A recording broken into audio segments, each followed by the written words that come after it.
So everybody, welcome to here. So we're going to start just a few minutes more. Okay, thank you.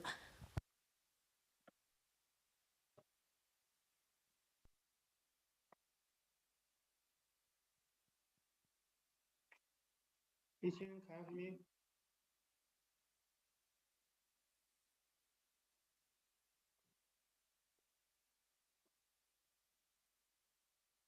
Professor Chen?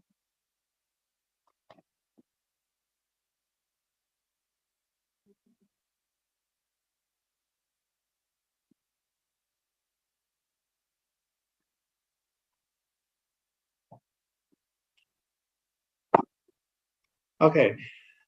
Distinguished guests, ladies and gentlemen, it's been great to meet you online and offline of Open Forum today. I'm Li Yuxiao, Secretary General of Cybersecurity 大家 Association. 好，我是中国网络空间安全协会秘书长李玉晓，欢迎大家莅临开放论坛。 The theme of our Open Forum is Enhancing International Cooperation on Data-Driven Digital Economy. 那本次论坛呢是由中国国家互联网信息办公室国际合作局主办，中国网络空间安全协会协办。今天的会议 Administration of China and co-hosted by Cybersecurity Association of China. The forum today will be co-chaired by me and Miss Yichen Chen, Associate Professor, Beijing Normal University. Professor Chen, please say a few words to the Okay, thank you, please. General Secretary Li. I think we have some technical problem. Okay, can we just hold on for a few minutes? Because we have a simultaneous interpretation at the moment, but I think the technical has some problem. So just give us 2 minutes more. Okay, can you hear me, General Secretary Li? Can you hear me? Yeah. Okay, just for 2 minutes, because I think there's a technical problem. Okay, 我们停2分钟，因为他们那边有问题。Okay. Oh, okay, I see. So let's go on. All right. So today the world is experiencing unprecedented changes in gentry. 当今 All kinds of uncertainty and emergency events have been seriously hindered the recovery of global economy. The digital economy has been increasingly integrated into the all process of economic and social development in all fields. It's becoming a key force in restructuring global factor resources, reshaping the global economic structure, and changing the global computation pattern. While digital economy is developing by leaps and bounds, it's facing challenges such as the digital divide and isolated data islands. At the same time, cyberspace is facing increasingly more network security problems, lagging digital infrastructure, weak digital governance capability, insufficient digital latency, and the low international competitiveness of digital economy. Against this backdrop, the forum will provide a valuable opportunity to gather our experts here to discuss topics such as digital economy and digital connectivity for all, digital and data governance in digital economy, and the experience sharing of China's efforts to promote international cooperation on digital economy.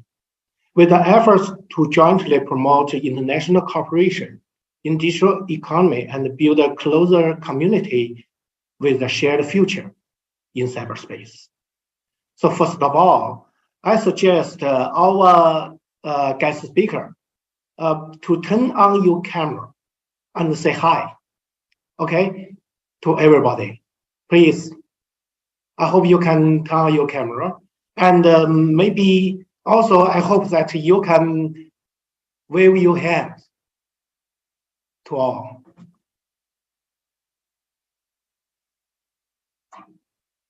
Okay, thank you, Yanqing. Thank you. All right. Moment, we just fixed the problem, so now everything should be okay. Okay, so okay. Yeah.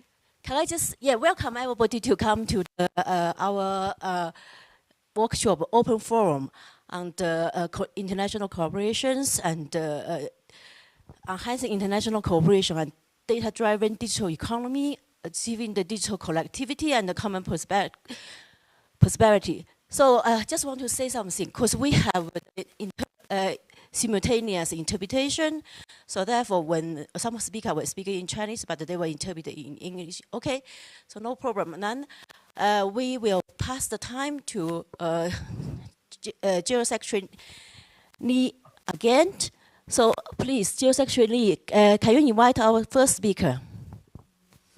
Okay, all right, thank you, Professor Chen. So thank you all, and now let's start our open forum. And I must patent that due to the limited time, every speaker, please make sure your speech is delivered within 6 minutes. So all our guest speakers will have enough time to share their opinion. Thank you. And the first today, we're honored to have our Mr. Xu Feng here with us. He is the Deputy Director General of International Cooperation Bureau, Cyberspace Administration of China.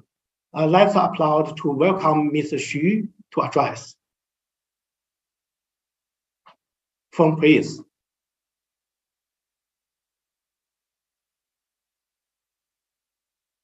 Well, we cannot hear him. Is he speaking? Or is he? No, yes, I don't hear also. I will contact him. Okay. I think he has to unmute himself. 他可以静音。Yeah. Maybe. Okay.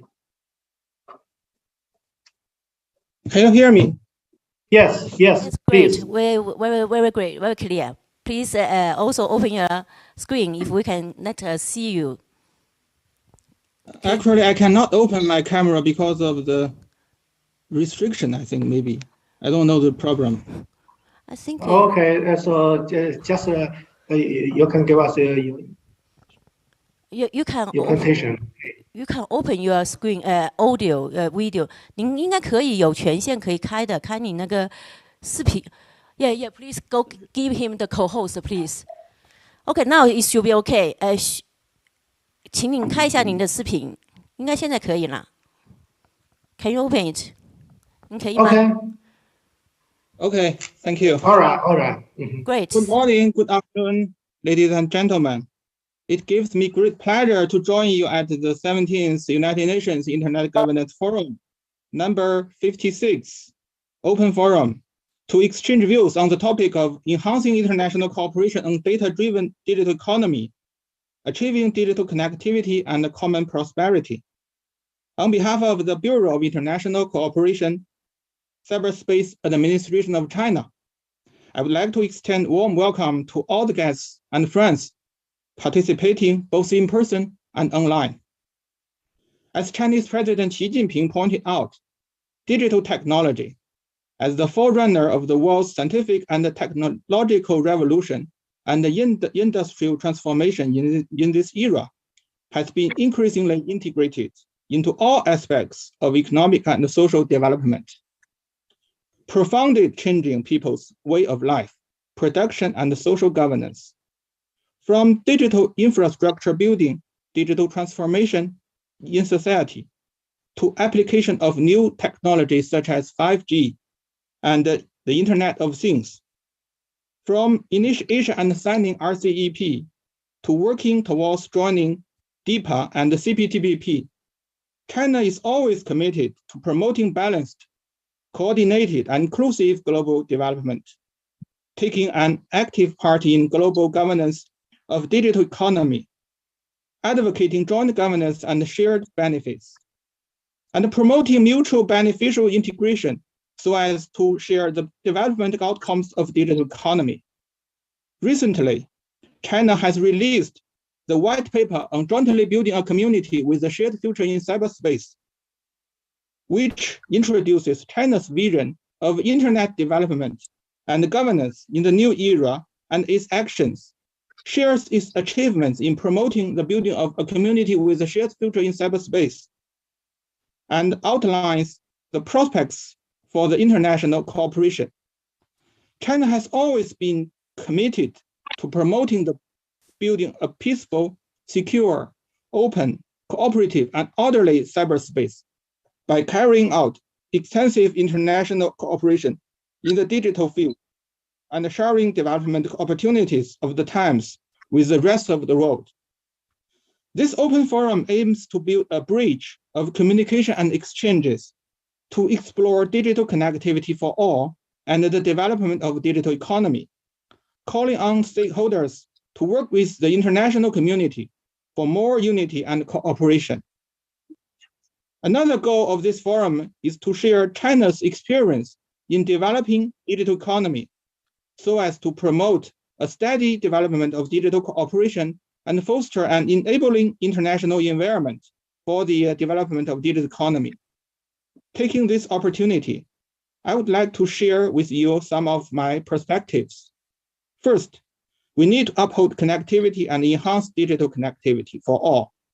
With the deepening of digital economy development and globalization, the economic and the social well-being of countries in the world is closely intertwined. In recent years, countries around the world has made remarkable achievements in accelerating digital infrastructure building, improving internet penetration, and promoting interconnection, which has created new opportunities for their economic growth and digital transformation, and blazed new trails for sustainable development. Under the guidance of President Xi Jinping's vision of building a community with a shared future in cyberspace, we are willing to deepen exchanges and cooperation in the digital field with other countries, continue to expand economic and trade exchanges, promote the interconnection and the digital infrastructure, enhance digital connection for all, and jointly promote the healthy and sustainable development of global digital economy. Second, we need to uphold joint contribution and promote the building of international rules for digital governance. At present, global digital economy is facing problems such as unbalanced development, inadequate rules, and inequitable order. It has become an international consensus to strengthen cooperation in internet governance among countries. China firmly safeguards the international system with the United Nations as its core and the international law order underpinned by international law. China has initiated the Global Development Initiative and other international cooperation agreements, deeply engaged in the formulation of international rules for digital economy. Besides, we step up efforts to enhance exchanges and cooperation with the international community to accelerate the process of improving global governance system for digital economy, to build a healthy and sustainable ecology for digital economy, and to facilitate the building of international rules for digital governance. Third, we need to uphold mutual benefits and share the fruits of digital economy. At present, the world still faces lots of difficulties and uncertainties in economic recovery. Against this backdrop, we have always adhered to putting people first, strengthened digital infrastructure building, make good use of data, and improved the legal system for cybersecurity, promoting the all-round development of digital economy and speeding up the globalization of digital economy. At the same time, China has actively assumed international responsibility by enhancing digital exchanges and cooperation with other countries and promoting the common prosperity for digital economy so as to enable the benefits of the information technology shared by all humanity. Dear guests and friends, digital economy has become an important driving force to support global economic development currently and in the future.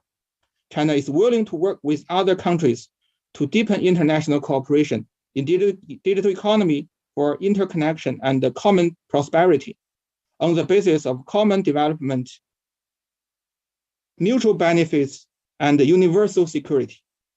Hopefully, this open forum will build a platform for us to exchange and share wisdom and insights in this field, promote international digital cooperation, and jointly usher in a new stage for global digital economy.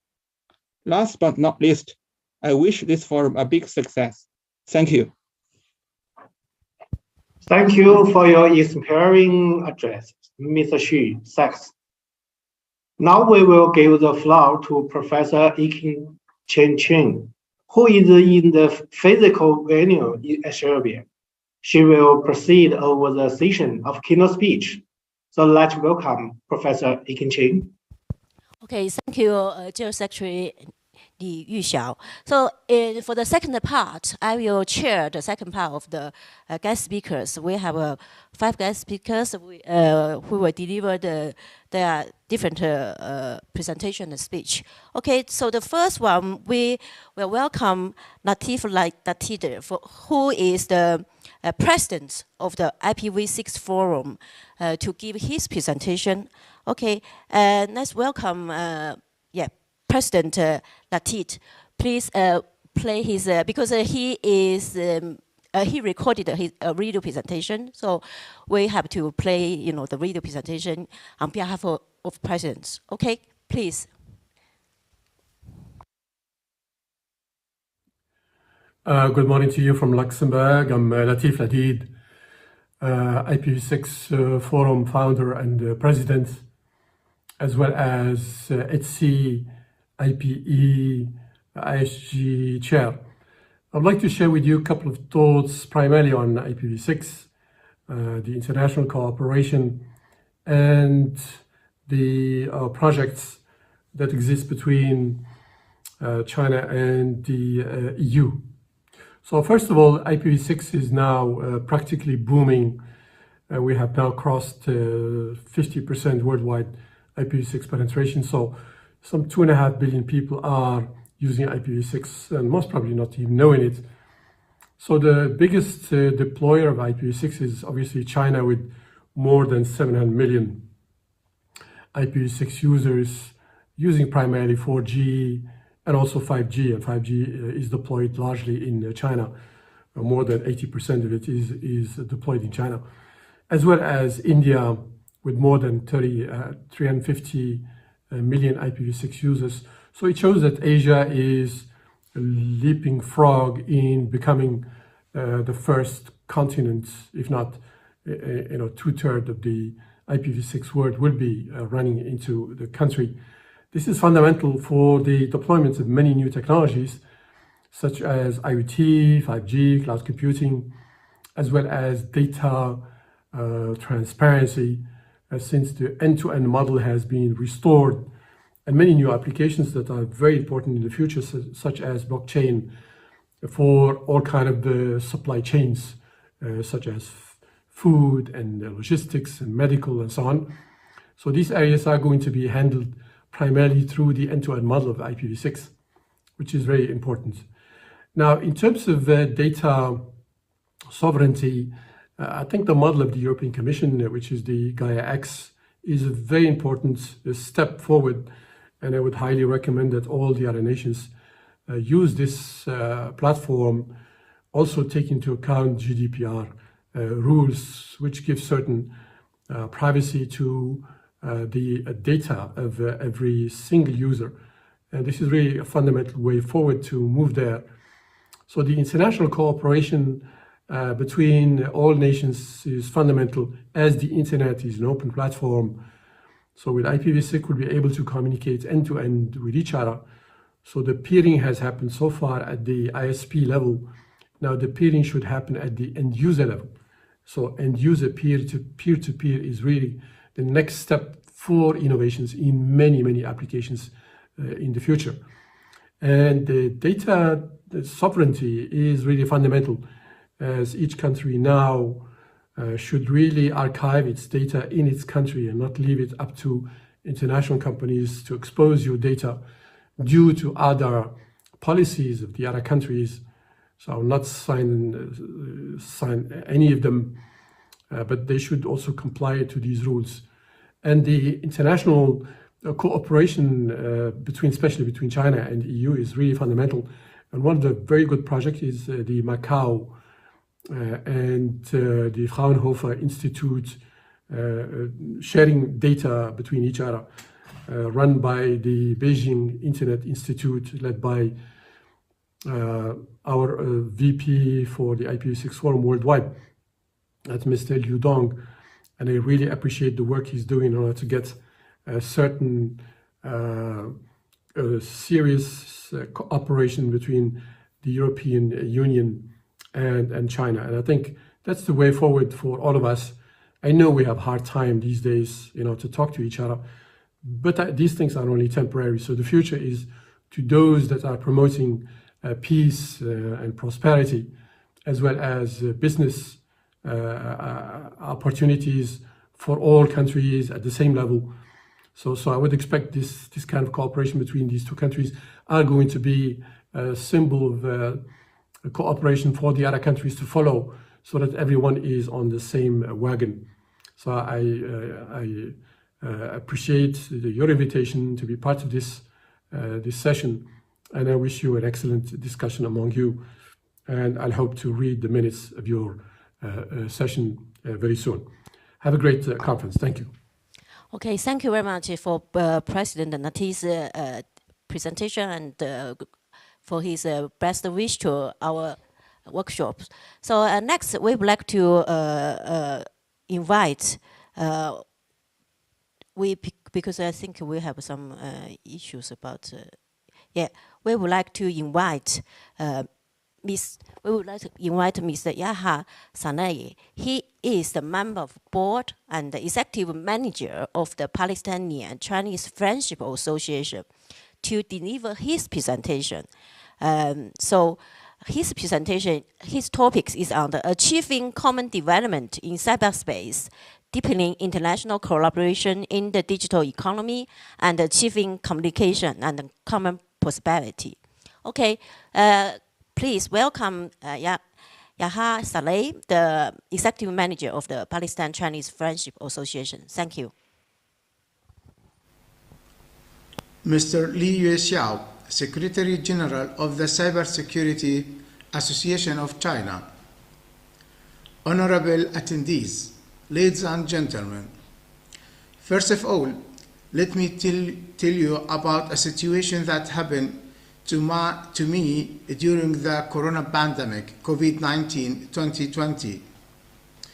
At that time, we were in my city in Ramallah, Palestine, in quarantine, and we were forbidden to leave our home.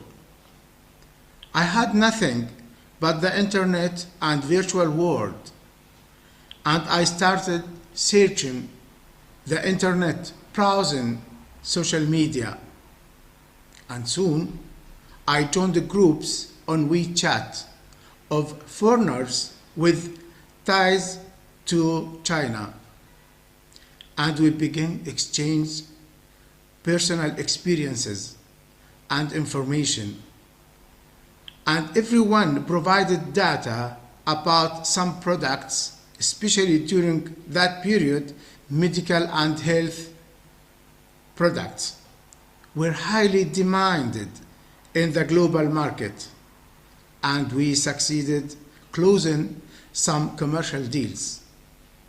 This cyberspace has been used to exchange products, provide them, and closing successfully deals. I'm still involved in multiple groups that are concerned to global trade and exchange opportunities.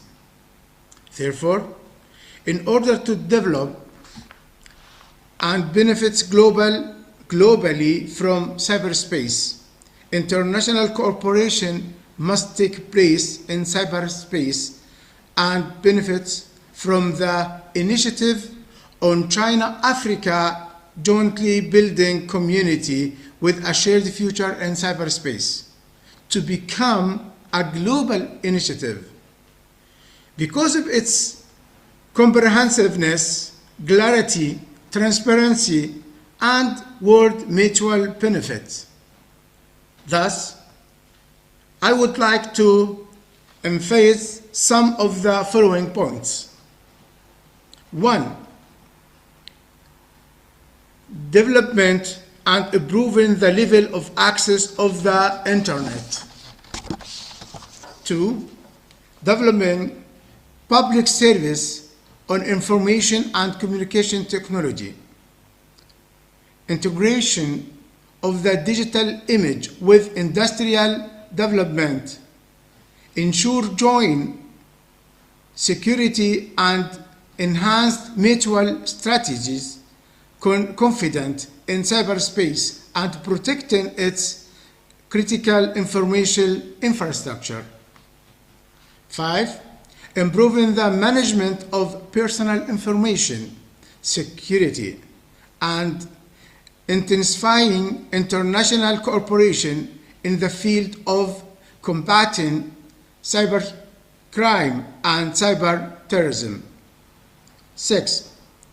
Under the framework of the United Nations in global governance, shared in the basic information management of the Internet on the equal footing.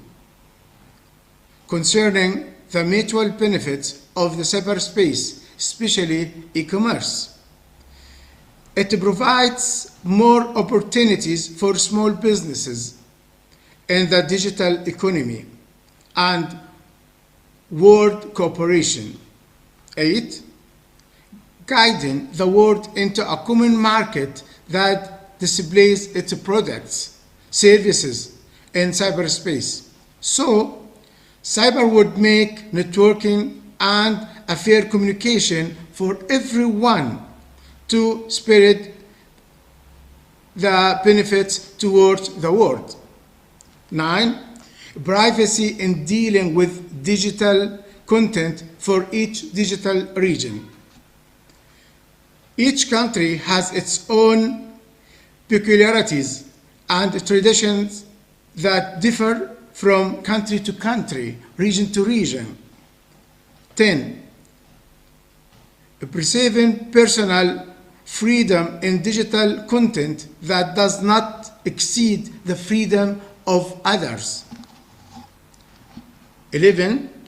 Mutual respect in cyberspace. These ideologies of each society are respected and faith, customs and traditional are respected. 12. Develop cybersecurity to become a cyber resilience, protect itself from detect, respond to, and recover from cyber attacks. The international community must cooperate in this cyberspace so that prosperity prevails of everyone without exception.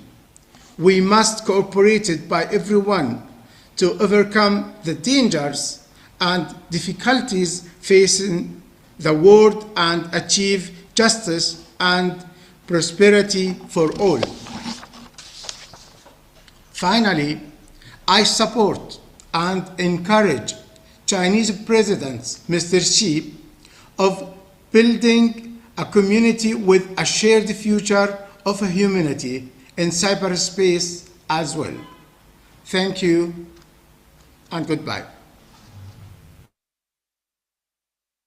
Thank you. Thank you for your insightful speech, Mr. Yahya Saher. So now let's welcome Professor Iking Chin. She's an associate professor from Beijing Normal University to give us a speech. Professor Chin, please. Yes, thank you. Actually, I'm on site. Okay. Excuse me, can you play my PPT? Yes, thank you. Okay. Is that ready?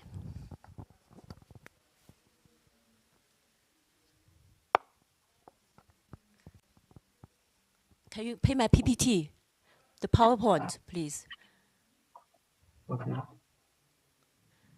So I will talk about from a gender perspective. As we said, you know, the open forum is also about gender issues.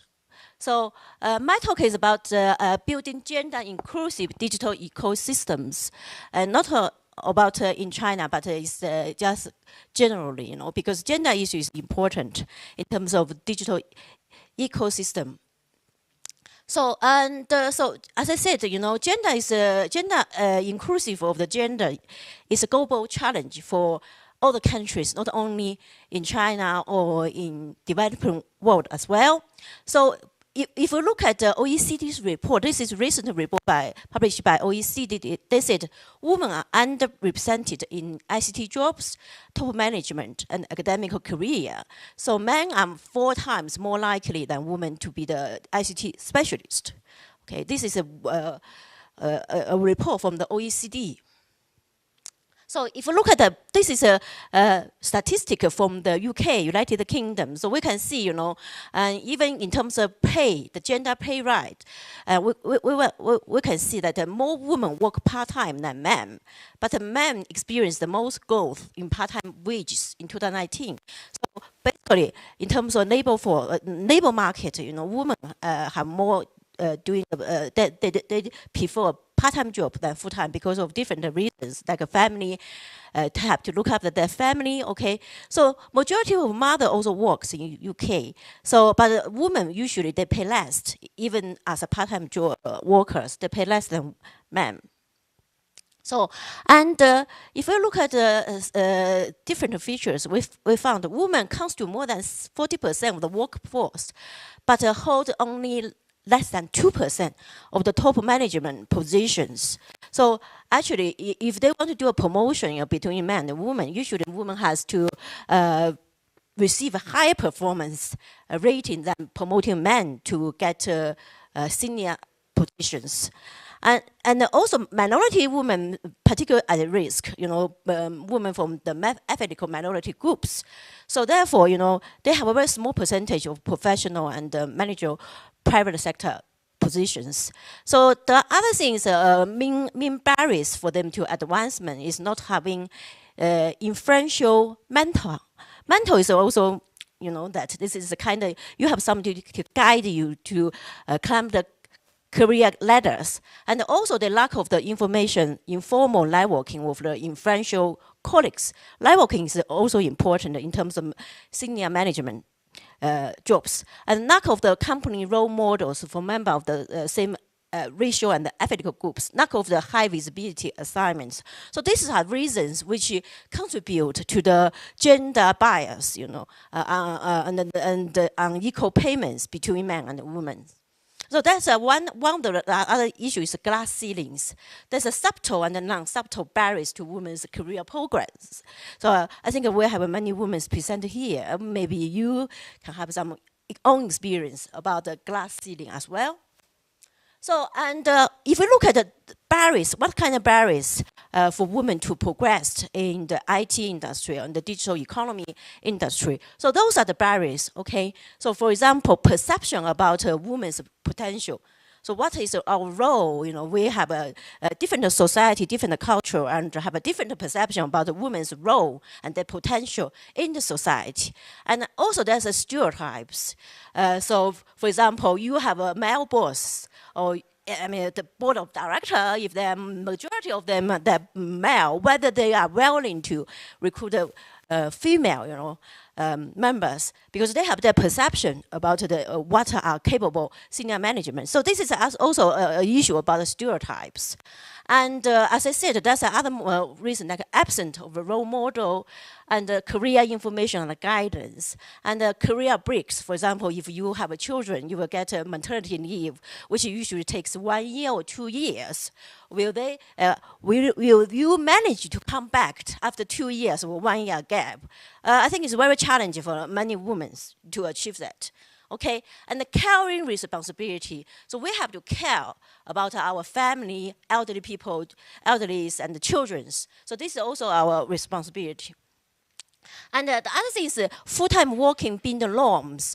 But this is very difficult if we work as a part-time. So therefore, we should provide more flexibility for part-time workers, allow us to have a flexible working hours. And the lack of talent plannings. For example, if we want to help women, whether we should build up some fast-tracking outstanding female candidate, allow them have a fast-tracking career promotions, and the lack of the mentoring and the networking opportunity for female executives. Okay, this is one, I think many surveys already point out, this is one of the most important factor to actually undermine, women's career opportunity, lack of the mentoring and the networking opportunity. I don't know why, but it seems we lack of this kind of the capacity, the opportunities. So, I want to give you one example in Africa, not in China, okay? Because if you want to have a Chinese case, you can come to me, I will tell you the Chinese case. But since we host this IGF in Africa, so I want to give you some example about the Africa country, how do they help to, bridge the gaps between women and men. So this is some two examples. One is supporting the digital gender gaps in Africa. African Technology Business Network, ATBN, together of African Euro organize a web link. And in that discussion, actually, they point out the barriers for women. Actually, we found it's quite similar from the findings we found from in UK and in Europe countries as well. For example, as I said, the cultural norms, the society structures, lack of the role model, and the woman-centered support within the digital economy ecosystem, which is quite similar from what we found in UK, okay? And so therefore, what they have been done, they developed Her Future of Africa, a women-centered program to help women. And also, they published this Founding Woman, a book, Spotlight African Women in Technology Sector as a role model. So if you need a role model, okay, they publish a book about how this African women, to advance their career in the technology sector. So this is the role model. Okay, the second approach they adapt is women-centered design can help to enable digital innovation. So, for example, when they do a lot of the lead surveys to their members, so what kind of leads you need for us to support you? So they identify 5 essential needs among the female digital ecosystem participants. For example, mentorship, leadership, entrepreneurship, community development, and networking opportunity. So mentoring, leadership always come out as the priorities. It's very interesting.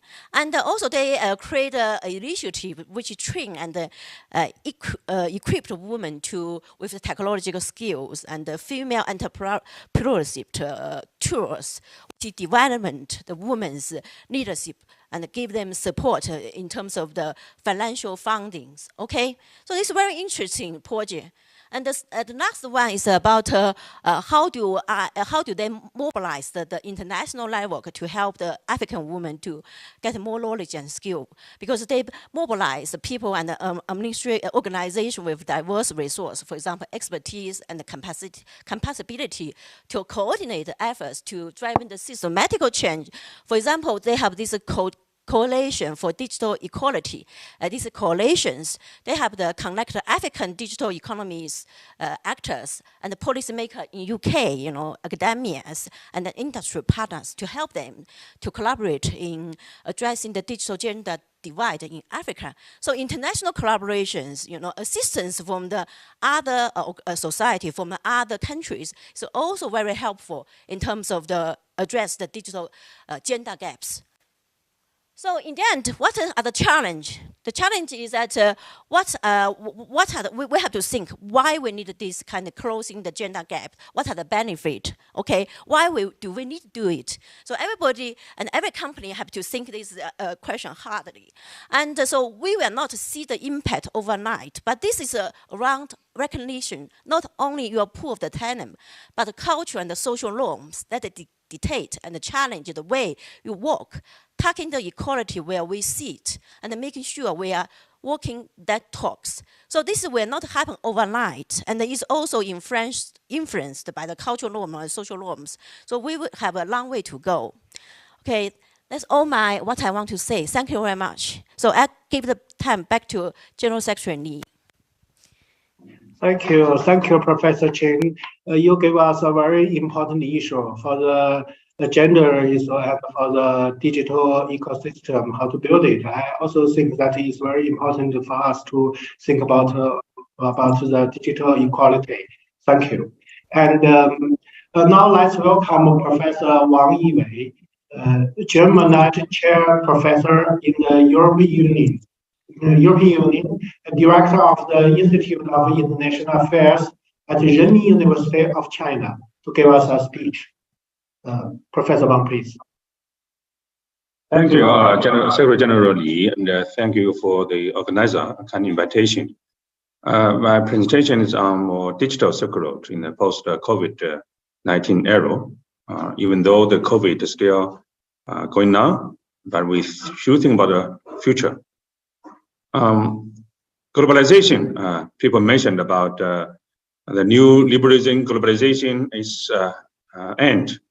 So what's the future?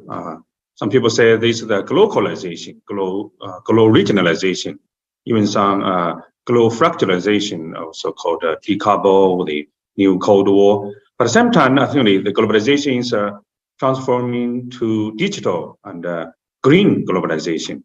And then the problem is more than 80% of the people live in the developing countries.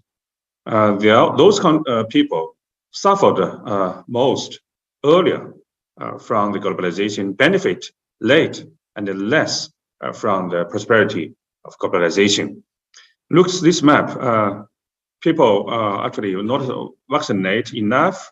There are even 1 billion people without enough electricity, and 270 million people cannot access to internet. So when we talk about the online talking, online education, online conference, global connectivity revolution, those people suffered a lot without enough electricity, could not access to the internet. Now people more work at home, remote working, remote, the conference, all this. So this is the map of the world at night. The brightness gathered in Central America, Japan, Western European coastal areas. For other, landlocked countries and areas, most within the developing countries, actually live in the darkness. So that's the reality. Internet is more makes this world is more equal. So those intensive the internet users still are advanced economies, and this is a submarine cape. It's connected between US and Europe, transatlantic, but Africa, Latin America, actually not so many connections. And Huawei, actually 2016, Huawei Ocean built the first cape connect Cameroon and Brazil. So mutual connectivity between different continents, and then more efficient to reduce the poverty, and to bridge the gaps, and to achieve the goal of the sustainable development in 2030. China actually is the country achieved all the goals 10 years earlier, particularly lift the poverty. So when the Chinese modernization actually now is more very attractive to other developing countries. Since the before opening reform, China's per capita GDP is only 1/3 of the South Sahara African countries average, even less. So the China experience is, we say, industrial digitalization, digital industrialization. So combined together, and President Xi Jinping identified this in the 20 Parties Congress of the Communist Party of China last month as the Chinese modernization. So what's the purpose of the Chinese modernization? Not just to reach the great regeneration of the Chinese nation, but to build the community of the shared future, that to benefit all the people. This is the traditional, actually, Chinese culture. So from Chinese modernization, and then the Belt Road Initiative, Global Development Initiative, and the Global Security Initiative to build the community of shared future for all humankind. So that's basically the Chinese wishes and the Chinese motto. It's like Confucius identified: if you get rich, if you progressively, you should help others. And then the China's open reform slogan said: if you want to get rich, build the roads first. If you want to get rich quickly, build the motor road. If you want to get rich immediately or richest, to build the internet road. If you want to get rich together, like the African people said, one person walk, you can walk fast, but only all peoples work together, you can walk further. You can walk further, reach the higher destination, long destination. So that's the Belt Road Initiative. Basically, want to do to bridge the gaps in the digital world, bridge the information barrier and the digital divide. Look this map, Eurasia continent. The developing countries, they also have the gap between advanced internet, but even less advanced development and underdevelopment in the internet. So how to bridge this gap in Eurasia continent? That's originally the Belt Road Initiative was launched, but now extend to Africa, Latin America, to be the global. So China as a bridge to connect the advanced economy and the developing countries with the Belt Road Initiative in the global value chain. And there are 5 pillars for the global BRI, the Belt Road Initiative: policy coordination. We have the green, digital, green, other developing countries as well, and facilities connections, and competitive trade, financial integration, and people-to-people bonds. Actually, those 5 pillars basically focus on the potential of the developing countries. Look at this map, the population, GDP, agriculture, industrial, and the investment actually is very unbalanced, but a huge potential. Most of those countries, the BRI, actually they live in the early stage of the Chinese opening reform. If China can achieve the goal, why not African and other BRI countries? So the shortage, the barrier actually is the infrastructure, very poor, lack of enough electricity. So basically BRI focus on infrastructure first, power, telecom, and port, airport, all this, and then can share the similar experience of the China's opening and reform. So on the basis of that, the Chinese government launched the Digital Circular Initiative in the Wuzhen World Internet Conference 2007. So far, more than 17 countries actually joined, including some African countries. So this actually is the South cooperation. When the Chinese modernization to help the global South to reach the goal of the SDG in the digital world. Otherwise, those countries will be poor and poor, will be more marginalized. When people talk about the internet, talk about the AI, talk about the blockchain technology, but those countries without enough electricity. For instance, now the Chinese watch the World Cup in Qatar because we have TV, we like electricity. But if you don't have electricity, if you don't have TV, how can you watch the game in Qatar? So this actually, this digital Silk Road basically what to focus. There are some priorities, cooperation in Eastern Africa, like Kenya, based, Central and Eastern European countries, and ASEAN, like Malaysia. So that's basically of the Chinese dream. At the end of the closing ceremony of the Winter Olympic Games in Beijing, there with the motto of the One Family. Actually, also because of the China's Belt Road Initiative and other developing countries jointly efforts. So International Olympic Games act together as the fourth slogan. I think that we need to work together towards to reach the goal of the SDG. And China, not the private companies, but also state-owned enterprises like China Telecom in the Philippines, in Africa, to help them to build the internet system. And I think that's very important to bridge the gaps to reach the goal. So for more, I actually have 10 books on the BRI and also Committee of the Shared Future for your reference. And thank you for your attention. Thanks for Professor Wang's presentation and give us some insight information about China's Silk Road development project and the collaborations with the other countries as well. So the next we will invite Zhao Bin, Mr. Zhao Bin, who is the General Manager of Information Security Management and Operational Center of China's Mobile Communication Group. So he will talk about how do China to conduct the digital economy international collaborations and also interconnectivities at the global stage. Okay, can we please play Mr. Zhao Bin's video because he delivered his speech by video. Thank you.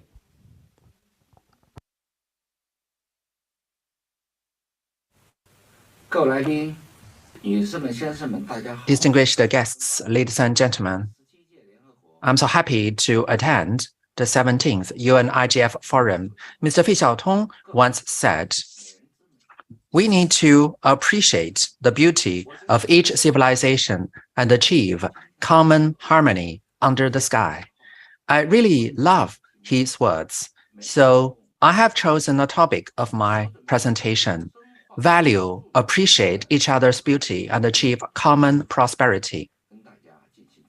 I really want to talk about deepening international cooperation and connectivity in the era of digital economy. I stress two main lines: 5 ongoing progress and 1 call. In August this year, Chairman Yang Jie, who is the chairperson of China Mobile, proposed at World 5G conference that energy and information are the two main lines that drove the development of human civilization. That progresses the civilization. This is the result of the integration of innovation of technologies and the use of energy and the generation and application of information. The underlying tone is the advancement of science and technology. At the different stages of human civilization, the energy and information are showing different characteristics. Especially in the era of information civilization, the accelerated integration of energy with information has expanded the rich diversity and infinite possibilities of human social development, triggering the fusion of what with bits. Digital technology is becoming an important driving force of digital economy. This is the first ongoing process. 5G, AI, big data, cloud computing, represented by a new generation of information technologies, have accelerated the fusion and integration of economy, society, and people's livelihood, and has become an indispensable development productivity. It is promoting the labor and the labor materials, labor object to undergo profound changes, mainly in 3 areas. First, the so-called emerging new infrastructure, provide information perception, transmission, storage, processing the whole chain of services. Second, the new factors of productivity, resulting in economic development, amplification, superposition, and multiplication. Third, the new production tools to promote the realization of quality change, efficiency gain, and the power change. The second ongoing process is the development of the digital economy, which is moving along the fast lane. In 2021, global digital economy above scale for 47 countries had added value of $38.1 trillion, accounting for 45% of total GDP. In terms of growth rate, the global digital economy will grow by 15.6% year-on-year in nominal terms. Structurally, the digital industry is reaching 85% mark. China's digital economy too has shown rapid development. The overall size of the digital economy has ranked second in the world for many years, reaching 45.5 trillion yuan last year, accounting for 39.8% of GDP, and the digital economy has become an important engine for economic growth. The third ongoing process is the scale of data, which is growing exponentially. According to analytics, the global data volume will reach 175 zettabytes in 2025, and this figure will reach 2,142 zettabytes in 2035.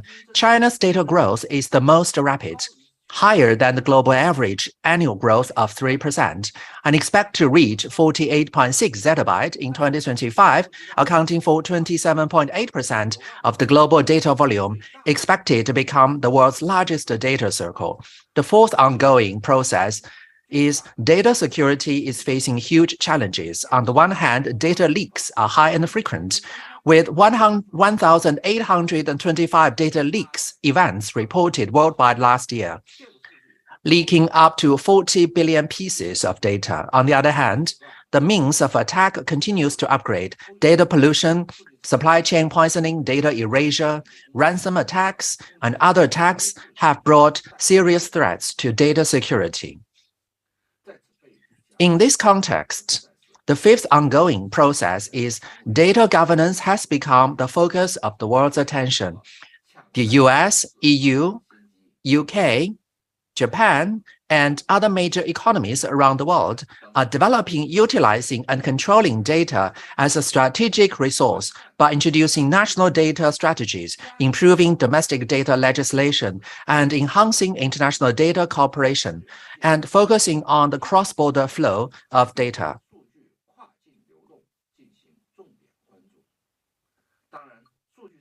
Of course, data governance is also a key concern of China. China, just like any other country in the world, attaches great importance to data governance. Since 2016, the country has improved its legal and regulatory system, refining its work rule, deepening its exploration and practice in multiple fields and scenarios, promoted the systematization, standardization, and the legislation of data governance. One core. We call on the world to achieve a community of shared future. Chinese President Xi Jinping, in his congratulatory letter to this year's World Internet Conference, emphasized that China is willing to work with all countries in the world to accelerate the building of a community of shared future in cyberspace and contribute Chinese wisdom and strength to the peaceful development of the world. The construction of a community of shared future in the cyberspace is not a closed, independent work and requires joint efforts of all countries in the world through three common things. First, consensus. All countries need to respect each other, achieve a mutual understanding, seek common grounds while reserving differences, set common rules, appreciate the beauty and the diversity of each civilization in the digital economy era.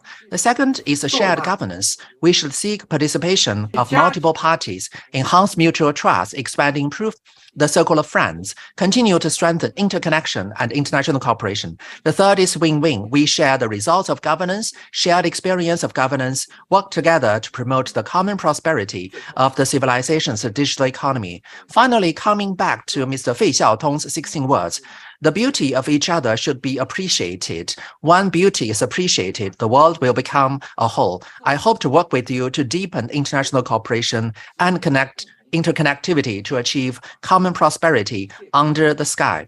Thank you very much. Okay, thanks for Mr. Zhang Bin's delivery. So next, we would like to welcome Professor Hong Yanqing. So Professor Hong is an expert in terms of international law. He's a professor of the law at the Beijing Institute of Technology and a member of the Advisory Committee on International Law of the Ministry of Foreign Affairs of China. So Professor Hong, time is yours.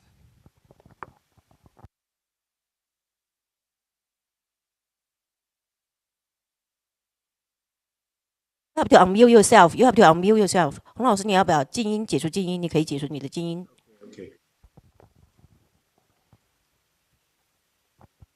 您可以讲了。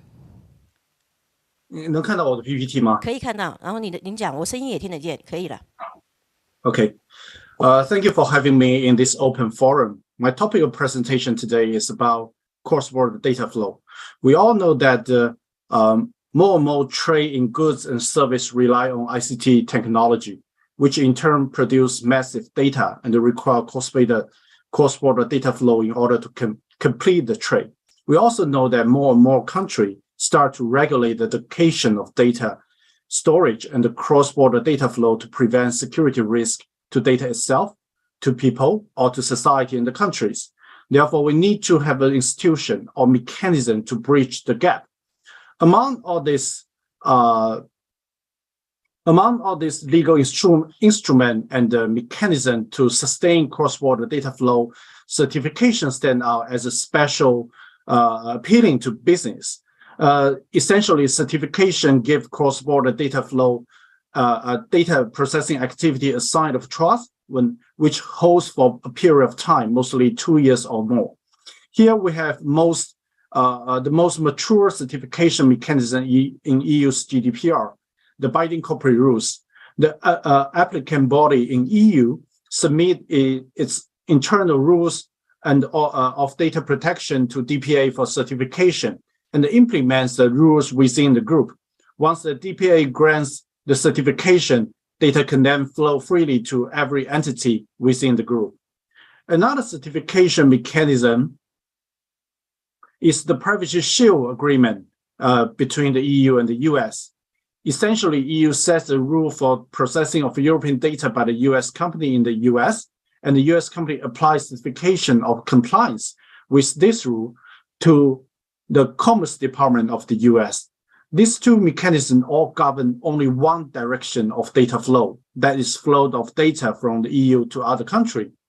And we all know that this is generally requires two ways of data transfer in order to complete an operation. So ideally, it would be good that certification could fulfill the requirement of two or more countries at the same time.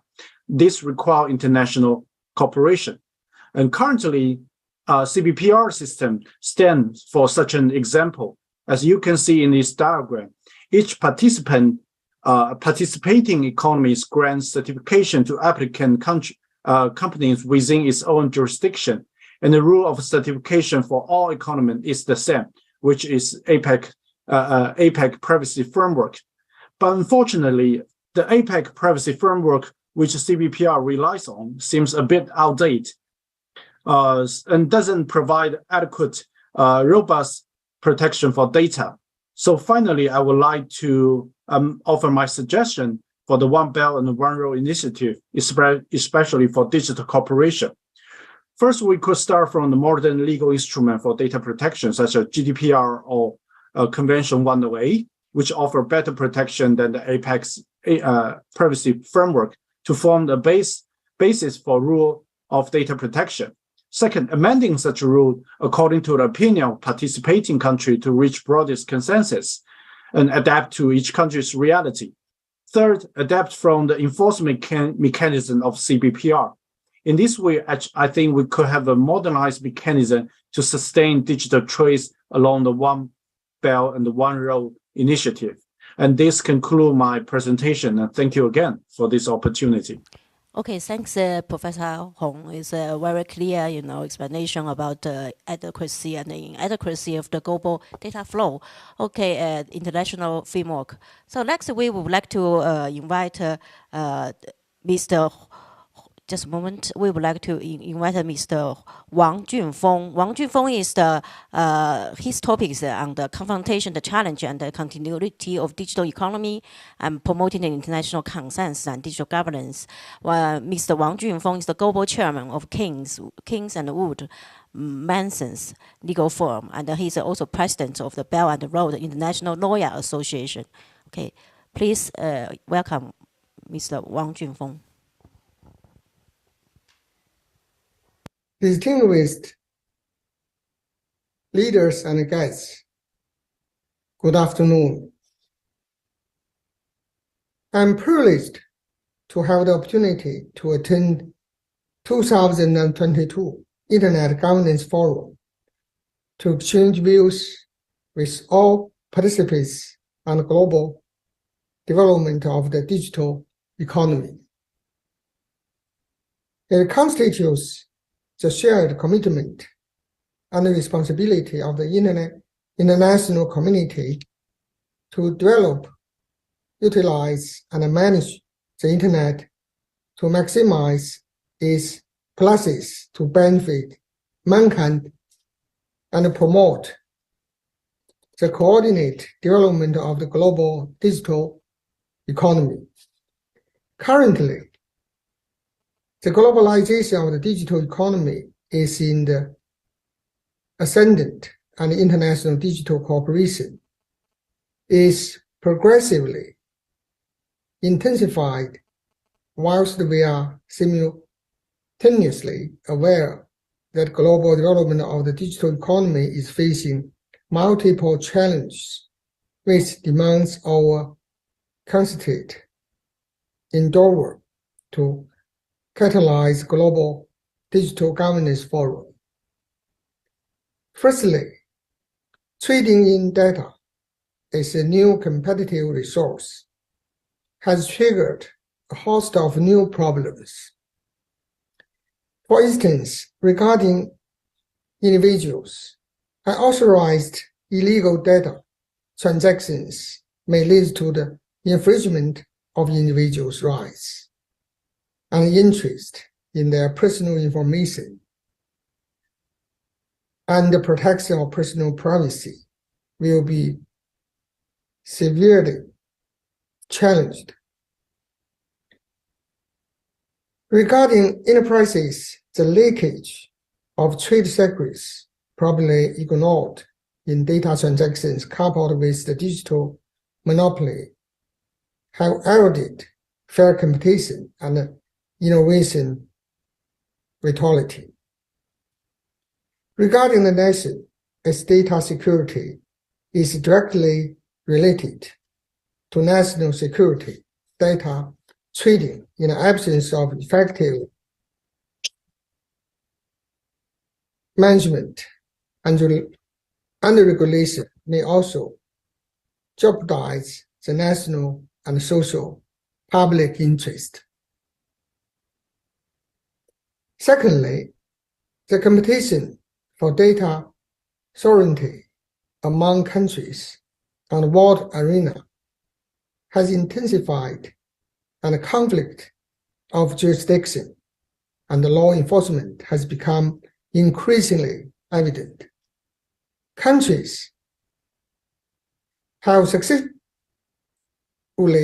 enacted data protection jurisdiction and have also established rules for data cross-border jurisdiction beyond the traditional space. However, based on data security value, the data localization strategy has inevitably become one of the new legislative tools and regulatory approaches. The cross-border transfer or localization requirements created by the countries around the world around the data sovereignty competition, along with the long-arm enforcement rules, often inevitably lead to difficulties and must be confronted and resolved in the international digital cooperation and development. Finally, due to varied starting point positions and appeals, countries around the globe may differ significantly in the degree of protection and the regulatory stance on personal information and data.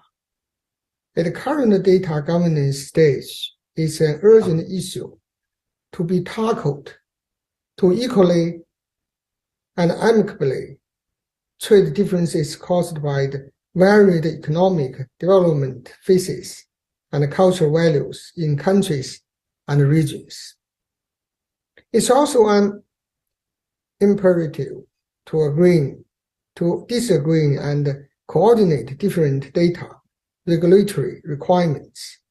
It's our consistent belief that the establishment of international rules for digital governance based on consultation and consensus will contribute to conquering the obstacles to data flow triggered by the digital economy.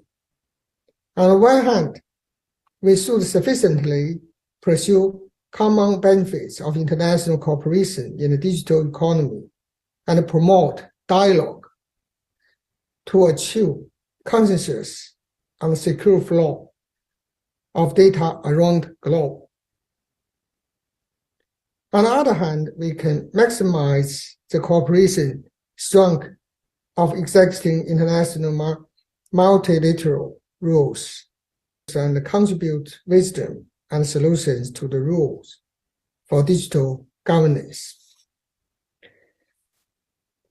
Aiming at a better cyberspace that we shall create and leave to our children. Today, we gather here, to exchange, to accommodate, and to work together, work with each other, and we shall succeed. Thank you. Okay, thanks for Mr. Wang. Yeah, so Mr. Wang Yifeng. So now we pass the time to General Secretary Li Yuxiao for his conclusion remark. Yeah. Thank you, Professor Chen. Thank you, Yifeng. Due to the limited time, that's all for the session of keynote speech. Thank you all for your participation. Our Cybersecurity Association of China is a pillar technical community dedicated to protecting cybersecurity and boosting cyberspace development. As the Secretary General of CSCC and the host of this forum, I would like to deliver a concluding speech for this forum. The digital infrastructure is one of the key aspects to promote the steady development of a digital economy.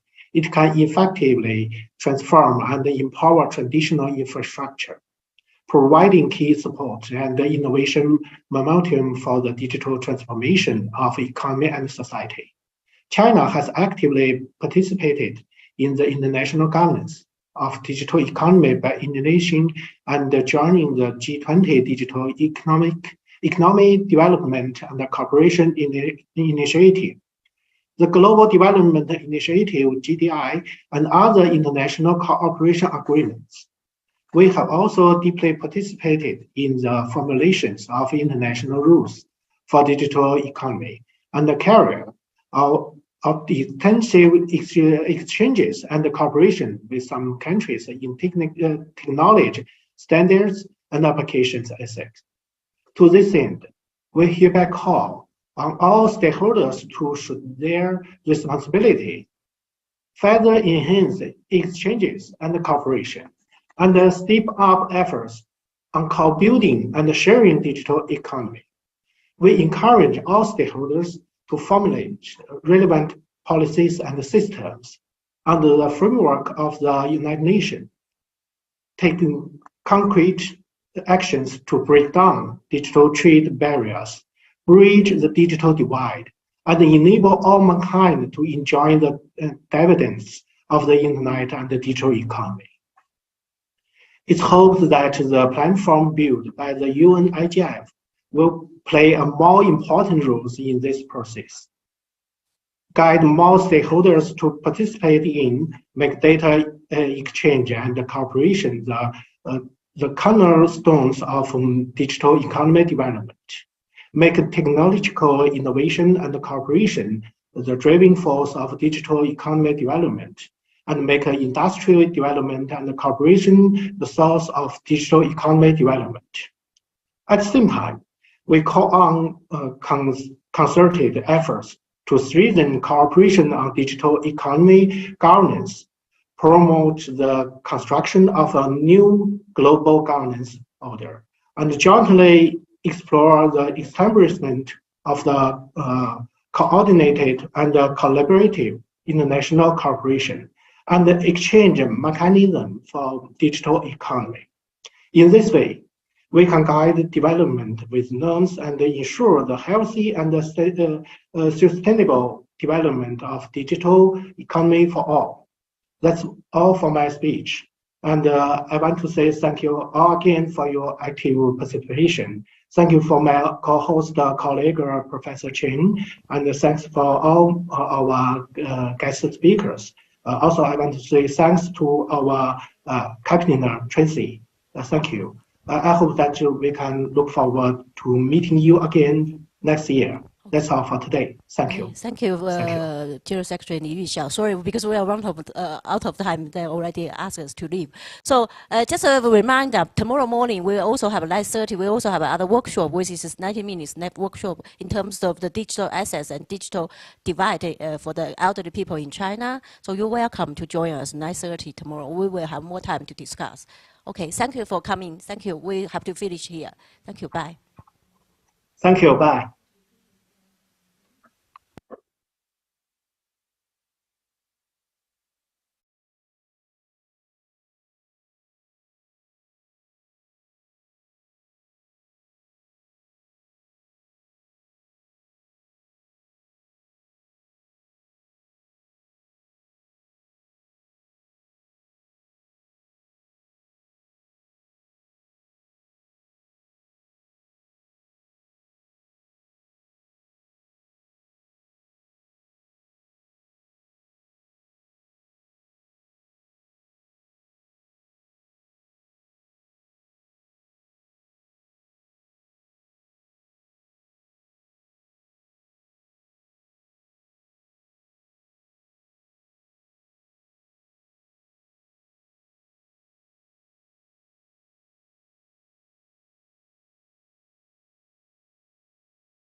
Good morning, ladies and gentlemen. Welcome to this session on the EU data policy frameworks. It will be about discussing the data ecosystem, data landscape in Africa, but we will focus mainly on the recently adopted EU data policy framework. So we have two panelists that will ask with us. We have two ladies. We have Mrs. Areta from Smart Africa and Mrs. Alison Gilward from Executive Director from Research ICT Africa, and we have a number of panelists that will join us online. So I kindly invite Alison and Areta to join us, please. Okay, so I think we need to start on time because it is only 1 hour, and I hope the online speakers that are connected. Okay, so as I mentioned, we have a session. It is about the EU data policy framework, but it is more about discussing the status, the readiness of Africa as a continent when it comes to data usage, data governance, data ownership, and also how data will support the development of digital economy in Africa and help us to move towards this modern digital society. So with, the panelists, as I mentioned, we have 6 panelists with us. We have 2 that are with us here, and we have 4 additional panelists. They are joining us online. So in the alphabetic order and with all protocol observed, I have with us Dr. Towela Nyerinda Jerry, who is the head of economic integration at the African Union Agency, Development Agency, AUDA-NEPAD. We have Mrs. Areta that who is with us. She is project manager in charge of data governance at Smart Africa. We have online Mrs. Stella Alibatisi, who is director of the National Data Protection Authority of Uganda. We have Dr. Alison Gilward, who is the Executive Director of Research ICT. We have Mr. Torbjörn Fredriksson, who is Economic Affairs Officer, E-Commerce and Digital Economy Branch, Division on Technology and Logistics of ONICTAD. Last but not least, we have Mr. Gishard Sangu, who is the Director of Postal, Telecommunication and Digital Economy within Central Economic Region. It is ECAS. So as I mentioned, the discussion is about the EU data policy framework. This document the strategic framework was developed by the African Union Commission with support and in collaboration with all regional organizations, as we had a task force and we went through discussions and also collaborative work. We also had online open consultation that were open to all stakeholders before we moved with our draft, taking it to our member states for the first review and validation before formal examination by the specialized technical committee and the adoption of this strategic framework by the AU Summit in February 22. So now the document is available online. The strategic framework aims to set our priorities, our vision, our principles with regard to data. We aim to harness the potential, the transformative potential of data to empower our countries, our citizens, to safeguard the rights of the individuals and also the rights of our countries in global digital economy. And we aim to achieve equitable and equal opportunities to all African citizens in digital space. So the objective is to support or to provide guidance to African countries in developing their national data systems, and also to create a comprehensive, coherent and also harmonized data systems across the continent that will enable us to efficiently use data and enable data to flow across the countries in support of digital trade and also data-driven businesses. So the policy framework, as I mentioned, is now in the second phase. It is the implementation phase. We come up with an implementation plan that was discussed with our countries, and now it is validated. And also we propose the capacity assessment tool that will help countries to self-assess their data landscape, and for us as regional continental organizations, it will help us to identify the individual needs of countries and also the collective needs, and to build on that to come up with dedicated programs and initiatives. So I will not be long. We have with us 6 distinguished panelists that will help us to discuss how to accelerate the implementation of this framework, and also how to find like the adequate governance systems that will fit the Africa context and also respond to African needs. So with this, we can start with our first question. It is addressed to Mrs. Stella, and we start with from the national perspective. I would like to hear from Mrs. Stella Alabatisi, as Director of Data Protection Authority of Uganda, what the adoption of this framework represents for them, and also what are the challenges in implementation and domestication of this framework, which is quite comprehensive, since it addresses data from different perspectives, from personal, non-personal data, and there is many aspects that has been addressed in this framework. Stella, over to you. Good morning, everyone. I'm very happy to be here, and thank you for this invitation. I'm very happy to be talking about domesticating the AU data policy framework, because I believe it's a good way forward in terms of us harmonizing within the region how we deal with data and how we secure that data.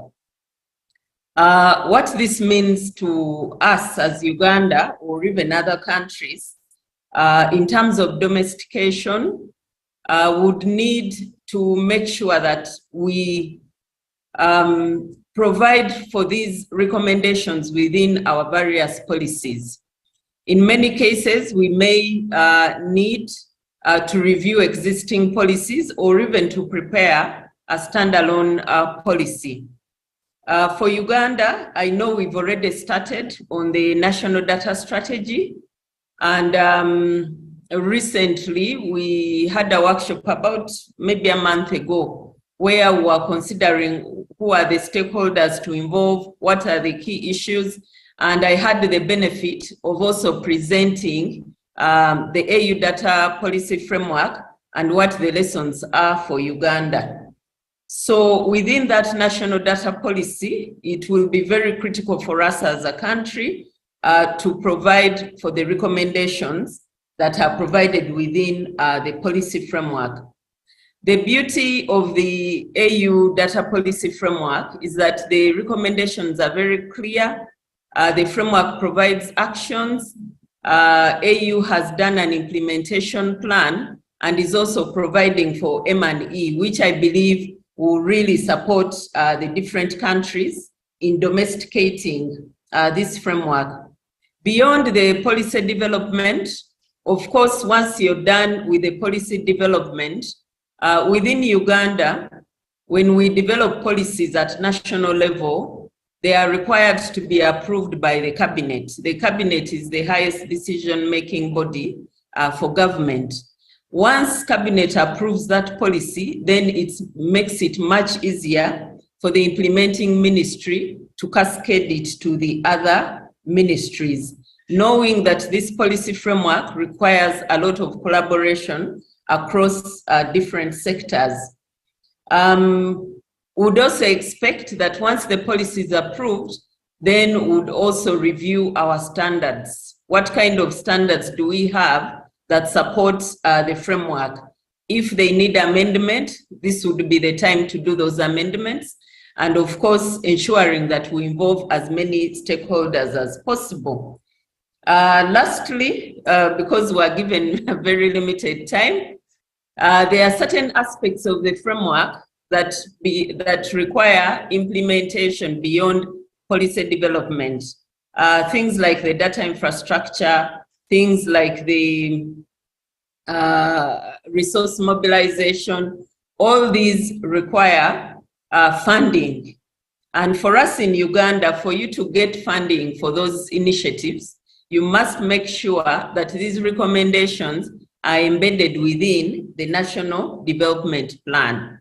If you have anything that you want to implement and it's not in the National Development Plan, then most likely you will not be able to get the resources.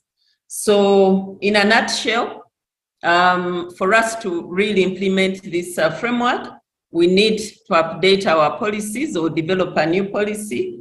We need to develop our standards that will enable this interoperability. And then we need to make sure that those items or recommendations that require funding are provided for within our National Development Plan. Thank you, Sohila. Very much, Stella, for respecting the time and also for highlighting that you already started introducing the data policy framework at national level and also highlighting the actions that needs to be taken at national level in order to domesticate the framework. And we take as a recommendation is the need to align the actions and recommendations of continental frameworks to the national development plan and to facilitate their implementation at national level. We'll have the opportunity to hear from you and during the question and response session. So with this, I move to the second question, which is our second panelist, who is Mr. Gishard Sango. We would like to hear from the regional perspective, from regional organizations, what needs to be done, what are the priorities, and also what the capacities that are needed to enable the regional economic communities to support their member states, and also, if need be, to develop regional data markets. Mr. Tsango, you have the floor.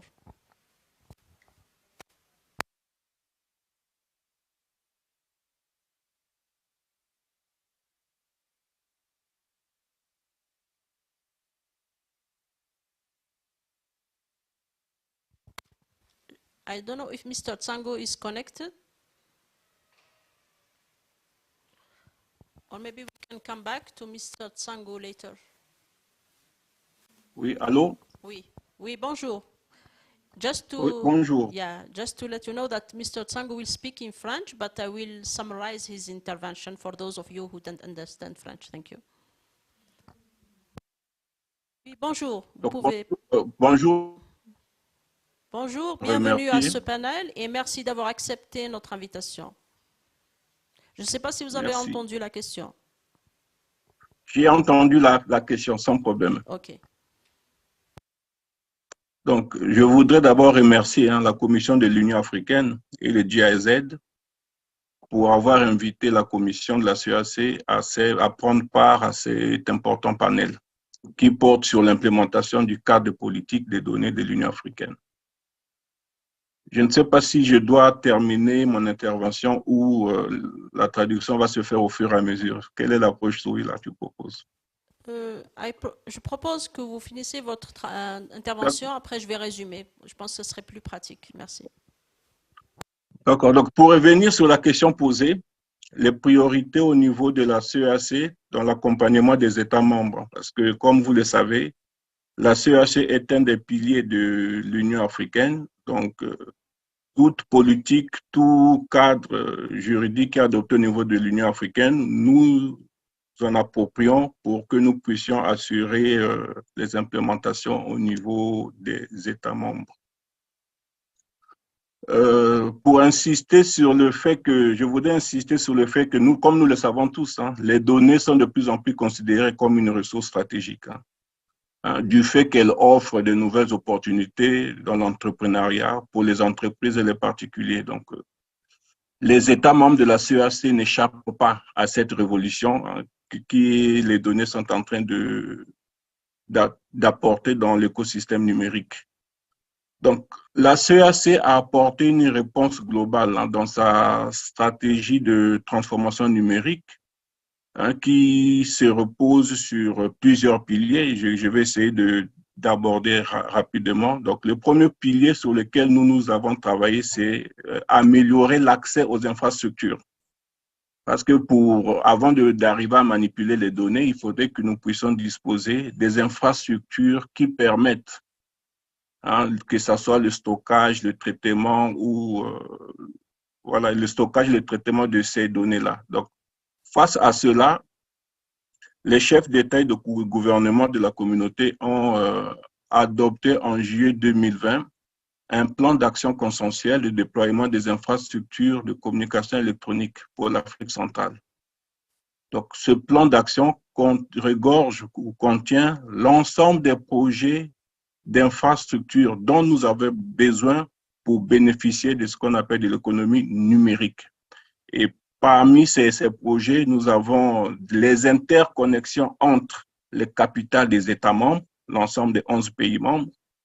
Nous avons les points d'échange Internet régionaux que nous devons mettre en place, hein, car comme nous le savons tous, ces points d'échange régionaux, si nous voulons bénéficier de l'impact que les contenus que ces données-là puissent offrir à l'ensemble de la population de la sous-région, nous devons disposer des points d'échange régionaux pour faciliter l'accès à ces différentes données. Et nous, dans ce plan d'action, nous avons aussi des infrastructures de ce qu'on appelle les data centers, les infrastructures de stockage de données. Hein, ici, il s'agit de faire de sorte que chaque État membre puisse disposer d'au moins d'une infrastructure nationale de stockage de données et qu'au niveau de la sous-région, nous puissions disposer des infrastructures sous-régionales de stockage de données. Et on ne peut parler comme on ne peut parler de la manipulation des données sans pouvoir parler de la notion de sécurité de ces données-là. Donc là, nous parlons maintenant de la cybercriminalité. Et ici, nous voulons doter aussi de l'ensemble des États membres des infrastructures qui permettront aux États d'être dotés des équipements pour répondre rapidement en cas d'attaque cybernétique. Et le deuxième pilier sur lequel nous sommes basés, c'est le pilier qui consiste à mettre un environnement favorable. Un environnement favorable pour sécuriser les données, pour donner la confiance à l'utilisateur et aussi pour favoriser l'innovation. Et pour ce faire, au niveau de la CEAC, nous avons, les chefs d'État toujours ont adopté des lois types. Des lois types sur le cyberespace. Et donc, il s'agit de la loi type sur les transactions électroniques, la loi type sur la protection des données à caractère personnel et la loi type sur la lutte contre la cybercriminalité. Et la commission de la CEAC s'est attelée à accompagner les États membres dans l'incorporation de ces lois types dans leur législation nationale.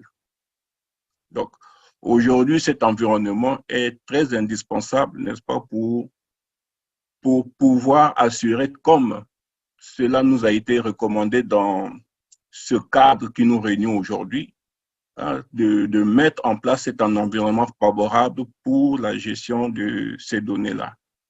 Et outre cela, c'est bien beau de disposer de ces textes-là, c'est bien beau de disposer de ces lois types, mais il faudrait que les rôles et les responsabilités de chaque acteur qui intervient dans l'écosystème puissent être bien définis.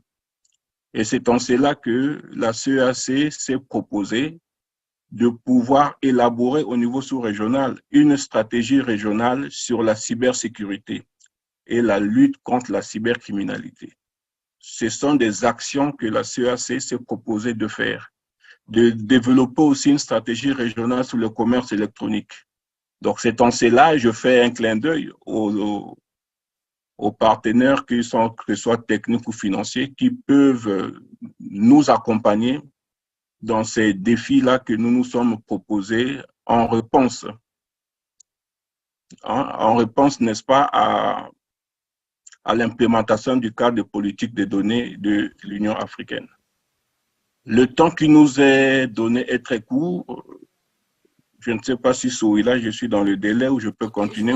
Je vous remercie infiniment, Monsieur Tsango, pour ces commentaires et aussi pour cet aperçu sur la situation de l'Afrique centrale, de la CEAC, quant aux différents textes qui ont été adoptés dans le cadre de la numérisation et aussi dans les données. On aura l'occasion de revenir vers vous dans la session des questions. Donc, maybe I just try to Of Mr. Tsango from East Africa Community. He highlighted that regional economic communities that are the building blocks of the African Union, and we need to work in close collaboration with them to implement this AU data policy frameworks, taking into account that data is a strategic resources. He highlighted a number of frameworks that have been developed by the region, and some of them they are being implemented.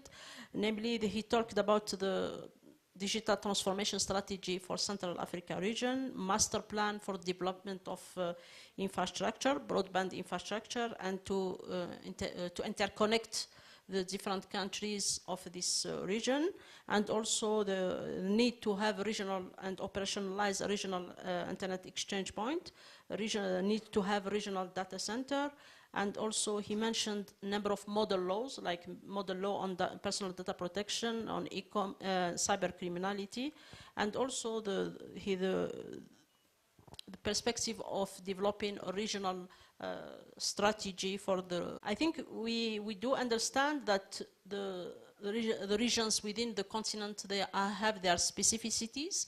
So when we talk about Central Africa, East Africa, and Southern Africa region, there is some differences. They are all within the context of Africa and the African Union, but we need to take into account the context and the need of each region. He mentioned that to enable these regional economic communities to support or to implement this strategic framework, we need to build capacity, and also the need to realign all the regional frameworks to the continental frameworks, because the data policy framework was recently adopted. So the next step for the regional economic communities is to align their model laws and their policies to this framework. I think we heard from the regional perspective. We have a speaker from the AUDANEPAD as the implementing agency of the African Union. I don't know if Mrs. Towela is connected or not. Otherwise, we can have her once she is ready. We have also with us from the regional perspective, we have a representative of Smart Africa, which is quite present in the digital development landscape in Africa. We have Mrs. Areta Mare, who is the project manager on data governance. Maybe the question that we would ask is how Smart Africa can support, like, in identifying the barriers, like the barriers from the legal, from the regulatory perspectives that can help us, like, that we need to address in order to enable data to flow across the continent in support of the development of our digital economy and society. Stella, please, you have the floor. Okay, good morning, everyone, and thank you to the AU and GIZ for inviting Smart Africa to this panel. I'll just start by sharing a brief background of what Smart Africa is for those who are hearing about it for the first time. So Smart Africa is a Pan-African organization with about 35 member states at present, and we have several projects all focusing on digital transformation. So I'll share, beginning of 2020, we conducted a study on data protection and privacy frameworks, looking at harmonization challenges and also how we can enable cross-border data flows. We also did a survey to our member states around various topics to do with data governance. So what we found out, one of the key factors that affect cross-border data flows is a lack of trust. But from our study, we found out that looking at the data protection and privacy laws, at the time of the study, there were about 32. That there are a lot of commonalities and similarities between the frameworks than there are divergences. So I think starting from where we are in terms of assessing what the adequacy provisions are. And then the second thing that I want to mention is a lack of infrastructure. So from basic infrastructure itself, digital infrastructure, and also data infrastructure. So when we look at data centers, Africa has about 1% of multi-tenant data centers. And we have a project on data centers that's working towards establishing Tier 4 data centers on the continent. And then looking also at interoperability of systems, we have a project called the Smart Africa Trust Alliance, which is working towards enabling the transfer or sharing of data between countries without necessarily having the data move from the countries themselves. And then the second area, the third area that I want to talk about is the lack of adequate technical capacity. Looking at skills itself, I think as Africa we have to work towards creating an army of data professionals so that we are able to innovate using data. And then moving also to the data protection authorities, we see that most of them are not well resourced. So in terms of technical capacity itself and also in terms of funding. So if we have data protection authorities that are well resourced, then we also have better enforcement capacities. And then Stella mentioned the issue of developing data policies in line with the recommendations that are in the data policy framework. So it's one area. I'm glad that Uganda is on its way. I know also Sierra Leone, and we are working with Senegal and Ghana to develop their national data strategies. And I also know South Africa was working on one. I'm not sure if it has been approved yet. So I'll stop here and we'll take further questions. Thank you very much, Stella. I think we will have the opportunity to take questions from the floor. And thank you for highlighting the work that is being done by Smart Africa Alliance in building the human and institutional capacity of African countries in order to enable them to put in place the necessary means and tools to respond to the digital challenges. And it's good to mention that some countries, they have already started developing their national data strategies, and they are inspired by the EU data policy framework. And I think for us, we take it as very good progress. Now we move to Dr. Allison. I think we mentioned that one of the main objectives of developing this strategic framework is to achieve a high level of harmonization of our data governance systems to enable data to flow within countries and also between countries, and to support the development of intra-Africa digital market, to support the development and integration agenda of the continent. So from your perspectives, how can we achieve this harmonization, taking into account the complexity of Africa with countries with different levels of digital transformation and also data readiness?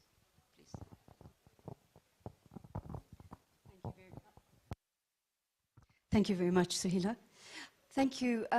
So I think the most important thing with the issue of harmonization is that this is, not only a political imperative in terms of Agenda 63 and various commitments to harmonizing our universal human rights frameworks, our people's rights frameworks on the continent, various kind of developmental commitments on the continent, but it's absolutely essential to creating this enabling and trusted environment in order for us to harness the benefits of the data economy and of digitalization and datafication that's happening across the across the globe very rapidly, and without which we are again going to be left behind. And we are not only going to be left behind, we're going to be increasingly harmed by not having a risk mitigation strategy for these very, very powerful forces, which have positive implications, but also potentially harmful ones. So I think the harmonization is absolutely critical in terms of a data environment if we're going to get the kind of economies of scope and scale that you need for a data economy, and to get sufficient participation in that economy, to get sufficient investment in that economy, and to do so we need to create this enabling and trusted environment. And it's really this that will enable people, all the countries of the continent and people of the continent to participate more equitably in this fabulous opportunity but potentially risked environment that is occurring around us. And that really requires a principled commitment, which the African Union framework does. It's a high-level principled commitment to the realization of this single digital market, this integrated trade environment that we're going to see, that we're seeing in process with the African Continental Free Trade Area, but also creating a rights-preserving environment for users of data on the continent, but also to create the environment for data producers. Too long, Africa has been the recipients, the data subjects, the excluded from these markets, and it's really the commitment to harmonization that will allow us to create this enabling and trusted environment.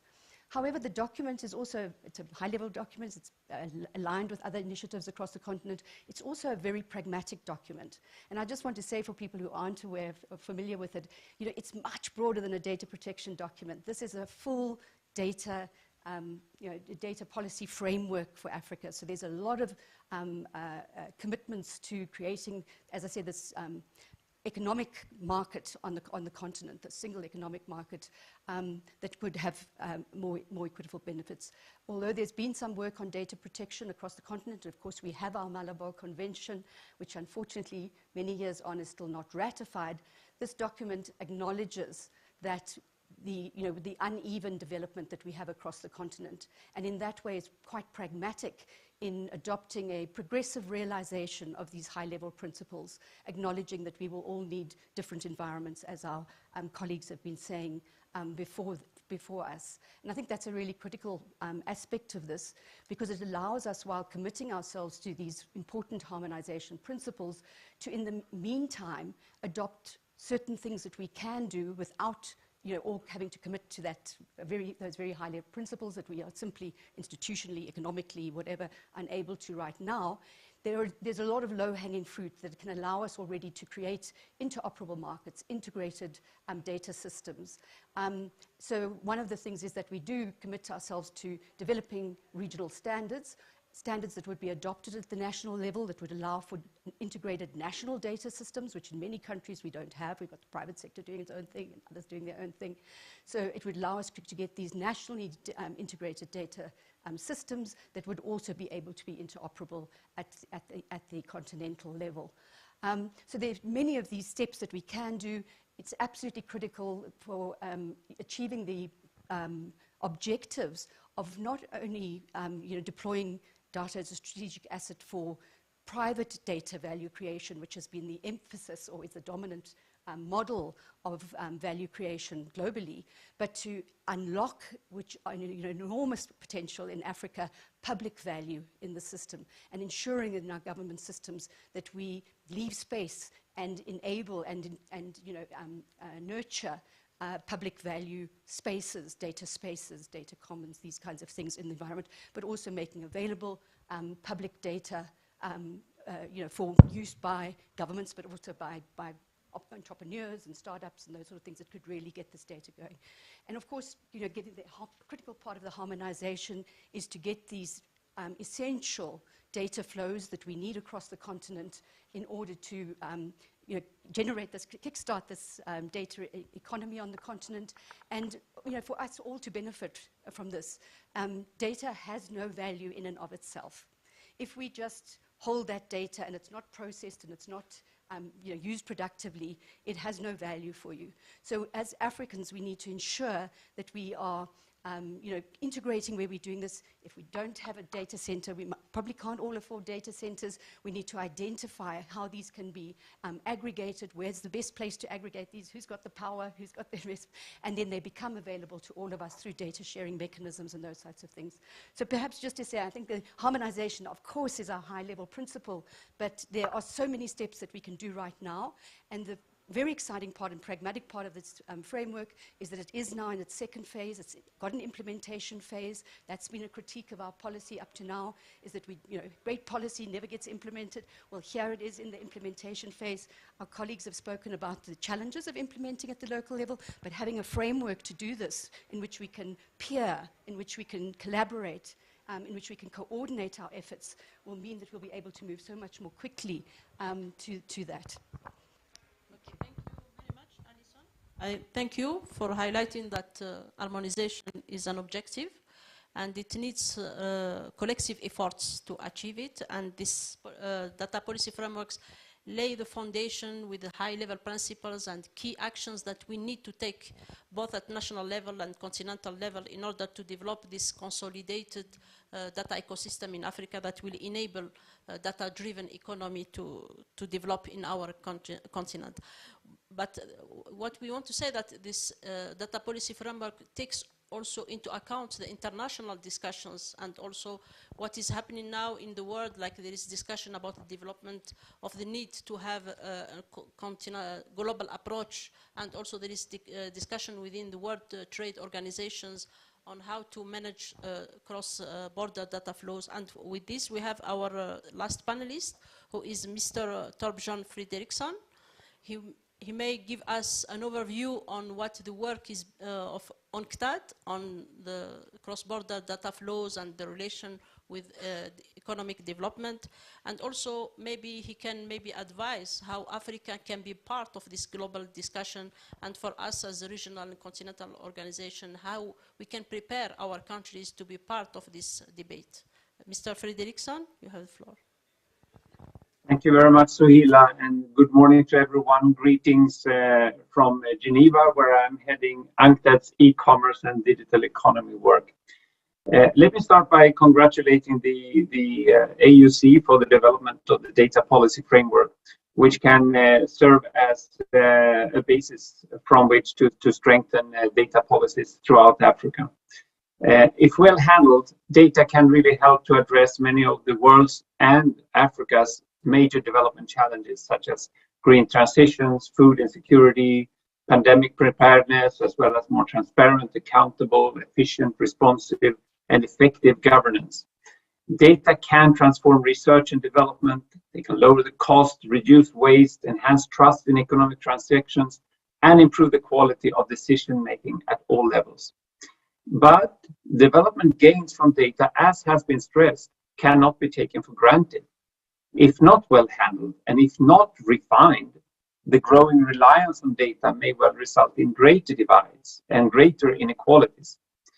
And this is what we actually have seen during the pandemic, where the shift to digital has really supported those that are best equipped and best prepared to harness data. Uneven levels of readiness in this area to engage in and benefit from the data-driven digital economy. We can see that in terms of the data infrastructure, in terms of digital entrepreneurship and skills, as well as in the availability of financial resources and institutional capacities for digital transformation. The shortage of appropriate skill sets in governance can also result in insufficient representation of technical and analytical expertise in legislative as well as regulatory framework development processes. And this, in turn, can hamper the ability of governments to identify the opportunities that could be afforded by digital technologies, as well as the potential risks and threats that could emerge. And that means they will be hampered in terms of regulating both the opportunities and threats. Now, data policies in Africa are, of course, affected by those implemented elsewhere as well. So at the same time, the global landscape of data governance that we are seeing now, as of today, is highly fragmented. And this risks leading to rising tensions among the main realms of data governance, like China, the US, and the EU. And it can also lead to increased fragmentation of the internet. We have seen as the increased use of data localization requirements as an attempt to try to protect data inside the country, while that may have justifications, it may also risk reducing the opportunities that data and data flows can generate. So it's against that background that UNCTAD and others have been calling for the development of a balanced global approach to data governance that could help secure inclusive development gains. And ultimately, we think that the goal should be to enable data to flow as freely as necessary and possible, but while being able to address the various development objectives of countries. A number of policy areas are relevant to consider in this context. It involves, for instance, agreeing on definitions and taxonomies for establishing terms of access for different types of data, strengthening the measurement of data, data flows and their value, dealing with data as a public good, exploring new forms of data governance, agreeing on rights and principles as well as standards. And moreover, given the prominent and growing role of the major digital platforms, which are particularly well placed to harness data, there is a need to discuss international cooperation on the governance of these platforms in the same context. For example, with regard to transparency, competition policies, and taxation. Similarly, international cooperation on data for development is also of critical importance and not sufficiently developed yet. In order to ensure an inclusive process with representatives of all developed countries, including Africa, we think that the United Nations should play a more prominent role than it currently does. But even within the UN system, there is currently a lack of holistic treatment of data. We have discussions in the UN that are also in silos. We have therefore pointed to the need for a new United Nations coordinating body or mechanism for data governance with a clear mandate to work on data with the right skill set up. It's not going to be easy to find this necessary framework that will require innovative and bold thinking about the form of global governance. But it will also need member states, not least from Africa, to be fully involved and on board from the outset. And let me conclude by just noticing that determining the best way forward here will be very difficult, but it's still necessary. How we deal with data will, to a large extent, determine if digitalization will bring inclusive and sustainable outcomes or lead to a further widening of the digital divides and income inequalities. And African countries need to weigh in this process on how to shape the future in this area. Thank you so much. We thank you for your participation in this panel, because we do understand that we cannot work in silos, and also highlighting that the global data governance landscape is currently fragmented, and there is a need to move toward more balanced approach and inclusive approach. And we have seen that the report of UNCTAD of 21, he made a recommendation on UN to play a central role in this move, and also the need to create a dedicated body from within the UN to deal with data. And for us, from the Africa perspective, we would advocate for more capacity and also sharing information with developing countries to enable them to be part of this process. I think with this we come to the end of the interventions of the panelists, and we open the floor for questions. We have 15 minutes, so feel free to raise your questions. I would kindly invite you to be concise and also to introduce yourself and to whom the question is addressed. We start with this side, and after that we move to this side.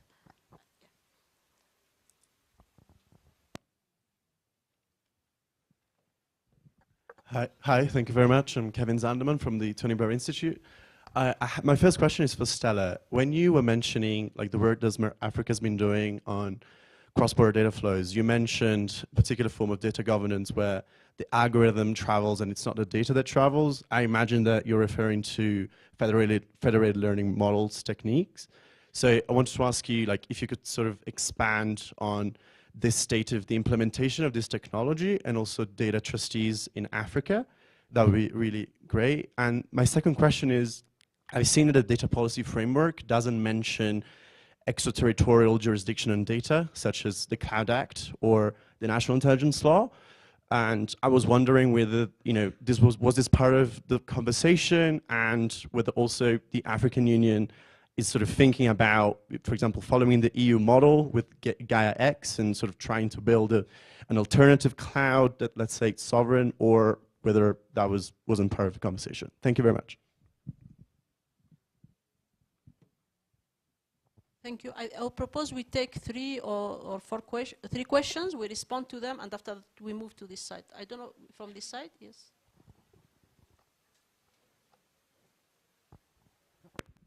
Hello, thank you very much for the very interesting panel discussion. My name is Martin Hallen from the DataSphere Initiative and Internet Jurisdiction Policy Network.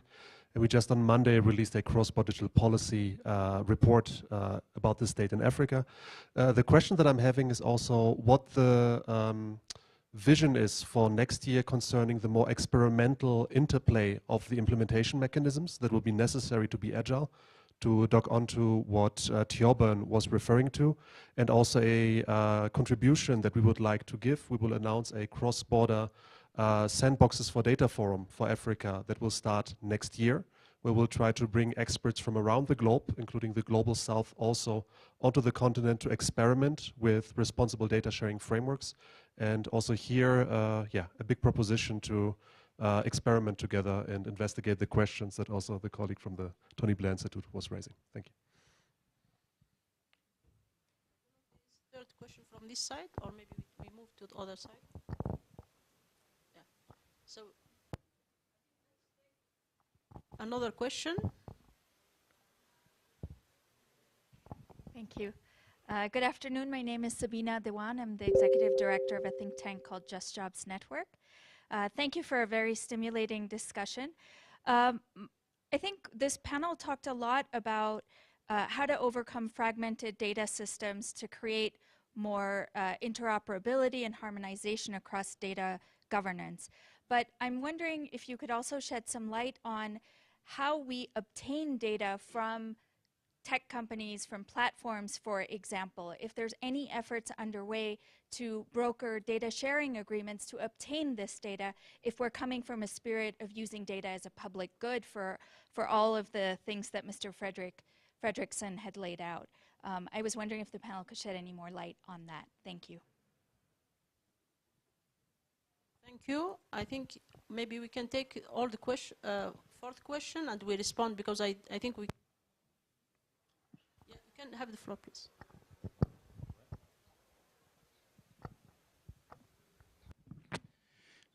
I'm Charles Kajoreka from Malawi. I work for Youth and Society. Yeah, so in Malawi, we are at the stage where we are developing the data protection law, and we're also developing the National Data Center. And we also just wanted to learn from you what the experience of civil society in terms of participation in those processes, and also the citizens in such processes. And I would also want to collaborate or speak to different actors here that would be willing to support civil society participation in such process, particularly the data protection legislation, and also monitoring the process in terms of the establishment of the data center that we are working on in Malawi. Thank you so much. Thank you. I think maybe we respond to these questions and we'll take second round to the questions. So I would kindly invite the panelists to respond in 2 minutes, to take one of the questions. I think the first one was addressed to Stella.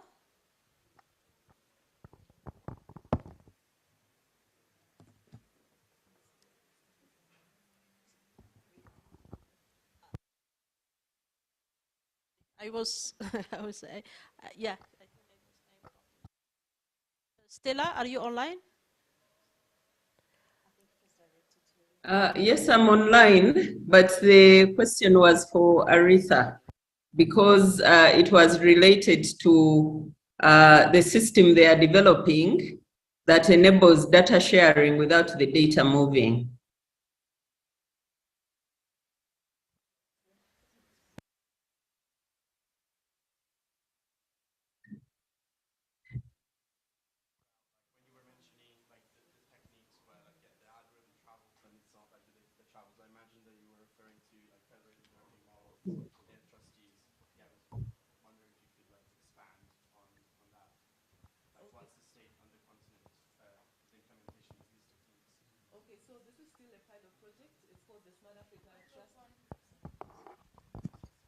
Okay, so this is still a pilot project. It's called the Smart Africa Trust Alliance.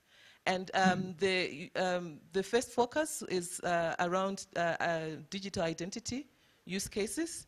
And I know they're working with Benin in the implementation. I don't have further details on it, but I'll be happy to share contacts with you and share more information later.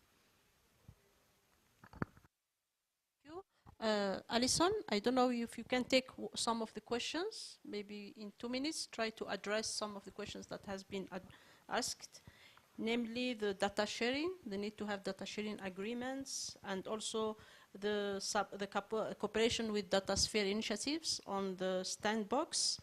And I think the last one was from Malawi, about how we can support Malawi in development of data protection laws, and also about citizen participation in the drafting. I put all the questions to Alison, but you feel free to respond to one of them, and we'll hand over to the other speakers as well. Sure, I'll do that. So the issue that was raised around GX and intelligence and those sorts of things, I think just to emphasize that the framework was a very high-level principle document. So some of those implementation questions are not addressed specifically there. They're coming up now in some of the implementation aspects of this. But currently there was no discussion within the task force around the GIX systems, or whether we should be doing that. Likewise, the task force, the framework's commitment is very much towards the kind of policy experimentation that would be suitable for our context, and that would come up with new things, not just a stick and paste policy from elsewhere. So I'm sure the regulatory sandbox will have space to do that. Again, it's not been in the implementation discussion sort of yet. Just very importantly on the data sharing aspects and extracting data from the big platforms. So as I said, the document, the framework you'll see draws on the digital transformation strategy's commitment to open data on the continent and to the provision of public data. So I think this is a very nice continental commitment which can unlock some of that public value. That's a different question from getting arguably public data, but data from big platforms and getting them. So this is obviously the bigger discussion around global collaboration and cooperation, and how, a small country like Malawi, or even whatever bigger country in Africa, or bigger economy in Africa, on their own are probably not going to be able to do very much. And so the document speaks very strongly to sort of louder African voices and harmonized positions, caucused positions, so that we're actually engaging in these international fora. Suhail has already mentioned a number that, of course, we've had a very fragmented approach to in many ways. But just to say, a lot of people feel that it's not possible. And I think if we look to other examples, 10 years ago, we never thought we would be able to get digital taxes, from operators that aren't operating in a country. And through a global, regime reform, that's possible now. So the possibilities of making those a requirement of these public, big platforms, I'm speaking on my own behalf now very much, but making that a requirement of big platforms that are using public resources, namely the internet, etc. I think collectively and collaboratively that kind of quid pro quo exchange can happen. Okay, thank you very much, Alison. I think there is a question on the participation of citizens in the development of national data protection laws. I think we invite Stella to respond to this question. We see how Uganda is handling the development of legislations and how they engage with different stakeholders. Stella, if you can address it in 2 minutes, please. Yes. Thank you very much, Suhila, for that question, and the gentleman from Malawi. I believe Malawi, their legislation process is similar to Uganda. In our case, as you develop a bill, you're required to publish this bill and get comments. And it's a requirement even before it is approved. Even when it goes to Parliament, which is the last stage, Parliament also invites stakeholders, key stakeholders to participate, and even the public.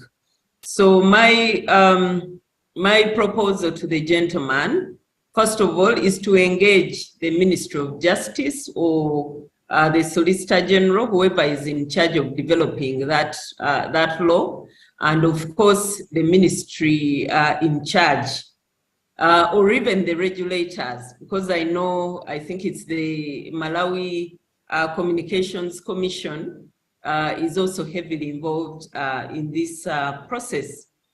Once you engage them, then you'll be able to know when this publishing is supposed to be done. I find that the involvement of civil society is very important, especially in as far as it enables government to also realize how critical these laws are, and it also enables wider discussions about issues to do with privacy and data protection. I believe it can be done. It's just a matter of being aware and when the publishing is supposed to be done, and then submitting comments. I find that when you submit written comments, you're more likely to get feedback than when you wait, to speak in a workshop. Thank you, Suhila. Stella, I think the last question that we have is about the sorry, you want to come up on? Okay, so we can continue. Yeah, just to come up quickly to the question that came from the gentleman from Malawi. On a Pan-African level, at Smart Africa, we have a framework of engagement. So we have projects on data centers. We also have a project that we did on data protection that I mentioned. So please, you can reach out and then we can see how you can also be part of this. And in terms of the question that came from Martin, at Smart Africa, we are conducting agile regulation training through the Smart Africa Digital Academy. And we are also looking forward to also start implementing around data sandboxes. So hopefully we'll be able to engage in that area. And then we are also working on a data governance blueprint, which is based off recommendations from the Continental Data Policy Framework. And if there is anyone who's interested in participating, you can also reach out. Thank you, Stella. I think this brings us to the last question, that it is about the extraterritorial data localization. I think we'll ask Mr. Torbjan to help us on this. What are your perspectives? Because like the EU data policy framework highlight like our recommendation on data localization, but we don't see it as a constraint for the development, but it is rather part of the data landscape. And I wonder if the global and balanced data governance system will recommend an extraterritorial data localization, and I think it is the main discussion around the global data governance and the fragmented frameworks right now. Thank you, Suhila. Let me try to address some of these. I think they're all connected in a sense, these questions. So, but I think first, when it comes to the question of platforms, I think this is where it comes to the question of right to access different types of data. There's one thing to control public data that the government has full control of, but when data is collected on the citizens of a country and they end up in the private universe, then there is a question of how do we regulate what access that the people and the countries have to access these kind of data. There's a question of transparency here as well. I mean, in the financial sector, we have very strict rules on how much information that the financial players need to provide to make sure that the financial market is working well. The platforms are not, in the digital space, are currently not under a lot of pressure to share data on what they're doing, on algorithms, etc., because this is perceived as a private asset. This is something that needs to be discussed. And I think this has to be raised at the global level because the biggest platforms, they are really, they have a global reach. So it's very difficult for individual countries to negotiate this with each platform. So there's a need for a global discussion. And finally, on the question of civil society's role, it's extremely important that the civil society is involved, not just in reviewing specific pieces of legislation, but really in a broader discussion about how to leverage data for development. Data are so multidimensional. They have economic implications, but also non-economic implications for human rights, privacy, etc. And the civil society has an important role in this context. And so therefore, going forward in these discussions in countries and globally and regionally, we need to have processes that are both multi-stakeholder and multidimensional when we talk about the implications of data for development. Thank you again. Thank you. Thank you for emphasizing once again the need for global discussion on different aspects, because like data is multidimensional and also it has its nature is cross-border, so country cannot manage it by itself, but there is many things that need to be discussed and need to be agreed at global level. And I think now we see that countries, they are all in the phase of developing their data capabilities and also their data systems. And they hope with this, the UN will facilitate this discussion, as you highlighted earlier, that as one of the recommendations is to have UN playing a role to bring all countries together.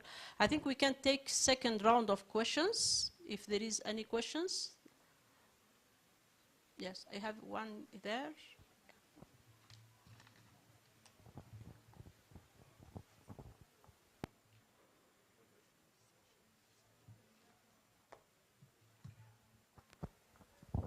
Please, who has the mic?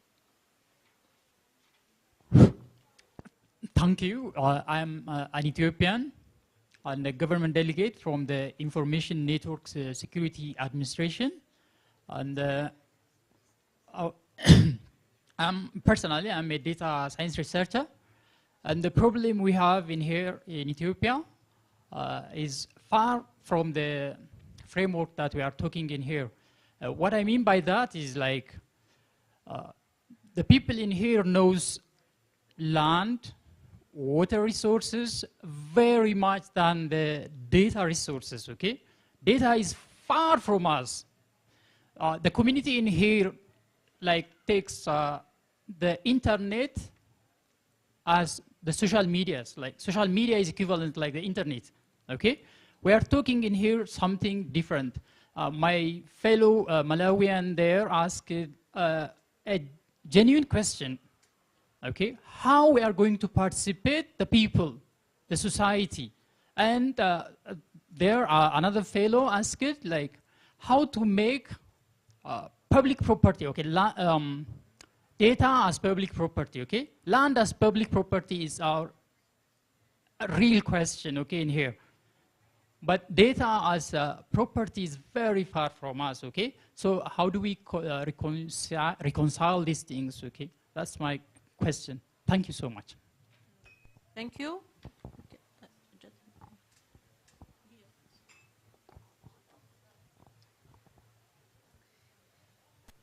Thank you. My name is Tesfaye Noai from Ethiopia. I came from the judiciary. It's a good presentation, and I find the policy is very good for Africa. But I have some fears that if we are not customize it, if we are not harmonize it with our own policies, with our own legislations, then it's going to be a problem. As you pinpoint it clearly that we have this Malabo convention, but it has not been signed, ratified, but at least by half of African countries.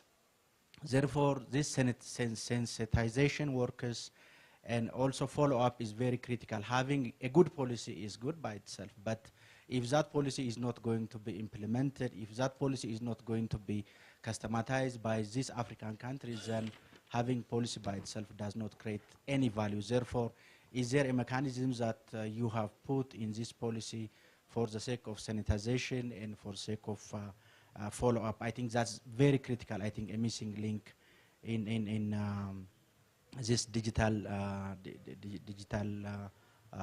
creating digital societies in Africa. The second one is this policy is good policy, but I think we need to have an overarching projects that could help African countries to share data, to use data, like having an infrastructure, soft infrastructure, maybe hard infrastructure, that could maybe as an indicator, as a signal for African countries to share data. Therefore, what are you thinking on that? The last one is there an element that has been included in the policy to share data between different sectors, like between justice sectors in one African country to another African country? information data, economic data, and other type of data. I think sectoral level coordination and cooperation is also very important. Thank you. Thank you. I don't know if there is, maybe you can take the last one. Yeah, we take the last question from this side, and after that we will go.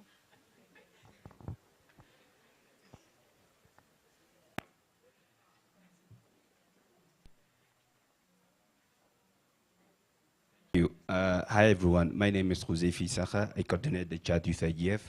I would like to ask questions about Central Africa framework.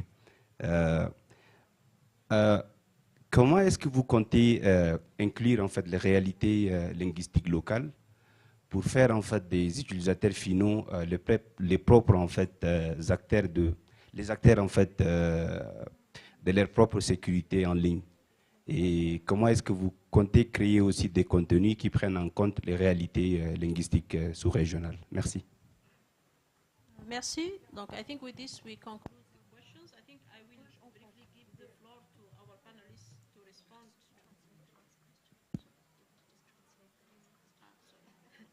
The last question, I think I have been told that the last question is in French. We need to translate it to English.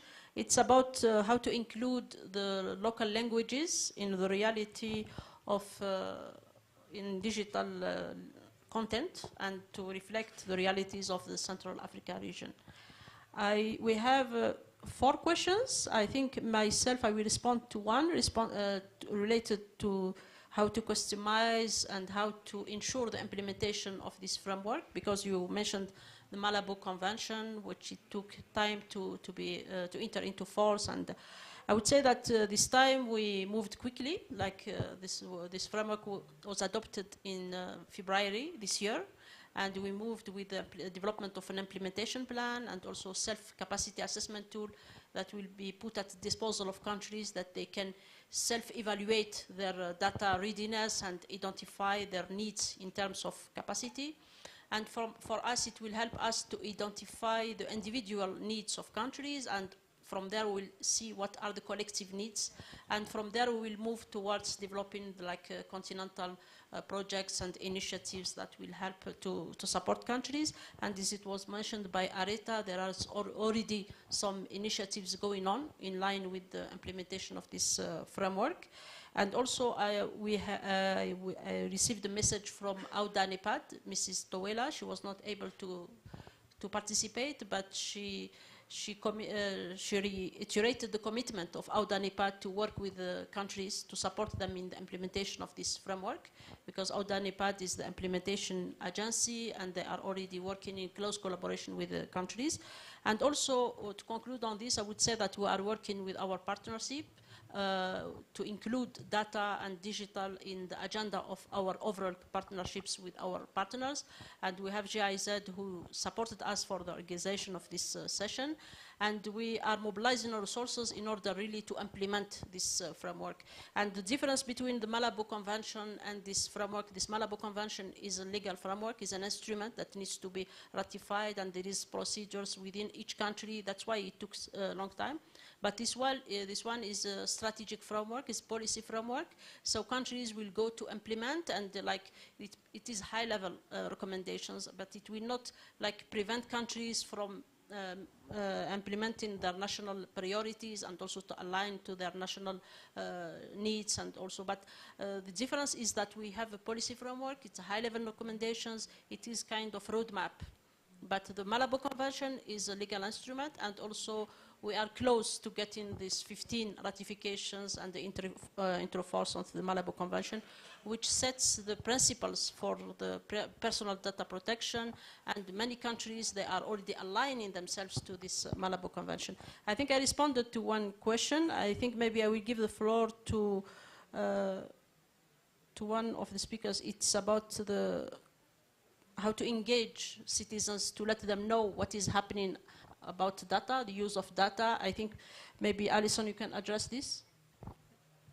Thank you. I did just want to, in the context of the framework, because I think the questions that were answered here, and in the case you were giving in Malawi, are really our central challenges on the continent. So the problem is that we have over half the continent not connected to the internet, not actually, although they're affected by this data environment every day and are at risk every day, because even though those people aren't connected, for example, through bio-ID systems, through all sorts of, algorithmic decision-making that's being made with their national data, they are now being exposed to data, even though, directly, even though they're not able to control it or whatever it is.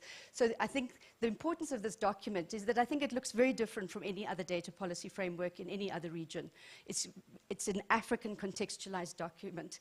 And before we talk about the data economy or the data environment, we speak about Africa, and we speak about digital readiness, and we speak about data infrastructure and getting people online and skills and awareness and those sorts of things. We know from Research ICT's Africa's own after access surveys that, even if people become connected, they don't have the necessary digital skills, but more importantly, the educational skills to actually not only just use the instruments as, effectively for transactions, but to actually produce with this data. So we've got a enormous human development challenge and policy and practice that needs to go across all these economy and society where data is affecting everything. And I think this is acknowledged in the document. There are also some critical principles in the enabling framework around data justice, for example, that I don't think you're finding in other documents at the moment, that's saying, a safe and secure environment, so cyber secure and a data protected environment, doesn't give you a trusted environment, that you actually need legitimacy of your institutions. People need to be able to trust them in order to use them. And I think there's that kind of, really trying to understand the challenges that face us in Africa that are well captured in the document. In relation to the question of the justice data and cross-border sharing of information and that sort of thing, the document recognizes that this is a very complex area, this is a high-level principle, but that there will have to be data regimes in order to ensure that there's research data shared, that there's justice data shared, and of course, because this was developed in the context of COVID, very importantly, that health information is shared. So I urge you to look at the document. Obviously, the challenge is now in the implementation, in the detail, in the developing these, but I think a lot of these areas are identified in the policy framework as areas that need to be taken forward in strategy. Thank you, Anissa. I think we invite Mr. Guichard to respond to the last question about the local languages. Monsieur Guichard, vous êtes là? Oui, je suis là. Okay. Merci beaucoup pour la parole, Souila.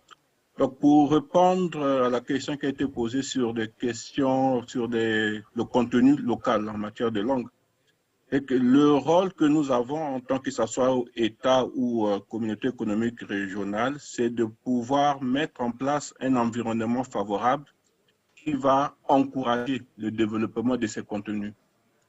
Donc, nous mettons à disposition des infrastructures qu'il faut, les cadres réglementaires qu'il faut pour favoriser, n'est-ce pas, le développement de ces contenus. Bien entendu, au niveau de la CEAC, lorsque nous avons effectué des ateliers régionaux sur des points d'échange Internet, nous avons fait de la sensibilisation pour encourager le développement de ces contenus locaux. Il ne nous appartient pas de développer, mais nous devons encourager, n'est-ce pas, ces contenus, le développement de ces contenus. Et l'encouragement, comme je l'ai dit, c'est en mettant en place le cadre réglementaire qu'il faut, les infrastructures qu'il faut à travers les infrastructures de stockage de données, à travers les points d'échange Internet régionaux ou nationaux.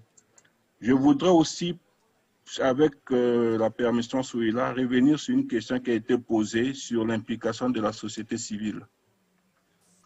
Donc aujourd'hui, au niveau de chaque État, il est encouragé que nous puissions organiser des forums nationaux sur la gouvernance de l'Internet. Donc ce cadre-là peut aussi offrir un cadre de concertation où tous les acteurs qui interviennent dans l'écosystème discutent des projets ou des actions que le gouvernement est en train de mener. Donc cela offre aussi une approche pour impliquer tous les acteurs qui interviennent dans l'écosystème.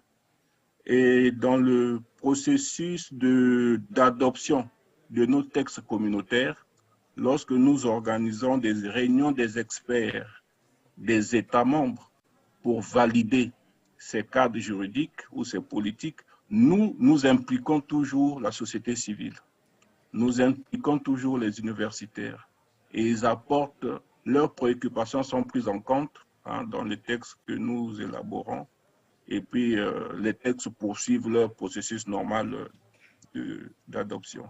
Voilà ce que je pouvais dire. Merci. Je vous remercie, Guichard.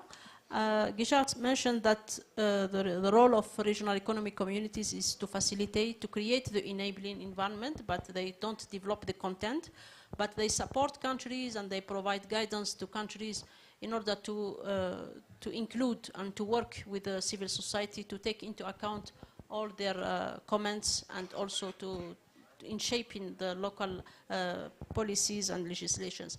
I think this brings us to the end of this session. Join me in thanking our panelists for their responses and also for sharing all the information they have shared with us. Unfortunately, I cannot give them floor to conclude as we run out of time, but just I want to thank them. Thank you for your participation, and we invite you to continue the discussion outside. Thank you very much.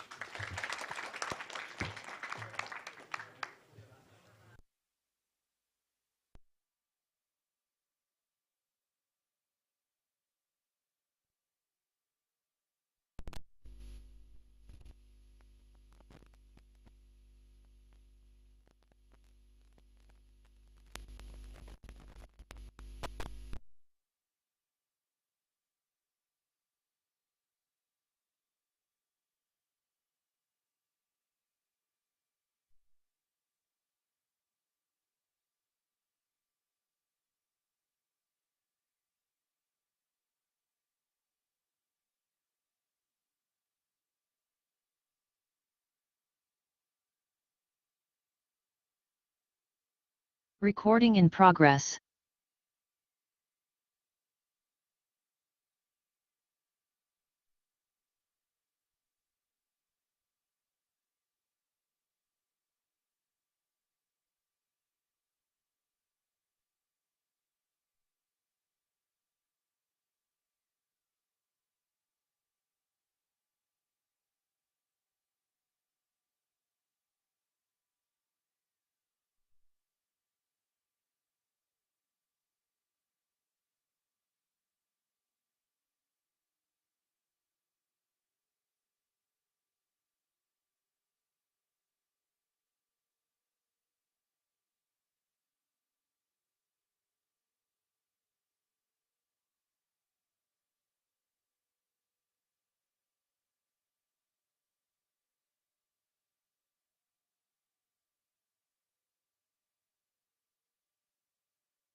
Good afternoon, good afternoon. Welcome, everybody. Please take your seats. We're starting.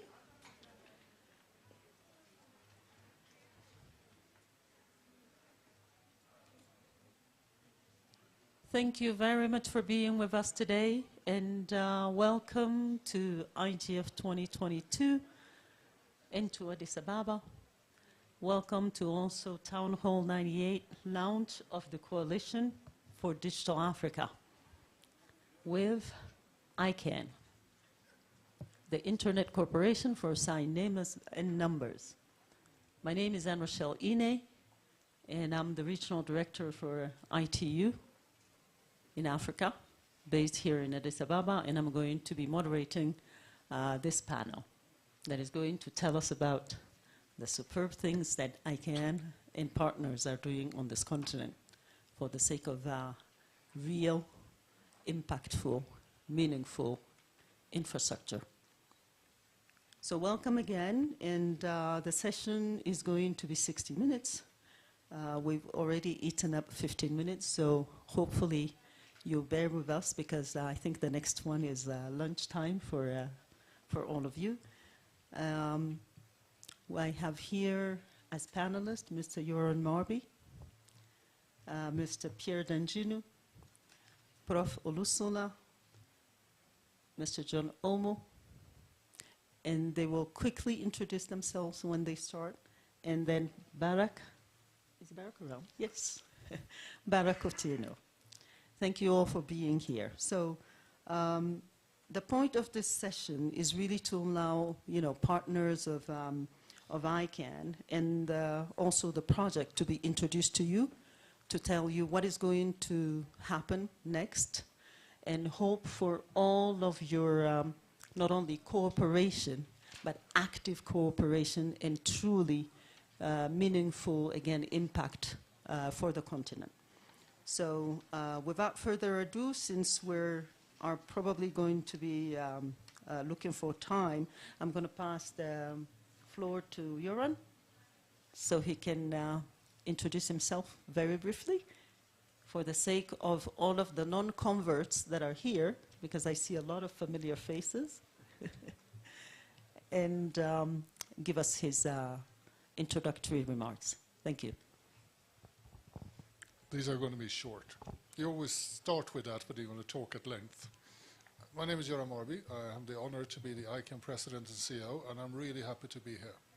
So many of you, I recognize many of you, but I also know that you're active IGF. And here at the IGF, you talk about this thing called the Internet all the time. So I'm going to talk about the Internet as a technology, because that's actually what we are. So every time you go online, you hit about something that originates from ICANN or its technical partner. It's the IP address, it's the IP protocol, and the DNS. You're not alone in that, because today we have about 5.3 billion users in the world doing it. And interesting enough that Africa is one of the fastest growing users of those technologies today. You've gone from less to about close to 50% in just in a decade or something, and you should be very proud of that. But to be able to take the next step, we also have to think differently. We have to do things differently. And Africa, as an end region, is very unique. And that means that we have to figure out new ways of working together. This coalition, with other ones we'll present more, is about finding new ways of making a difference on a more local level, to make people working together to not always fix the biggest problems, but actually fix those problems that is essential for people in Africa. There's one thing that's important for me, is that Internet for Africa is for Africans and by Africans. You're the ones who should be the decision makers, you're the ones who have the knowledge and skill to solve any problems that exist here.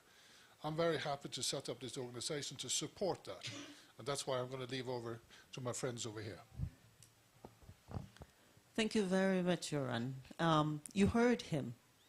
For Africans, with Africans. I will add by Africans. So let's make it work. Pierre, you're next.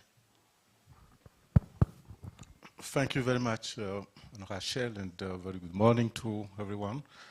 I'm Pierre Danginu, Vice President in charge of stakeholder engagement, and particularly in charge of coordinating what we call the ICANN Africa strategy in Africa. Just happy to be again with you, recognizing so many friends here. Just wanted to highlight the fact that what we are doing here today, in fact, is a kind of continuation of something that really started some kind of 10 years ago. Also reminds me that exactly 1993 we were here as ICANN to actually talk about something at that time which we called multi-stakeholder internet governance, works. And in fact, that was when we really came up with the idea that we should make sure that we establish a few activities here to promote, digital transformation in Africa. And by doing this, we were actually having a few sort of ideas, and that boils into what we call the strategy for Africa.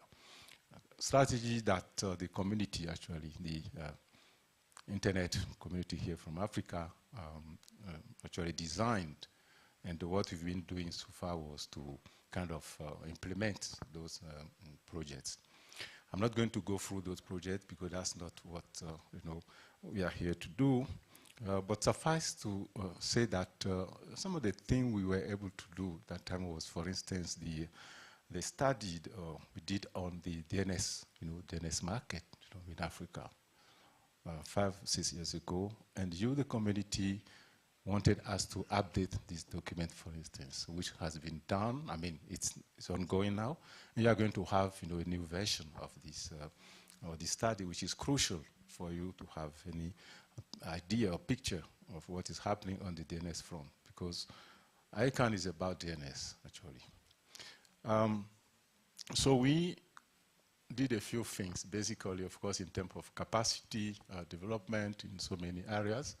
DNSSEC, for instance, for security of the DNS.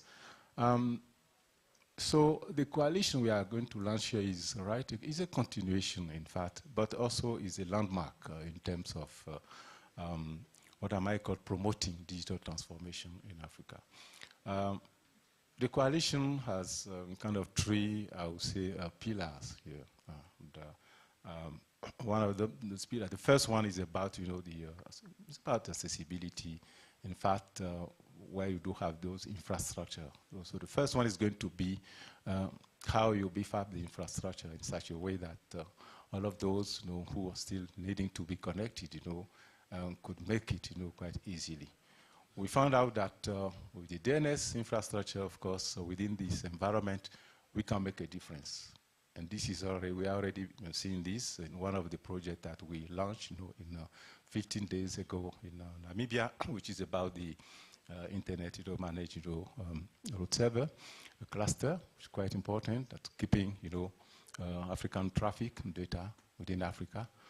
Not sending it outside Africa and then coming back. This is something that we did. We are already seeing this interest. And we didn't do it on our own. We did have our partners on the ground. We can provide details on that. This is about the infrastructure.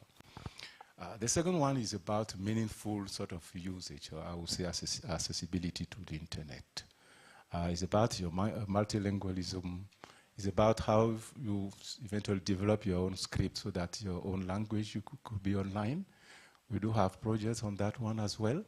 And we do have partners. We do have African Association of African Universities. The representative is here, Professor Olushelu, who is going to actually talk about it soon. We also have other projects, for instance, I spoke about the security with the DNS. We have a project on that one. We do have partners. We're still looking for more partners to make sure that you do sign your zone file. 54 African countries today, less than 15 of them have signed their zone file. Signing your zone file meaning that you are making your destination, secure. So it's important that this be done. So we do have a project that's going to really, deal with the technology that takes to be able to kind of sign your zone file. This one also is part of the whole coalition thing. A few others that we are going to develop as we move on this 3 years program. And of course, Professor was asking me about, sustainability, ownership, and all of this is going to be built within the system as we move on. So in a nutshell, that's what I would like to say as far as the coalition is concerned. Thank you. Thank you very much, Pierre. On a personal note, I'm going to tell you a little anecdote. In 1997, conference room 3, right here in UNECA. So Pierre and I, sitting at the same table, one of the only ladies, writing the Africa Information Society initiative that took into account the creation of AFRINIC, AFTLD, AFREN, AFRI-ISPA, and basically all of the internet organizations that we're having today on the continent.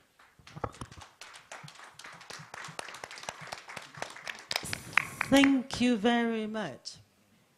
But I am glad to see this coalition today because we've definitely all failed at something, since today the continent is still at 33% connectivity. So going it alone has lived. It's got to be together to go far. And I'm really, really glad to see the African Association of Universities here represented so they can do their part. Prof, up to you. Thank you very much. Just as you said, it's very important that universities in Africa come on board this initiative. I represent the Association of African Universities, and indeed we stand as the voice of higher education in the continent. This is not our first time of being involved in the internet ecosystem.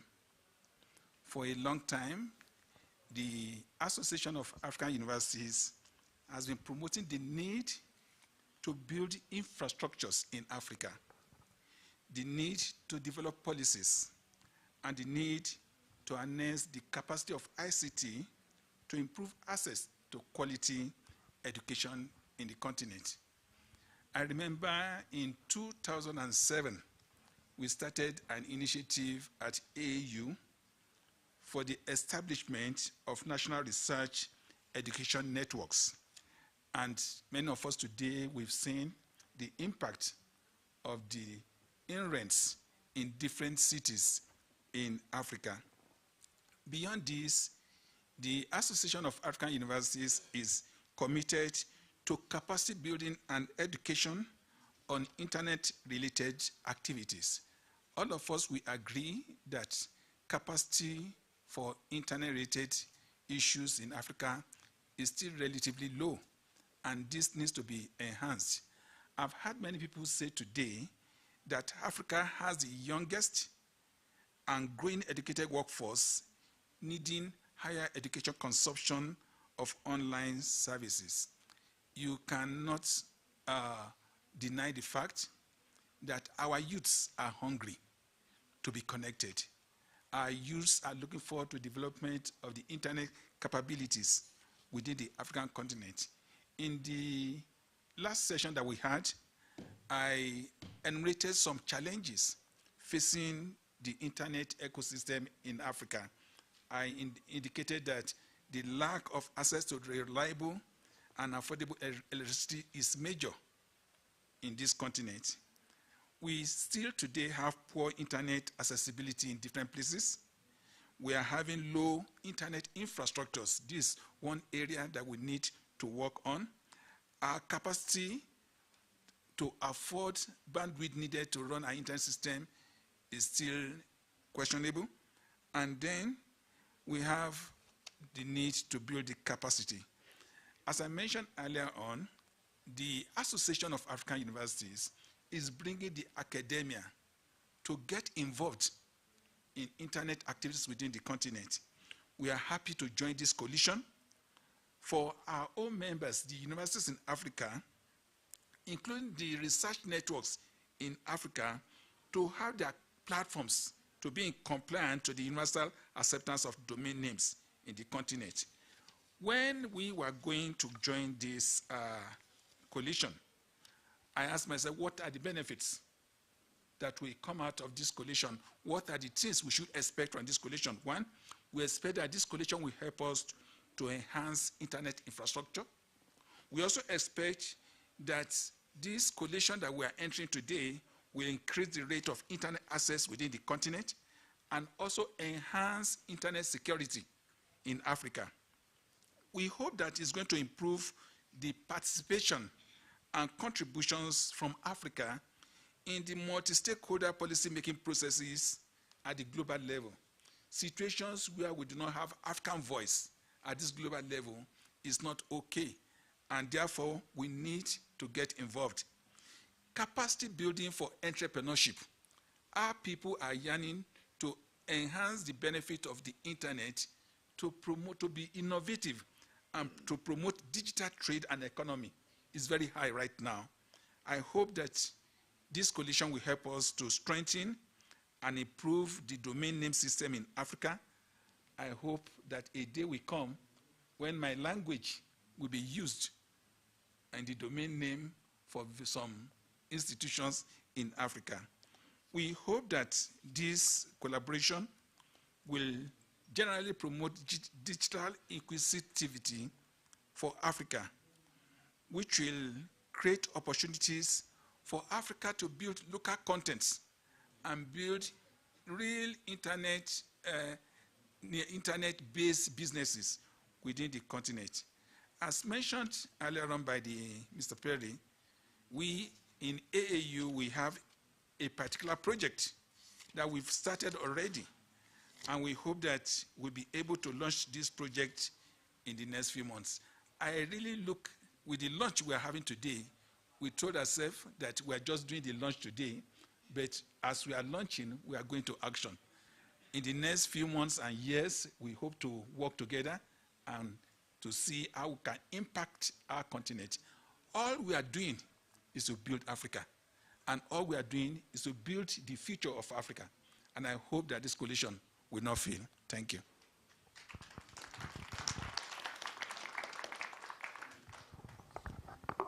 Thank you very much, Professor Olusola. My next speaker is John Omo. John works for an organization that is very important for this continent. And he's going to tell you a little bit about it, I'm pretty sure, and tell us why, or as Prof said earlier, what's in it for ATU joining this coalition. John? Thank you very much, Anne, Rochelle. Thank you very much, fellow panelists and the audience. My name is John Omo. I work for African Telecommunications Union. This union has been around since 1977, when it was established by heads of state and government as a union, bringing basically at the time government together in terms of development of telecommunications in Africa. As the Organization of African Unity transformed into African Union, then the ministers also transformed the organization from Pan-African Telecommunications Union to African Telecommunications Union. Currently, we have a membership of 50 out of the 54 African countries. And we also increasingly have a very vibrant civil society and private sector membership in our organization. In fact, a lot more than the member states, nearly 60 of them. Most of them are organizations that have their roots outside of this continent. And the major players, whether manufacturers, whether civil societies, whether the private sector that operate in Africa. And so our business is to coordinate the development of ICTs in Africa amongst governments, and of course working with the private sector and the civil society, and also representing or organizing African governments in international ICT fora, largely the International Telecommunications Union. Now, I'm certainly very excited to be part of this coalition. And I will tell you why I mentioned this during the press conference. But as I say, we bring on board the 50 or so African governments to the coalition, and also 57 private sector organizations and civil society and you know, community-based organizations. I think during this conference you have had quite a bit in terms of what each and every organization is trying to do for purposes of ICT development in Africa. And as I mentioned in another forum this morning, there's so much attention about Africa, and for good reasons. Someone once said in a negative sense that he who conquers Africa will conquer the world. And I see the value that the internet brings to Africa's development as tremendous. And Africans must latch onto it in terms of how we will bring our people onto the grid in terms of selling their ideas, in terms of selling and trading and participating meaningfully on the internet space. The unfortunate thing, which is why I see this coalition as important, is that we have worked so much in silos. We have worked so much in silos. I mentioned earlier on that, as far as I know, there are about 6 or 7 coalitions about Africa. 6 or so 7 coalitions about Africa. And the question that we must ask ourselves is really whether these coalitions are for Africa or for the interests of those that are coalescing about Africa. And I think the benefit that this brings is it seeks to work with each and every one of us, be they government, be they the civil society, be they the private sector, that work on the internet space in Africa for purposes of Africa's development and participation meaningfully into this space. There's so much competition rather than cooperation. And I think we must then bring on board the various initiatives that seem to want to speak for or about Africa or develop Africa's participation in the internet space into some sort of dialogue, so that we then say, is this about competition or is it about us cooperating to develop the continent for Africans and not so much for those that are coalescing to further their interests about Africa. And so I'm so excited about what ICANN has done, that this is about Africa by Africans for Africa. And I think in that sense, then we need to get on board and see that we bring all our various initiatives, all our institutional capacities in order to bear on the development of internet and participation of Africa in the internet space for Africans. Thank you very much.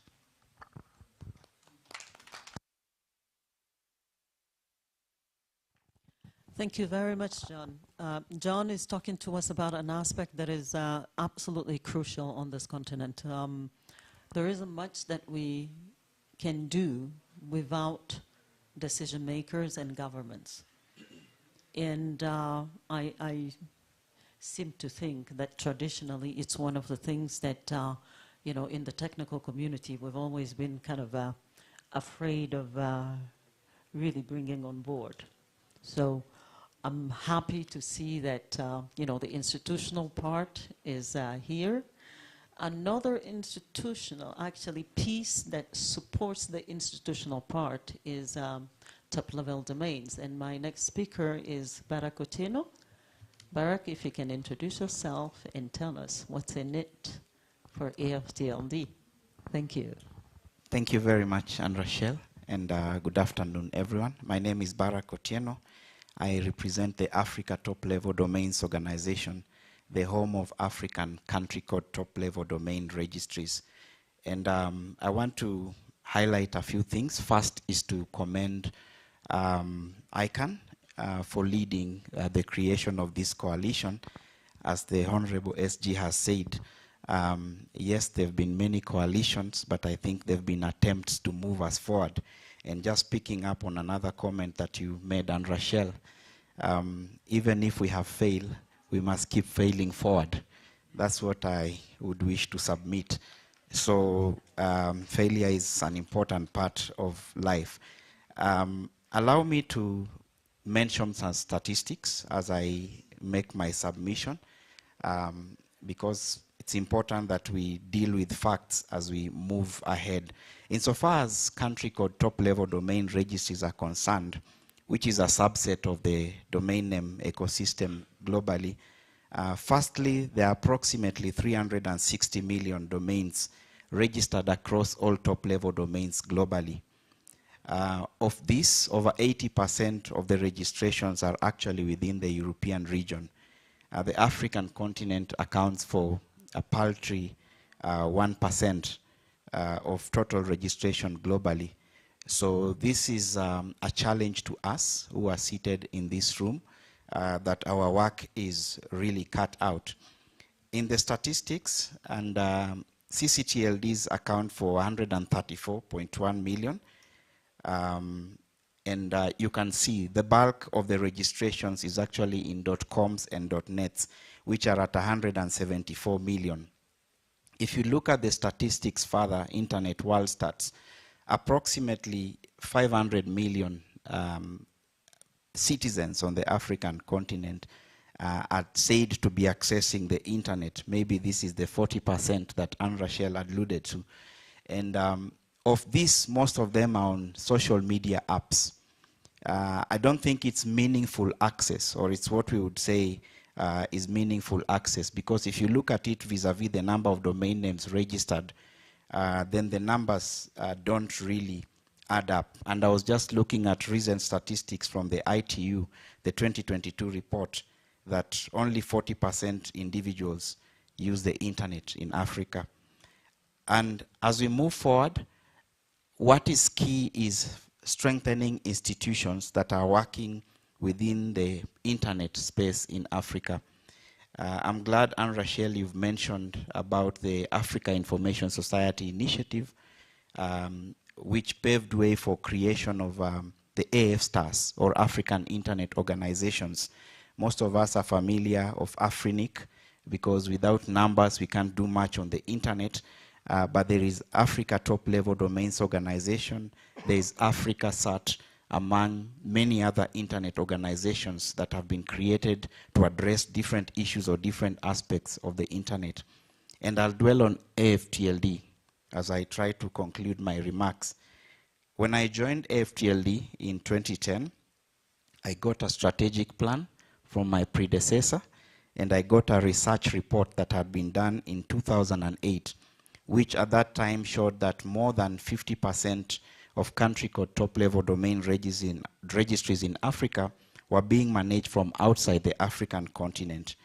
And in an initiative similar to this, a number of organizations, the Internet Society, and I think also led by ICANN, came together and created a registry operations curriculum, which is still in use as we speak in different parts of the world, which formed the basis for the capacity building initiatives that we did in various African countries. And I'm glad to report that as we speak, over 90% of country code top-level domain registries 10 years later are being managed from within the African continent. We have very few remaining, and by Africans for that matter, let me add that. Again, thanks to the efforts by ICANN and the other partners who are in the room, NSRC, the Internet Society, who have again come together for this coalition to make sure that we move to the next phase. In this particular coalition, there are 10 CCTLDs that have been identified, which still have a few challenges here and there. And through this initiative, we are going to make sure that at least 100% of the CCTLDs are now being managed from within the African continent, but not just managed, but that they are sustainable entities. I think all of you are familiar with the .Africa initiative, which is managed by African entities or technical entities, and the role of CCTLDs cannot be underestimated. Any country that has a strong CCTLD definitely has a strong internet ecosystem. I think statistics don't lie. Look at CCTLDs that are doing very well and look at the local internet communities and you'll see the vibrancy. I would wish to stop at that and thank you for the opportunity.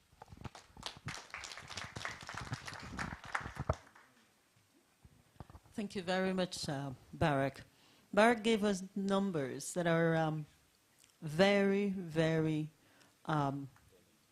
telling, but also, you know, insightful in terms of where we come from and basically where we want to go. So this coalition is here to actually do that. One of the reasons why we're here to explain what it is that we want more people to be part of it. We want more research universities. We want more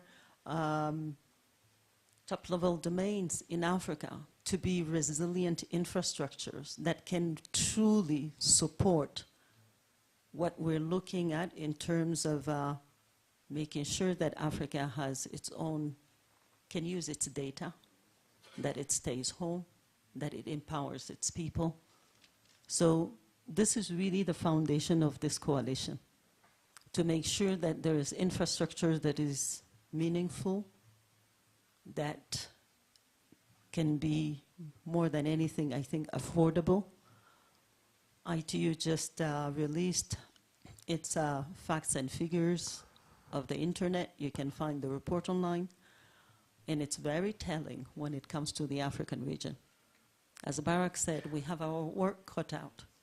So I'm going to open the floor. If you have questions, please raise your hands.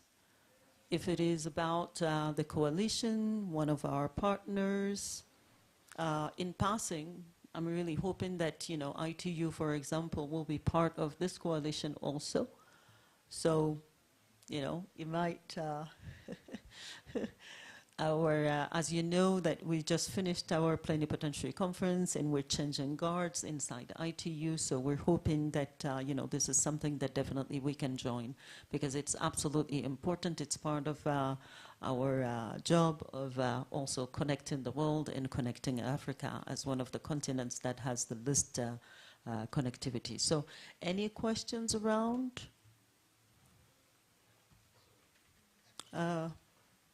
At the back there. So do we have a mic? Yeah? Okay. Please introduce yourself. Right. Thank you. Thank you. All right. Thanks for the presentation. My name is Kweku Ntwi. I work for the African Open Data and Internet Research Foundation. And I'd like to commend you on what you're doing. And basically, I think one thing that we need to be thinking about is also about the smaller grassroots in connecting in terms of community networks and also small operators who are able to connect small communities. So this is just a bit of a caveat or a bit of a suggestion also, and how we can incorporate it into most of you organizations who are doing things. And that's what I want to contribute. Thank you. Thank you very much.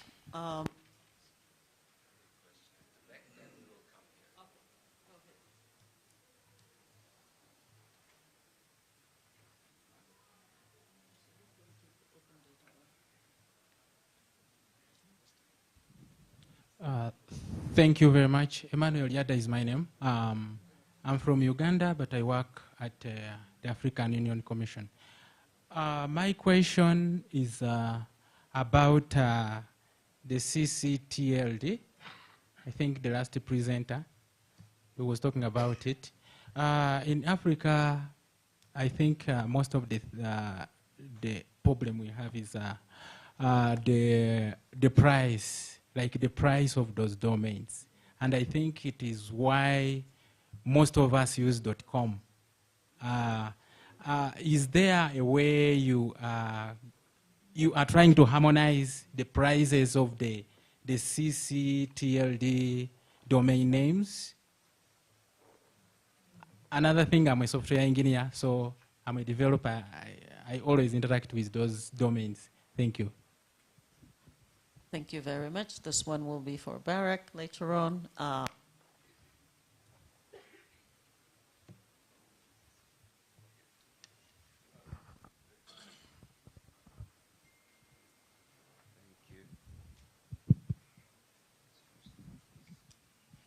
My name is Naza Nicholas Kirama. I am currently working with Internet Society Tanzania chapter, and I am also the project manager for Tanzania Digital Inclusion Program, out of which we have been able to manage to create one community network innovation hub, connected 10 schools, 120 people connected to broadband internet, and a police station for the first time, I think, in Tanzania has been connected to broadband internet, and 2 health centers. I have got 2 submissions. Number 1 is about the IP resources in Africa. If we are talking about IP resources, which are managed by Afrinic, these are important for the digital Africa. The future digital Africa depends on these resources. Unfortunately, I don't want to go deeply into what is happening to Afrinic. But I think one of the important work that this coalition should do is to make sure Afrinic moves from Mauritius to Ethiopia. That is my proposition. Because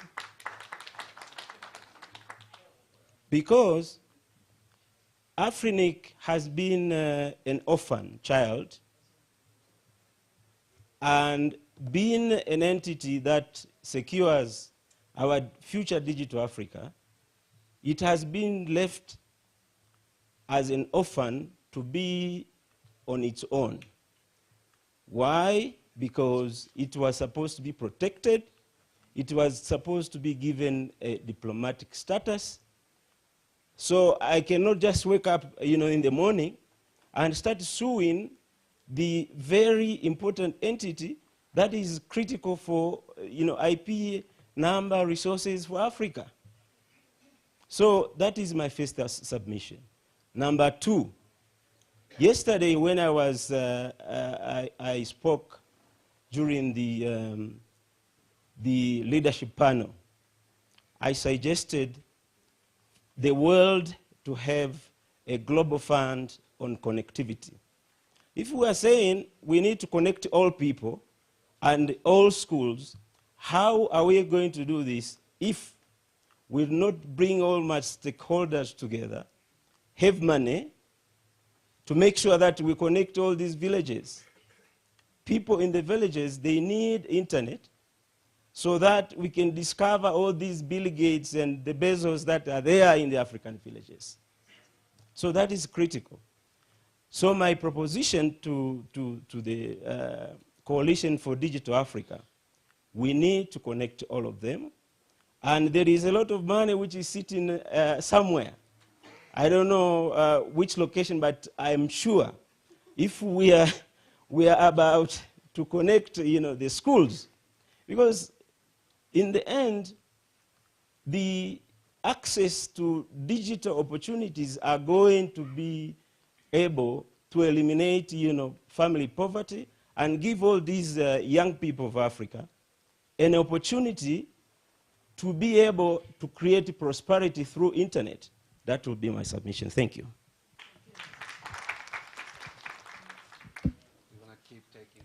Yes, please. Two more and, okay, three because we haven't had a lady, but yeah.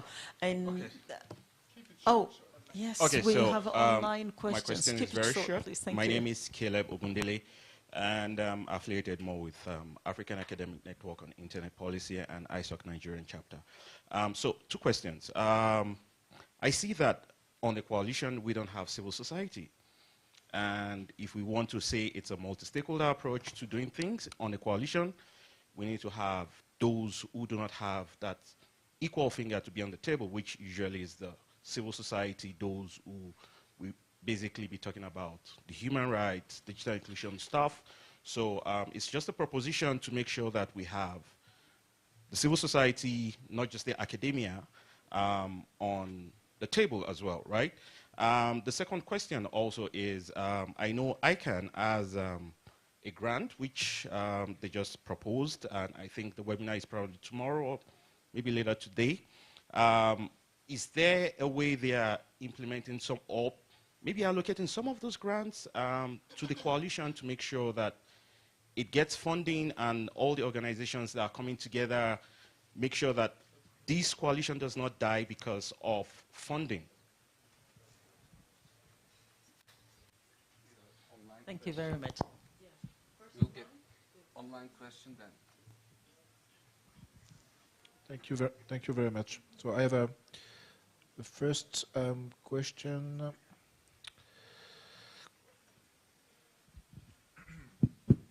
So it's coming from the Abuja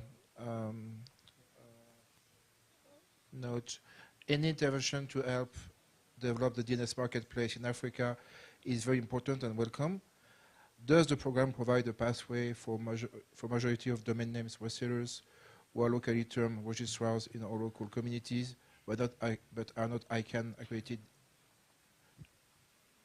Yeah, to becoming contracted parties within ICANN within the 3 years.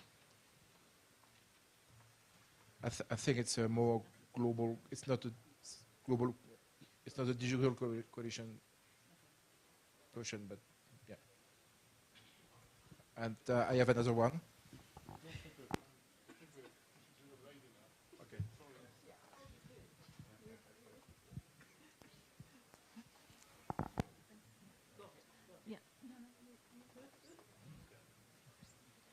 Hello everyone, my name is Fiona Songa, CEO TESPOC, that's the Technology Service Providers Association of Kenya.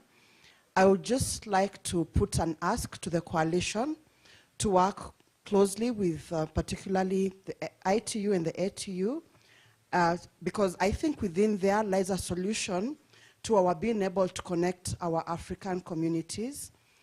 We adapted the universal access funds from the ITU system. But in our part of the world, if we are honest with ourselves, they are being politicized, they are being taken over by political systems that are not keen on achieving this agenda, which means we have to work differently.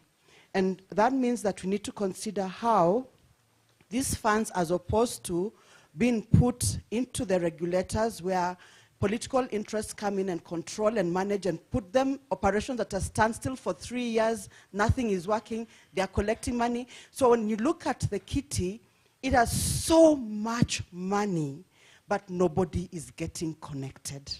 Nothing is being implemented. Yet, there's administration costs being spent out of that kitty. When our political governments change, new regimes come and say, oh, there's money there that can do 1, 2, 3. And they start announcing on what they want to do. And that is not the purpose for which universal access was really set up. And to be able to deal with that, I think we need to bring it out of there and find a strategy that can work either with the telcos, with the regulators, but a different mechanism to connect the unconnected. Otherwise, this effort is going to be a talk shop without much going on, like the USAC has been for the last 10 plus years. We are not seeing results. We need to see results.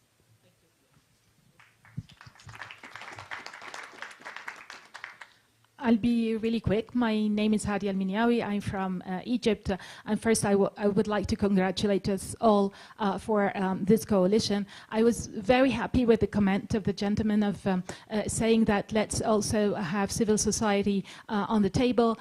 So now we have civil society, academia, and institutional bodies. I would say also let's not forget the simple end internet user. Let's have them also on the table. Thank you. Thank you very much. Benga, the last one, please. Thank you. Hi, everyone. This is Arsène Tungali from the DRC with Root International, which is a civil society organization. So I think I have a basic question, like two basic questions. One would be, how is the coalition managed? Is there any secretariat to which everyone can go to, and whenever we need to, we are seeking any clarification, we do have any questions? Second is what are your type of members? I mean, what type of members do you need in terms of joining the coalition? Is it only the AF stars, or anyone else can join the coalition? And third and last, I think I'm glad you have universities represented, which is good, because I'm very keen on capacity building. And although the representative from the universities mentioned mostly infrastructures, but I think, I don't know whether you have any plan on dealing with capacity building, like digital literacy bits within universities, because I know also universities can have a role to play outside of universities, and I think you should consider capacity building and digital literacy as part of your strategy. Thank you. Thank you very much, Arsène. So I'm going to start with Yoran on one of the questions that was about. Yeah, I mean, you can make the round if you want. Yeah, absolutely, definitely. Please. It's always nice to speak to someone who is active in open source, by the way. I have a history in that, not very successful, but I had a history in open source. So, and this answers a couple of questions. So, Fiona, this is not, it's not a talk show because you were actually there when we introduced the cluster in Kenya. And today, I just checked, we have about 5,000 requests into that cluster per second right now, a capacity that didn't exist 3 weeks ago here in Africa. The whole point with this is that we are not looking for another talk show. We want projects. Everything you see here are things that we set up, tangible things to do. That's the whole point. And anyone who brings in, any organization who brings in something we think we can do. And we have more things in line that we are working with different organizations that we're going to do things for. But it's very technology driven. Policies are set by other people. You in Africa are doing a great job with that. This is technology driven. We're trying to look at this from technology perspective. We talk about the ability for people to use their own language, their own scripts. We're talking about increasing the capacity on a very local level. That is the importance of this fact. You spend 4 days talking about everything else that happens on top of internet. This is the actual internet, as I call it. Whoever talked about the difference with the internet and the platforms, I like that one. I got a question about, yes, we have ICANN. What ICANN does in this really is we support, we contribute with the support staff that will help the coalition partners to interact with each other. It's important to know that we do this as ICANN, we provide these resources, and Pierre, who is there, is internally the project leader responsible for this. So that's what we really provide. And then we participate and engage in some of the projects, but there will be projects which ICANN is not part of, also because we get outside our own mission. There was a question about the grants. Yes, today, I thought it was yesterday, but I'm completely lost when it comes to time. So about 6 o'clock local time, we have an information about the grant program we set up. And thanks to everyone, I also have to say that comes from the auction proceeds from the last round. We have $100 million plus there, which we will contribute with grants. We will give that money, the sign of our programs comes from the ICANN community, and it's targeted that you come with projects that's something that we can finance through these grants. So it will be open up. If you look at the web info today, you will know how the structure and will open up. But it's a program open for, and I would be very pleased if we would see grants going here. Did I miss anything that I should answer anything about? I think I picked them all, didn't I? Yeah, one more thing. So one of the small thing that ICANN is doing, is actually one of the biggest thing we've done in a long time, is that we are going into a process where we want to have more top-level domains, domain names. And we are right now in the process, after a long period of time from ICANN community work, where we, on the 14th, are going to start about the next generation of top-level domains. The intention of those top-level domains is not to have more English top-level domains where you read from left to right sort of with a dot. The intention of that is to make sure that those top-level domains are for regions, and Africa is one we often talk about. We would like to see more African top-level domains managed and operated here in Africa that support your communities, your businesses, and your lives. So I think that answers that question as well. So on the 14th of December, we have the next big information about that as well. And anyone who's interested, please join. Thank you very much, Joran. For the sake of time, I'm going to go very quickly. Pierre, you wanted to take one of the questions? Yeah? Thank you. Thank you very much for the questions. And we do have many of them. We took down notes, and hopefully, if we didn't give you answers, we'll be in touch with you. And definitely, it's about actions, as Joran is saying. There was a question about how we do, where the secretariat, and yeah. But briefly, the plan is to, ICANN will be supporting a secretariat, which certainly is going to be out of our engagement office in Nairobi. And are we voting here? And then in terms of who could qualify to be a member, definitely it's quite open. But we just need to abide by a few guiding principles that are already there, and that you can get them on the website. The coalition has launched its website I think, 2 days ago. You have the link to it. You can go there. Information is there for you to really understand what is it about and how eventually you could engage with us. So yeah, I would like to say this. Thank you. There was quickly a question about Afrinic. There you go. So I want to be very, very, we're all concerned about the situation with Afrinic, but it's and there's a history of that, and some parts and a member of this panel here has a history there. But I want to emphasize, we see Afrinic as a part of our family. We're all part of this ecosystem together with the RERs, together with the top-level domain operators, together with the country code operators. We're all in this ITF and EIB. Good. We are so good with acronyms. And ISOC, of course. We're all part of the same ecosystem. And therefore, there's sort of we have a joint concern.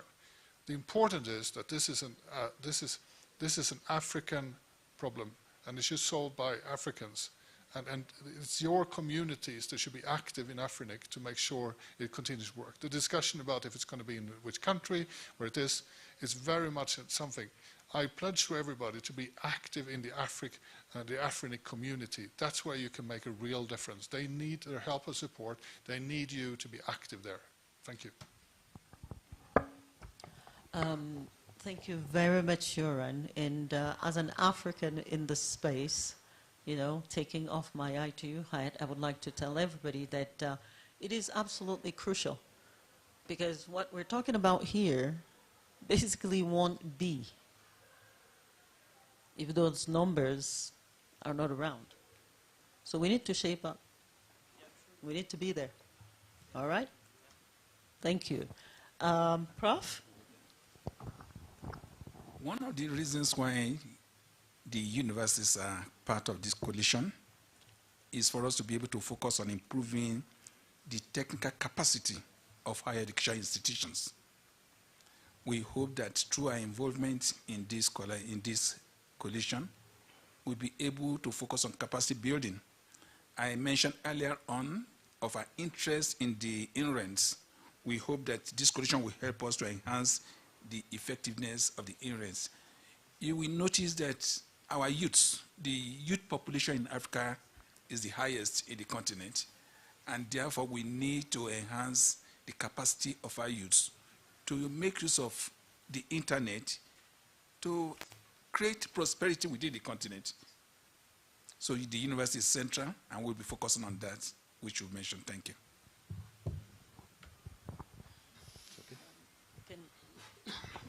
Barak, can you go ahead on the AFTLD? And then, John, I would like you to come in on the USF and some of the things that you see, governments doing to, be part of this process by making sure that there are funds. One of the initiatives, for example, that the African Union really has right now with the UN is all about also mobilizing internal resources. We can't continue always thinking that, the outside world is going to be the one funding all of these things. So there are ways of making sure that, the monies can come out, whether it's the USFs of this world or something else. So Barak first, and then John, please. Thank you. Thank you very much, Anne Rachel. I'll try to be brief. Emmanuel, on the price of CCTLDs, I think the challenge that has been stated is be involved in your local CCTLD. One of the models that we have been promoting for CCTLD management is what is referred to as a 3R model, where the registry focuses on its core business of managing the zone file. We build a registrar community that acts as an interface between the registry and internet users who are basically registrants, for lack of a better word. And this is what we encourage. As you can see, we have a clear demarcation of roles and responsibilities that each player in the community has to play. I think one of the objectives of the CCTLD registry track in the coalition will be on business plan and marketing, which is aimed at growing the numbers at our local CCTLDs.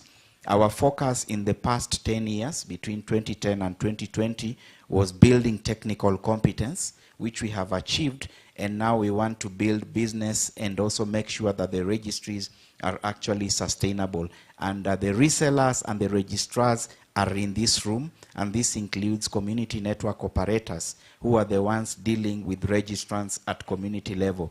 Just to state that programs have been there, which have seen the number of ICANN accredited registrars grow from about 2 in 2010 to 11. Actually, they're about 15 as we speak. And this number keeps growing. The number of resellers on the continent is over close to 1,000 if you look at all the CCTLDs. And any of you in the room can also be domain name resellers. Thank you.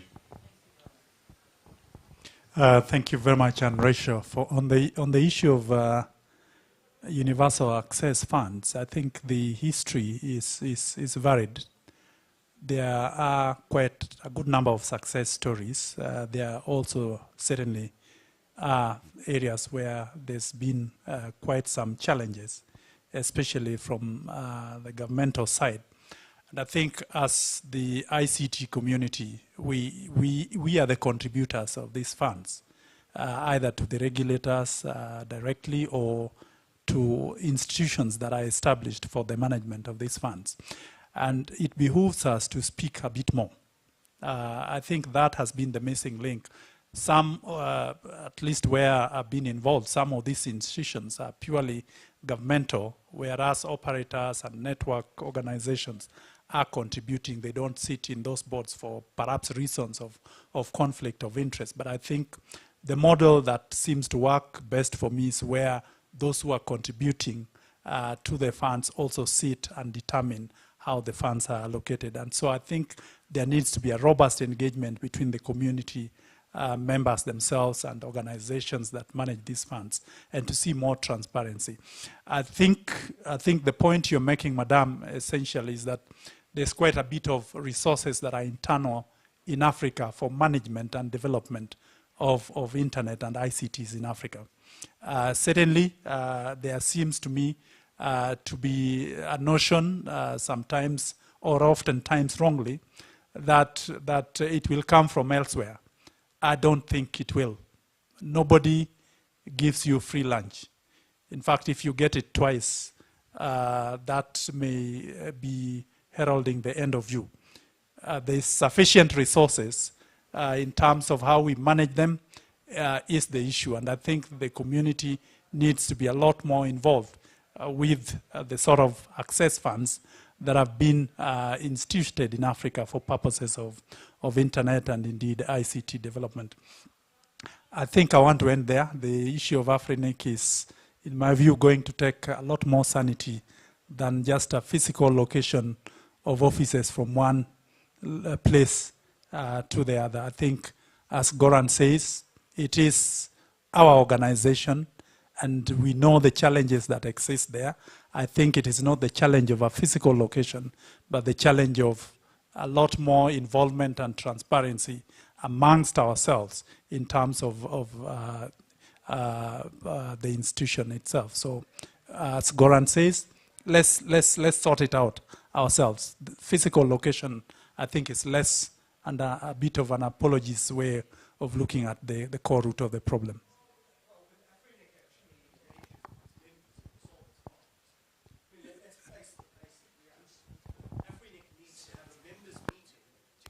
Sorry.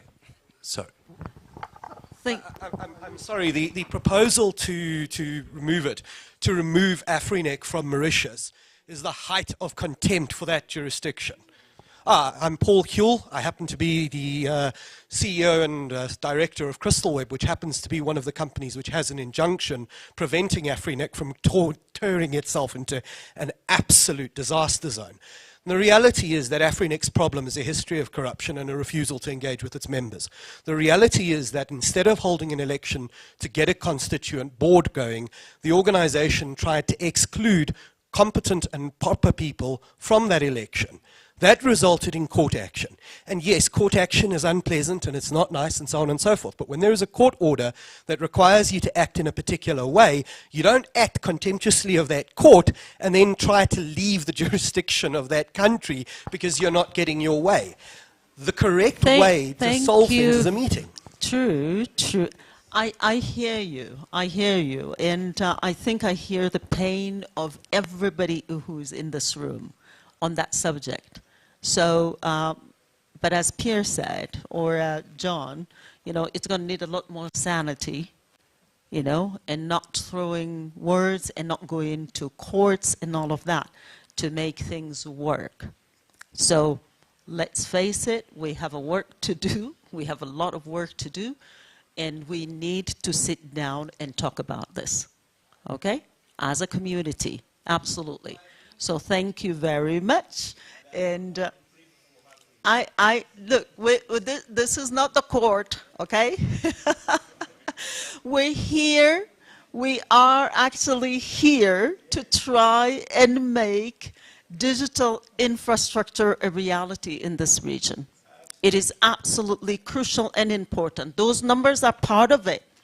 And each one of us needs to feel not only responsible, but accountable to making it work for the 1.5 billion people in Africa who are waiting for this to happen. All right? So that's what we're here for. So thank you very much. And I think we're going to wrap up. One of the things that I would like everybody to know is that this is a lounge. There are quite a few principles on, in terms of what this coalition is going to be. There are ways to join it. Everybody should be part of this. It is about making sure that we truly get somewhere. It is about making sure that civil society, private sector, governments, and everybody, we're all in this together. We can no longer, as I said from the beginning, go alone, because it's not going to go anywhere. So for each and every one of us, take responsibility. Join the coalition, bring your voice, bring what you think you want to see out of it. Let's work together, and let's make it happen. Thank you very much for having been with us this morning, or this afternoon. Yeah, it's already afternoon. And truly, I'm truly hoping that we will see a lot of you join in the coalition and, moving from As Barak said, from 90%, for example, on institutional infrastructure in our countries to 100% and more for the people of this continent. Thank you very much.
and the government of Spain.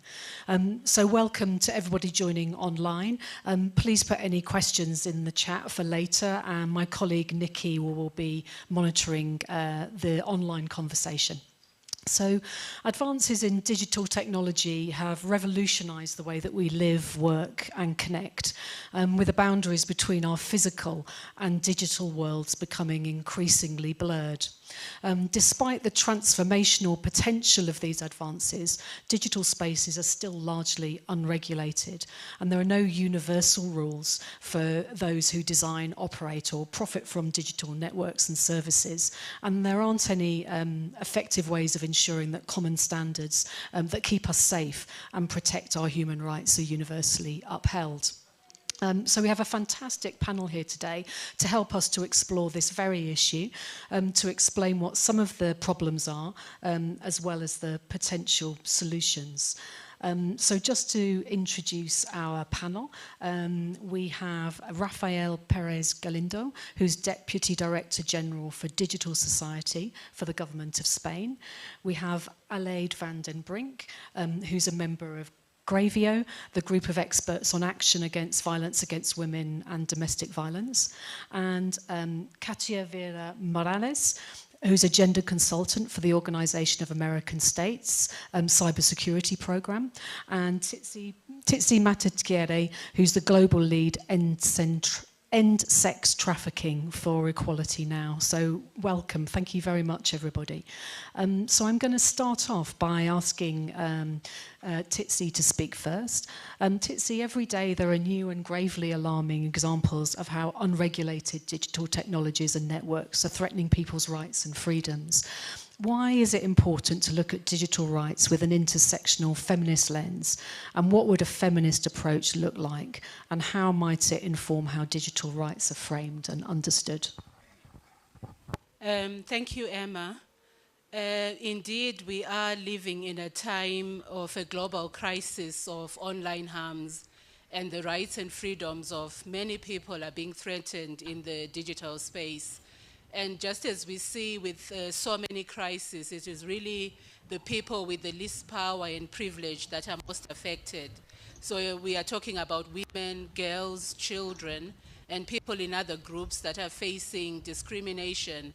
And we see that they are really disproportionately impacted by online harms and threats. And I'll just give a few examples. The widespread patriarchy and misogyny that we find in our physical world is being replicated and amplified in the digital space, and violence against women and girls is increasing at an alarming rate globally in digital space. And we also know that offenders are rarely held to account, mainly because there are no international or universal standards for ending online sexual exploitation and abuse. And many countries across the world have not yet set up appropriate laws that really address the specific forms of violence that we are finding in the digital space. Things like image-based sexual abuse, including through deepfake imagery. We see a lot of stalking online, streaming of sexual violence against women and girls, and the old crimes that are in our physical world, like sex trafficking, for example, now have a digital and online dimension.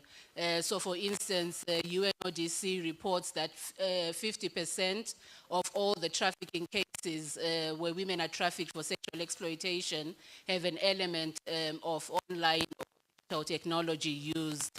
Another example as well is that we see that there is widespread discrimination in AI systems where existing biases that we find in our physical space, biases that are based on race, ethnicity, location, gender, and so on, are being coded into algorithms that are subsequently used to make decisions almost about everything in our day-to-day life, from what sort of insurance we may get, or what sort of loan packages we get, to how likely we are to engage in criminal behavior. We are also really living in an era of cyber harassment and online hate, where content that is hostile towards a person or groups of people, based on their race, ethnicity, and so on, disability, sexual exploitation is being spewed on the internet and social media platforms.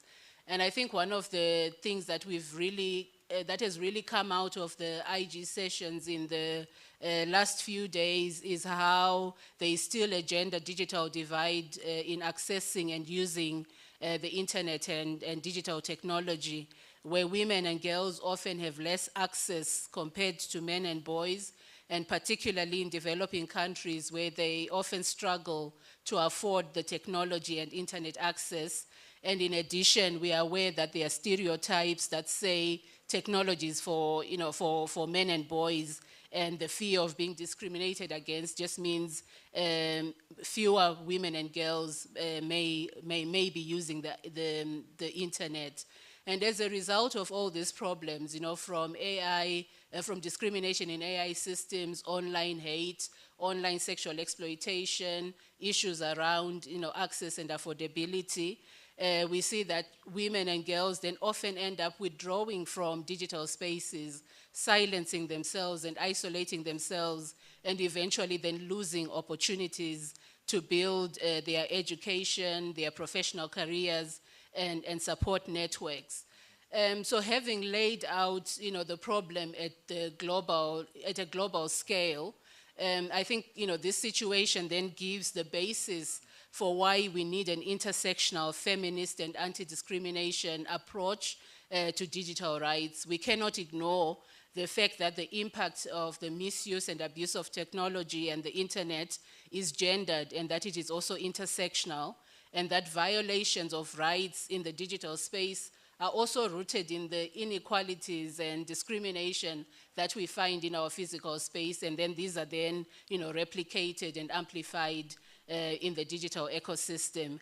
So put simply, the digital space is a reflection and mirrors our physical world, which is rife with inequality and discrimination against women and girls and other marginalized groups. And then we find this being replicated on the internet. So this is why Equality Now and Women Leading in AI, we've come together to contribute to efforts to address online harms with a focus on women and girls and other marginalized groups, because we believe that it is only when the most vulnerable in society are protected that everyone is safe. So over the past 18 months, we've had conversations and consultations with several governments, with other organizations, with lawyers, digital rights experts, and so on. And we've come to the conclusion that governments around the world need to address a series of related challenges within the global ecosystem. So for example, how do we balance the right to personal safety in the digital realm with the rights to privacy and freedom of expression online? How can we regulate companies that operate digital technologies and networks across national borders and jurisdictions, because we are looking at a multi-jurisdictional problem, and also be able to hold actors in the digital space accountable? And also, how do we harness the benefits of AI and machine learning without amplifying the stereotypes that we have in our physical world that are then leading and contributing and feeding racism and misogyny? So I'm excited to say, after all the work over the past 18 months, we've just launched our Alliance for Universal Digital Rights. So it's a coalition that is aiming to convene people and gather knowledge and evidence of the opportunities and challenges presented by digital technologies, particularly for women and girls. And together, we are aiming as well to co-create legal, ethical, and technical solutions to our current and potential harms in the digital sphere, and ensuring that these solutions are also informed by people with lived reality. So how do we contribute from the grassroots up so that we can really take into account the experiences of women and girls on the ground? And we want to be championing the adoption of universal digital rights frameworks, because we believe this is a global problem that requires a global and universal solutions. And then countries can then draw from those universal standards their national laws and policies, but that we have a common standards that we are setting at the global level. We've also developed a set of principles, digital principles, that are rooted in human rights law, which will inform global efforts towards the digital future that we want to see, in which everyone can enjoy equal rights to safety, freedom, and dignity, and really are calling on you that are here and others to join us in this coalition, because we believe that the strength of our movement is also lies in the diversity of our network. So we are really looking at building a coalition that is diverse, that is able to bring all these voices and experience, so that together we can create the solutions at the universal level that we want to see, to bring a digital world that works for all of us. We've got some flyers around our principles and our coalition that you are all free to pick up as we leave the room. Yeah, thank you. Thank you very much, Titsi. Right, I'm going to hopefully Rafael Perez Galindo from the government of Spain. We're going to be able to hear him, and he's going to say his piece. Rafael, can you just say something so that we know that the technology is working? Yeah, thank you. Can you hear me? That's brilliant. Yes, we can. Thank you. So, Rafael, the government of Spain has adopted the Digital Rights Charter, which sets out the principles for safeguarding of fundamental rights in the digital realm. Could you tell us more about the Charter and the initiative, and what's working well, and what are the challenges and opportunities? Sure, thank you. Thank you very much. Thank you to the IGF and organizers and attendees of this session for giving me this opportunity to share with you our experience with regards to the Charter of Digital Rights adopted by Spain. So, yeah, our main objective when we started this endeavor was to help guarantee that the rights and freedoms that citizens enjoy in the offline world are equally respected online. So therefore, we felt the need to articulate a reference framework for the application and interpretation of citizens' rights in the new digital age that would serve as a guidance for future public policies and legal proposals. So at the same time, the Charter is a useful tool to raise citizens' awareness on the exercise of their rights in the digital environment. This is part of the Spanish Digital 2025 agenda. So this all stems from the Spanish Constitution that establishes that the foundations of political order and social peace are human dignity and the rights inherent there too. So it's part of a free development of personality and the respect of the rights of others. So this formulation expresses a conception of the individual and the state valid for before and of course for now in the internet era.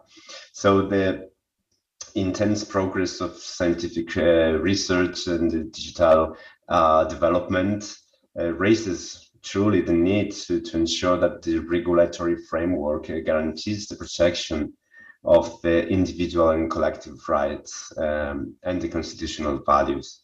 So it is not a question, in our view, of discovering new digital rights under the pretense that there's something truly new, that are fundamental rights that are already recognized. But really, the progressive generalization of these technologies and digital services and spaces really give rise to new scenarios and contexts that we have to give an answer to. So we have to resolve this these collisions of rights by adapting rights and systematically interpreting the law in order to protect the constitutional values, and that is the main purpose. So of course, this is a dynamic process that, given that the digital environment is in constant evolution and it's has got a rapidly changing nature, as we all know. So the Charter describes the digital context that I'm mentioning, and scenarios that give rise to these conflicts, sometimes unexpected and sometimes It really is a question of this collision between rights and values. And it really aims to recognize the very new challenges of application and interpretation of the rights in the digital sphere that the previous speaker was talking about. With regard to its development of the charter, so a participatory process was conducted, launched a year ago with the convening of a multi-stakeholder expert advisory group. There were 2 consultations were carried out for the citizenship and the private sector to be able to the academia to be able to contribute to the text, and it was finally presented by the government. It really has several chapters. The main challenging ones were the ones regarding artificial intelligence and, for example, the rights in the use of neurotechnologies. So, of course, there are incredibly doctrinal and academic discussions around revolving all these issues in the nature of digital rights. But in my perspective, the real challenge is to think how to translate and interpret and apply fundamental rights into the digital sphere. So it's really the challenge that we see. It's not a question of how you really if you give rise to a charter, and you can sort of include rights into the process of law, but it's a question of enforcement. So this is a key element of our human-centric approach to digital transformation that the government of Spain is championing, and part of the challenge is for the citizens to take control back of their data and fully live a digital life, enjoy its advantages, while at the same time averting the risks involved. So yeah, it is a challenge, and it really aims at providing society with this framework of interpretation. And this is more or less what I wanted to say. Thank you very much. Thank you very much, Raphael. Much appreciated, and we'll come back to you later. So now I'm going to pass on to Aleid van den Brink, who's a member of Gravio, the group of experts on action against violence against women and domestic violence. Aleid, I've got a question for you. Gravio's General Recommendation 1 on the digital dimension of violence against women provides a first step towards clarifying the obligations that governments, like the government of Spain, have in protecting women from online violence. Could you briefly talk us through how the General Recommendation came about and some of its key recommendations, and what has been the response of member states to your recommendations? Thank you. I would really like to do that. Ladies and gentlemen, organizer, thank you for inviting me here in this panel at this conference. I'm really honored to be here with you. The first reason to develop the recommendation is the growing use of internet, of social media, of gadgets all around us and for all of us, at least for the most of us. One of the downsides of these developments is the growing volume of violence against women perpetrated online or through technology. We as Gravio could not ignore the fact that as digital possibilities grow, so does violence against women and girls. In recent years, as internet usage exponentially increased during the lockdowns, online and technology-facilitated violence has spread under the shadow pandemic of violence against women. It's important to highlight here that this Internet Governance Forum, focusing on the digital realm, that the violence we are discussing, in our view, the view of the Council of Europe, of Gravio, is the continuum of offline violence against women and girls.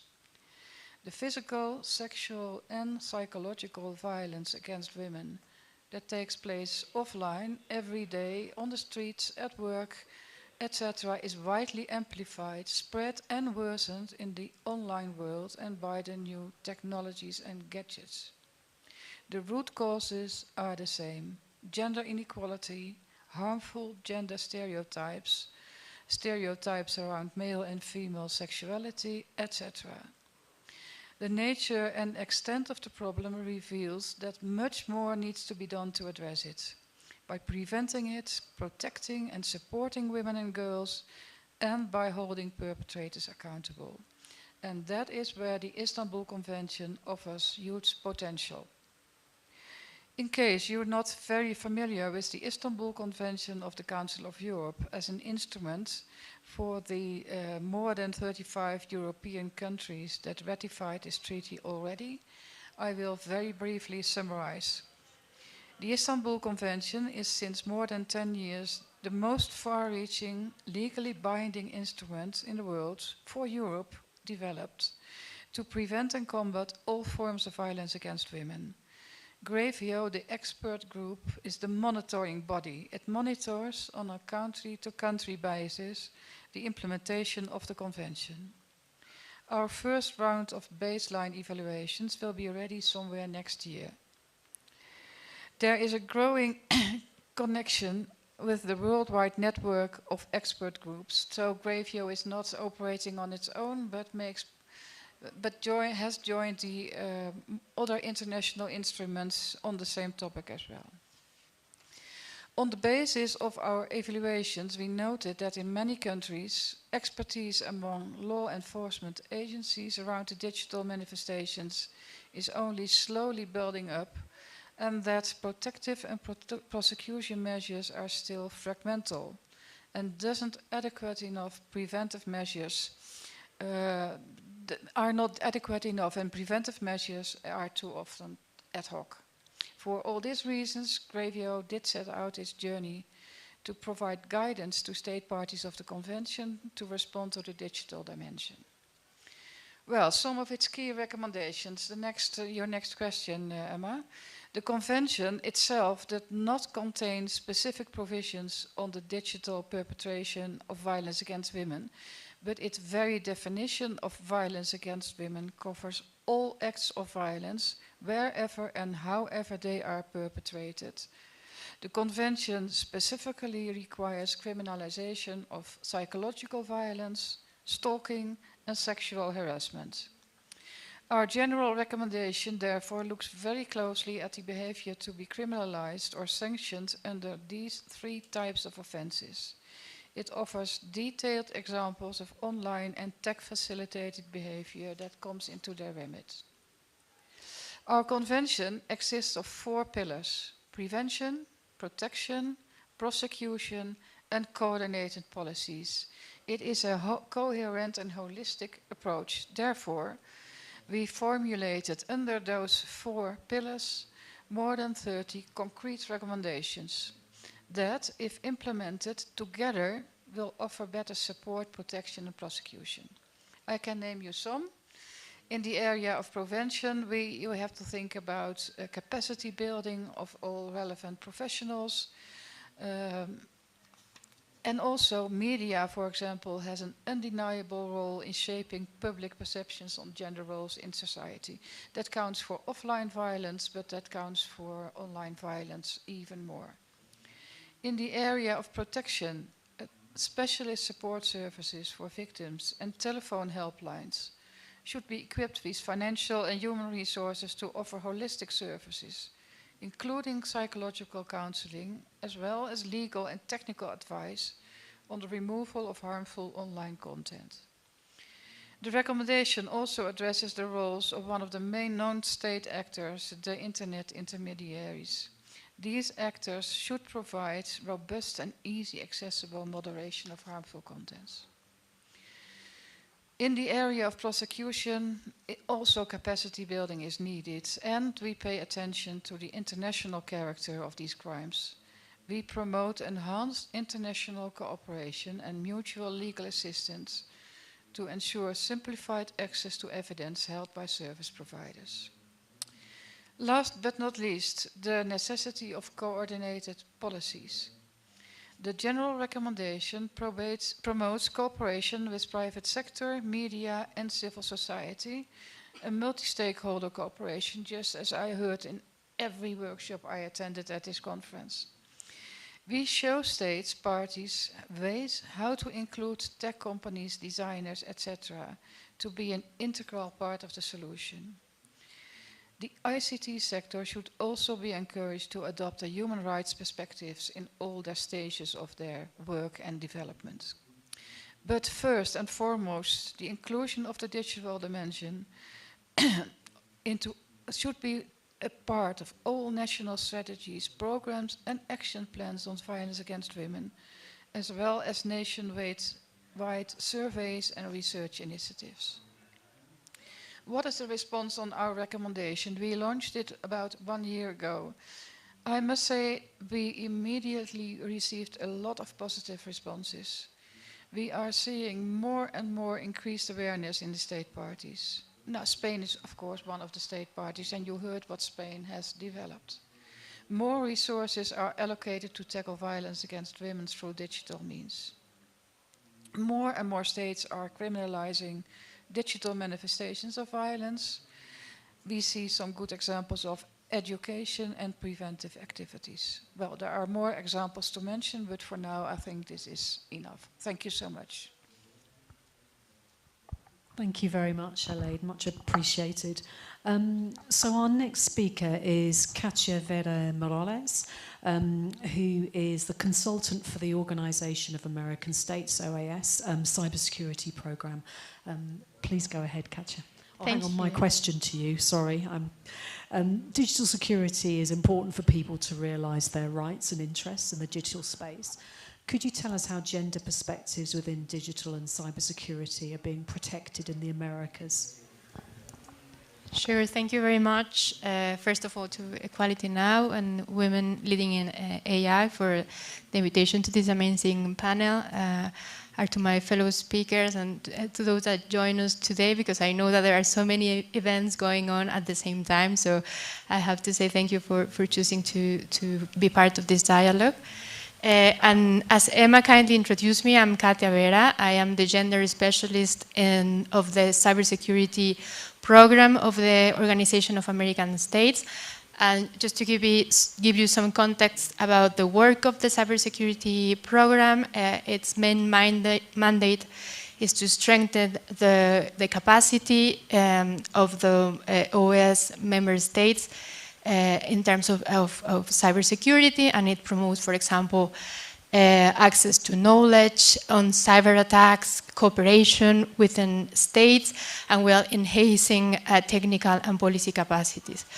But before going into what we are doing in the region to promote a more digital space for all, I want to. I think it's an opportunity, this event and the initiative that Equality Now and Women Leading in AI are presenting today, to underline the connection between digital security and human rights.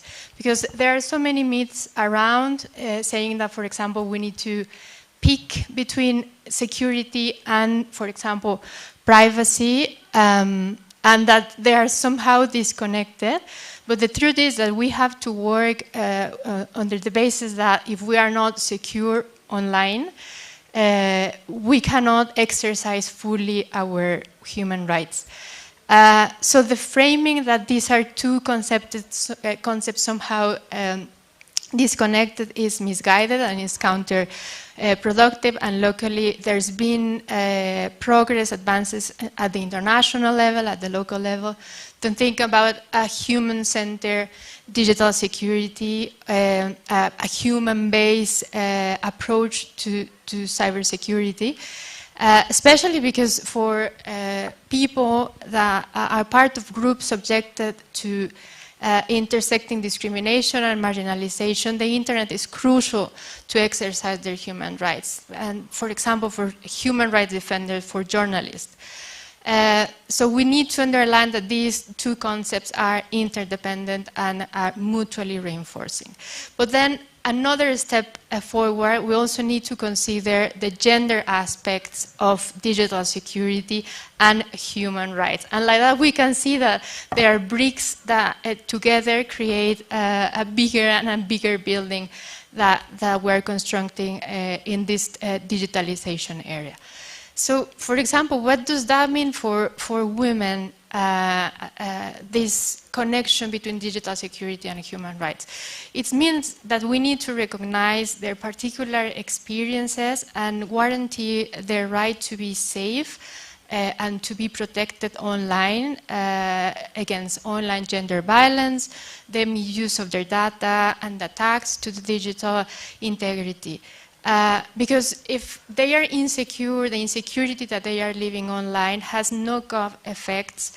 It permeates all the digital interactions that women have online, but it also transcends beyond the cyberspace. And we've seen, we already know from studies, for example, from Amnesty International, how the abuse and the violence has a silencing effect against women. And I always like to pose the questions to people in trainings and capacity building activities that we develop in the region, is like to think about what we are preventing to do online. What are we not saying, for example, in Twitter because of fear of being attacked? And this is precisely one of the things that we'll be doing in the region. I try to understand the connection of insecurity and how to create gender-sensitive policies, research to bring experiences of women and of members of the LGBTQI community, and feed with those experiences the cybersecurity policies. And for example, here it's important to consider in this gender perspective and this gender analysis to consider things like the digital divide that we were talking about some minutes ago, but also the lack of skills that women have in comparison with men, cybersecurity skills. And that means that, for example, a cyber attack has greater impacts in general for women than for men, because we've seen in the region of the Americas that women are accessing the internet without the skills to protect themselves. And there are obviously plenty gender stereotypes that prevent women from strengthening their digital security. Many still perceive the cybersecurity space as somehow an unsafe place per se for women. And obviously we have to deal with gender stereotypes about the use of technologies, and so women consider that they cannot control the technologies, that they have an inability to understand the technologies, and if you add up those two gender stereotypes, we have millions of women that are in the web without the skills to protect themselves. So having, I'm checking the time, considering this, in the Organization of American States, since 2 years ago we started an important project to bring gender perspectives to the digital security of the region. We have a very complex region with parts of territories very well connected, but also rural settings where women cannot access to the internet, but also a very accelerated digitalization, especially after COVID. So we've been, for example, focusing on gender-based violence, so people can understand, women can understand, can name their experiences as violence, the experiences that they are suffering online. We are promoting research, because there's no data, research on the differentiated impacts that women have when we're talking about cyber threats or cyber risk, because, for example, ransomware impacts differently women than men. Just to say an example of a cyber attack. And we're also trying to bring more women to the cybersecurity sector, because that's a key part to bring experiences of women into the public policies that are developing in this domain in the region. And during these 2 years, we've been receiving the support of the government of Canada.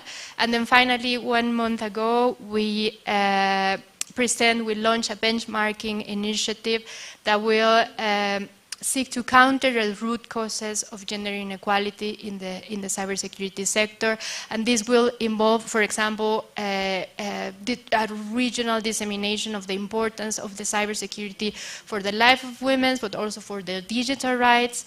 And like a very big effort of cyber capacity building with a gender perspective, because it's not enough to have cybersecurity capacity building. We need to put the gender topic in it.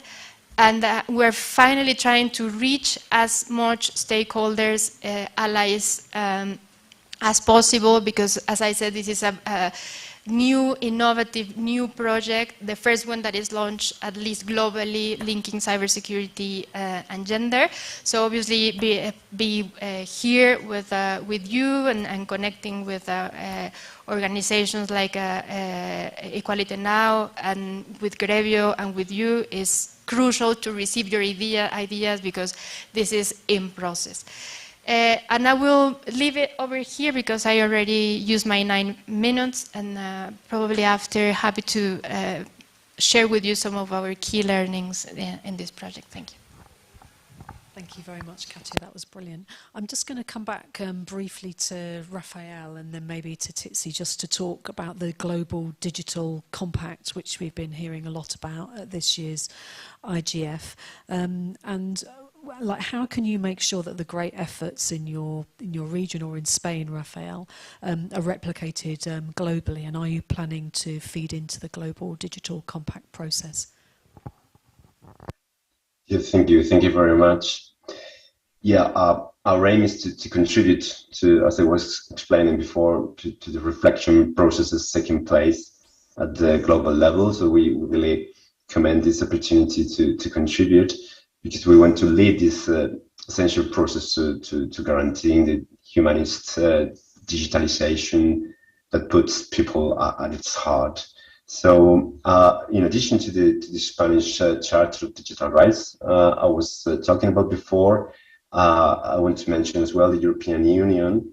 That it will soon adopt a declaration on digital rights and principles, and is embarked in the latest years in a legislative race aimed precisely at ensuring a higher standard of protections for users and businesses' rights as well in the digital world. So as instances or examples of these initiatives is a regulation on privacy in electronic communications, consumer rights, product safety, rights related to data protection, as you know, that's most famous, but as well as sharing and governance of data, cybersecurity, fairness in platform-to-business relations, digital markets, digital services, artificial intelligence. So they all share this common goal of boosting a more human-centric and rights-protecting digitalization. And I want to mention, for example, the recently adopted Digital Services Act in the European Union, which is a new piece of legislation aimed at regulating the liability regime and content and moderation practices of digital intermediaries. Because for the last 20 years or so, the platforms were given a chance to take seriously the need to protect their users and their rights, but unfortunately they didn't succeed as much as we would have wanted them to. So regulation has come to set a new framework that really protects and enforce those rights, especially when it comes to systemic risks in terms of public health or protection of minors and youth and women, public security. So this is, of course, with a prejudice to the need to keep the internet open and unfragmented under the multi-stakeholder model of governance.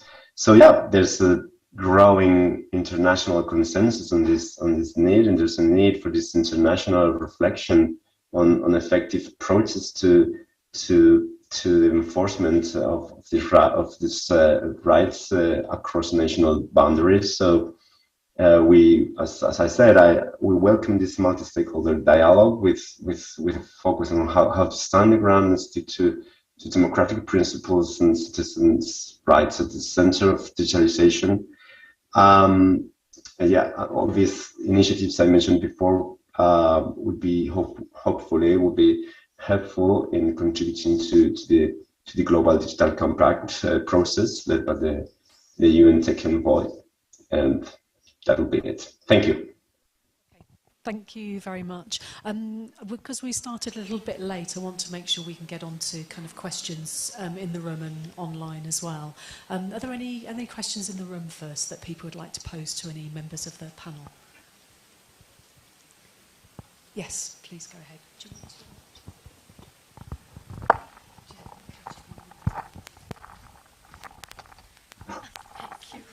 No worries. Yeah. Hi, my name is Malavika Rajkumar. I work at IT for Change. I'm from India. And digital rights, online safety regulation, these are like really touchy topics, I would say, back in India, because gender is always overlooked. I guess one of the things that our organization works on a lot is working with multiple stakeholders on informing them of digital rights, the sort of violence that happens online. And we've now started working with the judiciary, with some resource guides. We've been working with young women, and I think one of the biggest challenges that we face is the sort of interaction that we have with the tech companies themselves to inform them of the digital rights discourse that we've been trying to take to the other stakeholders. So my question is, what kind of experiences or challenges have you faced in your work when it comes to bringing the digital rights discussion to the tech companies, and have you had any positive developments on the same?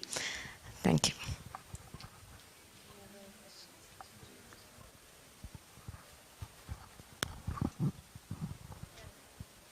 Thanks for the question, and indeed it's quite relevant.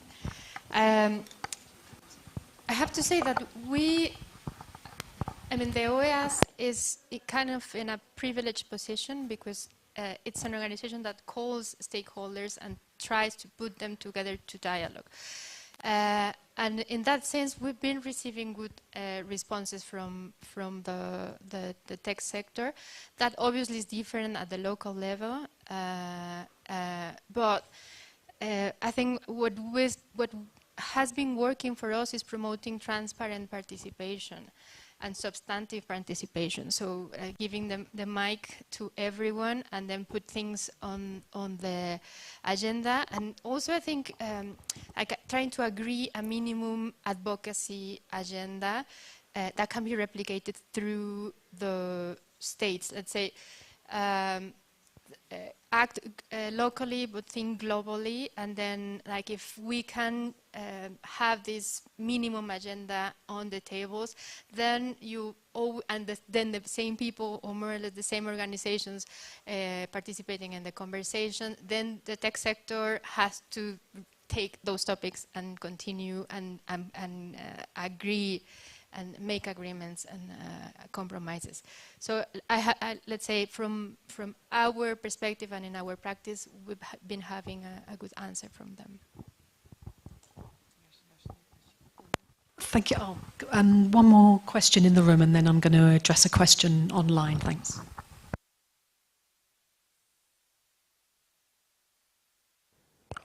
Thank you so much for your contributions. I have a small question. My name is Ethan, and I have a legal background. So I do appreciate when you say that it is a continuum of an issue that's happening offline, going online, and just being exasperated there. My question really is offline. What we've seen, particularly in an African context, is, like I said, in a legal setting, a lot of the women are actually afraid to come up and step up and talk about what's happening at home for whatever steps that they might need to take against their abusers. So there's an deeply rooted cultural aspect to this conversation that's happening. And we are also seeing it being transferred, as you've mentioned, a continuum to an online space where they're now being exploited there too. So my question really is, how can we address the stigmas that exist with sexual exploitation on an online platform? Thank you. It was a short question, but there is no short answer, because that's why the Istanbul Convention has its 4 pillars. If you want to reach a better result, there need to be a lot of preventive actions in education, in training, but also media plays a role. At the same moment, you have to organize support, and the Istanbul Convention says you need specialized women's support services, helplines and shelters, because it's logical that women don't go there now if they don't know that that is safe. And then you have to organize prosecution. So it's together with all these pillars that the results can be better. Yeah, thanks. I also have to just say something tiny about your question, which is very relevant, and it also reflects what is happening in the Americas. The women are being stigmatized, especially, for example, in the cases of non-consensual distribution of intimate images. So we have the same problems over there. And what I can say first is, like, from the legal perspective, because I have also a legal background, we found that our legal frameworks are still focusing a lot in the physical body of the women, instead of thinking now in the body like a continuum, because the violence that they are suffering are attacking their digital bodies, their images. So we have still, at least in our region, a very a legislation centered around the physical harm, which we need to change at some point. Now we need to transition to that other legislation. That's one from one side, and then the other side is like how to prevent that a victim is re-victimized. And in that sense, we've been promoting, for example, the adoption of different channels for victims and survivors, meaning not all of them want to go to the criminal justice, the content to be offline. So we need to give them different options to seek for justice, like a center victim justice, access to justice. And then finally, I think also the idea of having protocols to conduce the victims through the justice system are crucial, because like that we prevent re-victimization and stigmatization, re-stigmatization of them. Thank you.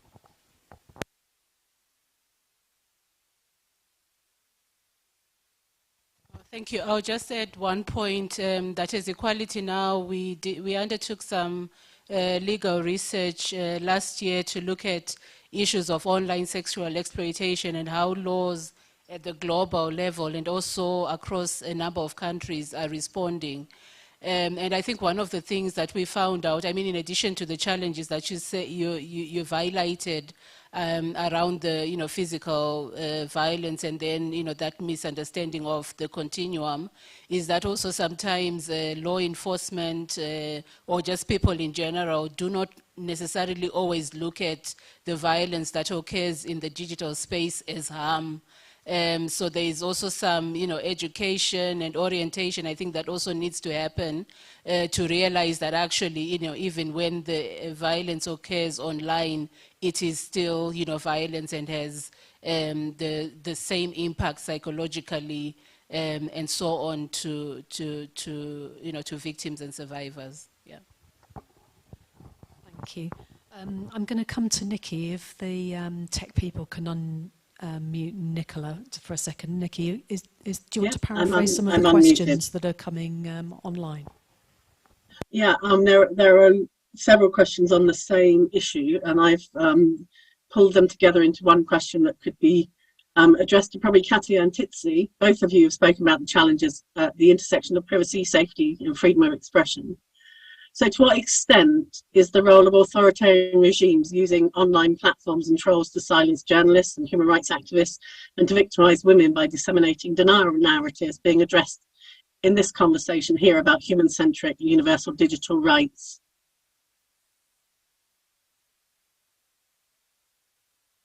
I just want to recap the question is to what extent, sorry, Nikki, can you repeat that? Is the role of authoritarian regimes using online platforms to silence journalists and human rights activists, women's activists, by disseminating alternative narratives being addressed in this conversation around human-centric universal digital rights and the intersections between privacy, safety and freedom of expression?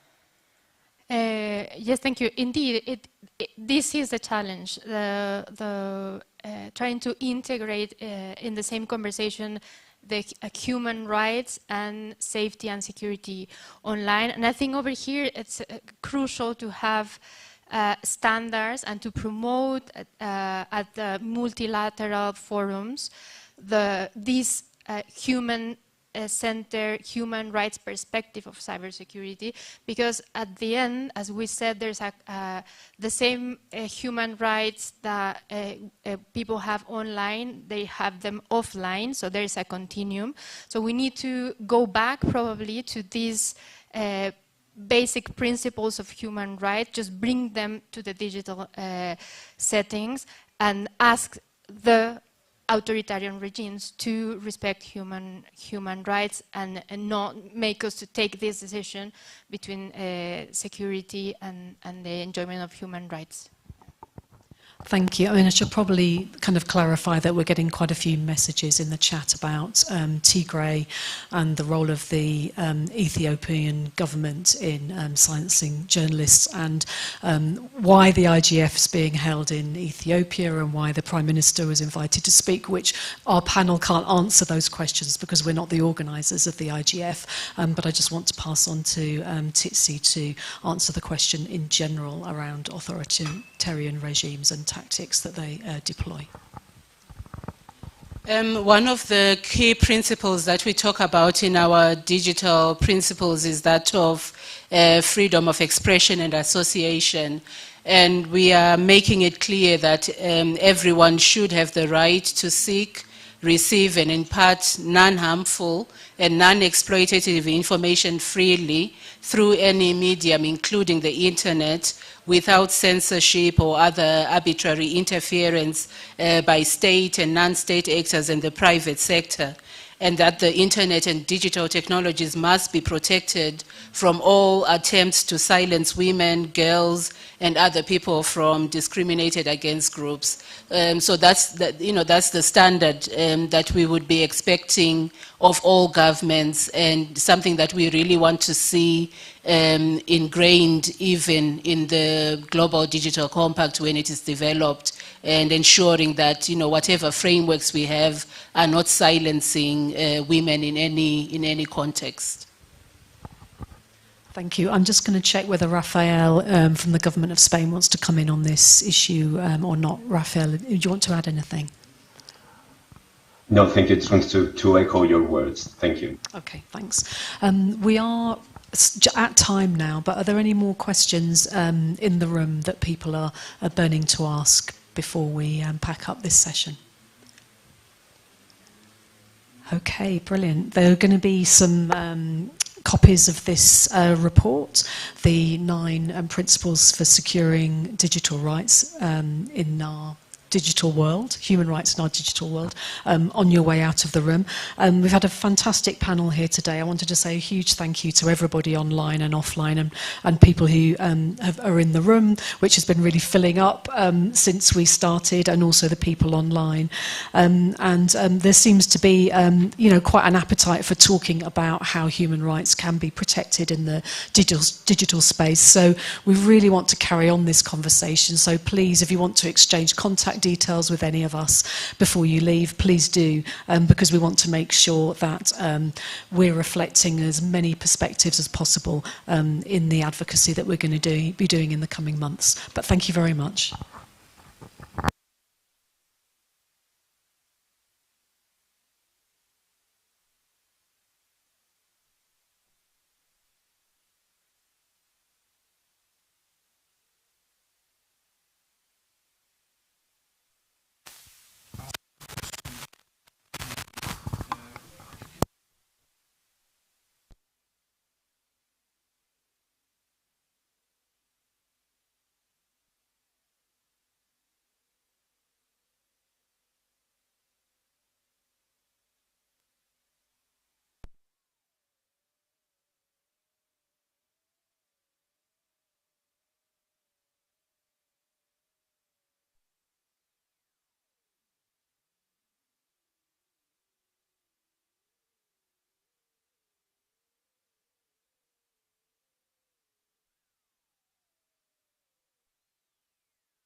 Recording in progress.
Good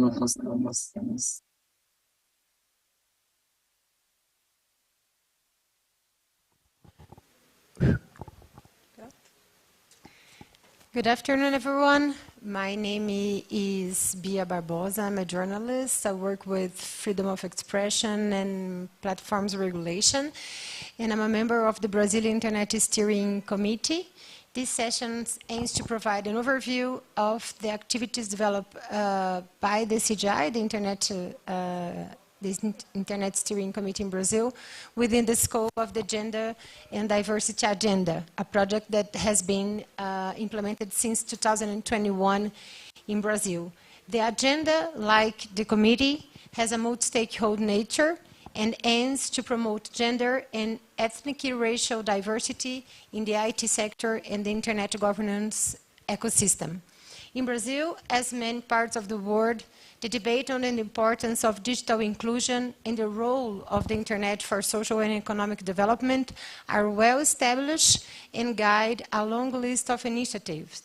It's known that the technology advancement can represent improvements in many aspects of our lives, as education and medical access.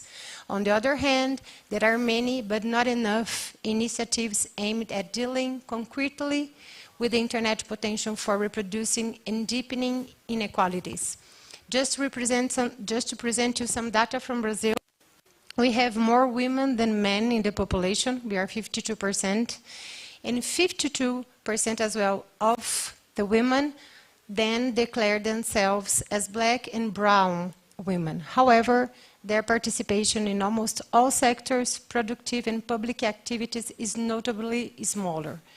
Considering Brazilian population in 2020, only 10% of Brazilian women in university are enrolled in science, technology, engineering, and mathematics programs, versus almost 1/3 of the men. Careers in Brazil are also marked by gender inequalities when observing the low number of women hired in the science, mainly in medicine, engineering, and technology. In this sense, the Gender and Diversity Agenda seeks to encourage the participation of women, Afro-descendants, indigenous people, and other historically excluded social groups, not only for Internet usage, but also for the development and research of digital technologies. So I would like to explain, before we listen before I gave the floor to our speakers, to present the challenges and the process of building our agenda. I'm going to tell you a little bit about the Brazilian Internet Steering Committee. So could you please put the PPT here? Yeah, thank you so much. So the Internet governance model in Brazil is we have an Internet Steering Committee that is made by 21 members. 9 of them are from the governmental sector, 4 from the corporate sector, 4 from the third sector, the civil society. I am one of them, one of these representatives. 3 from the scientific and technology community, and 1 Internet expert. The CGI has its 9 members from the government appointed by the government each 3 years for a mandate of 3 years, and the 11 other members are elected by a very democratic process for this mandate of 3 years. The mission of the CGI is to coordinate and integrate Internet services in Brazil, promote technical quality, innovation, and dissemination of the use of Internet services. We recommend standards for technical and operational procedures. We establish strategic directives for the use and development of the Internet, and it's on this mandate that we are developing this gender and diversity agenda. We also promote studies and technical standards for network and Internet security. We coordinate the allocation of Internet address, the IPs, and registration of domain names under the cctld.br. Promote specialized research on the use of ICT, and collect, organize, and disseminate information on Internet services, including the production of indicator and statistics.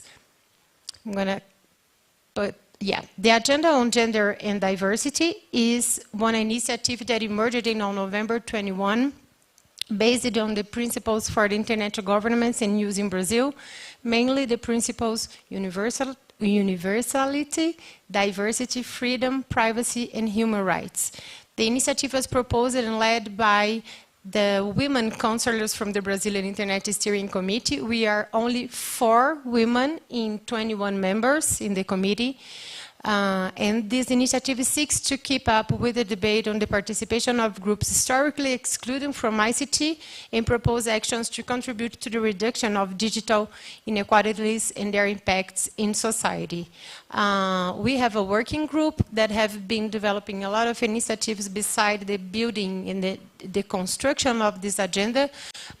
We have been publishing annual publications. We are at this moment editing the number 3 of it on ICT, Internet Governance, and Gender, Race, and Diversity. We have organized seminars on diversity and equity in the ITC sector in Brazil, and also a main session at the Brazilian Internet Governance Forum this year on diversity and gender in ICT.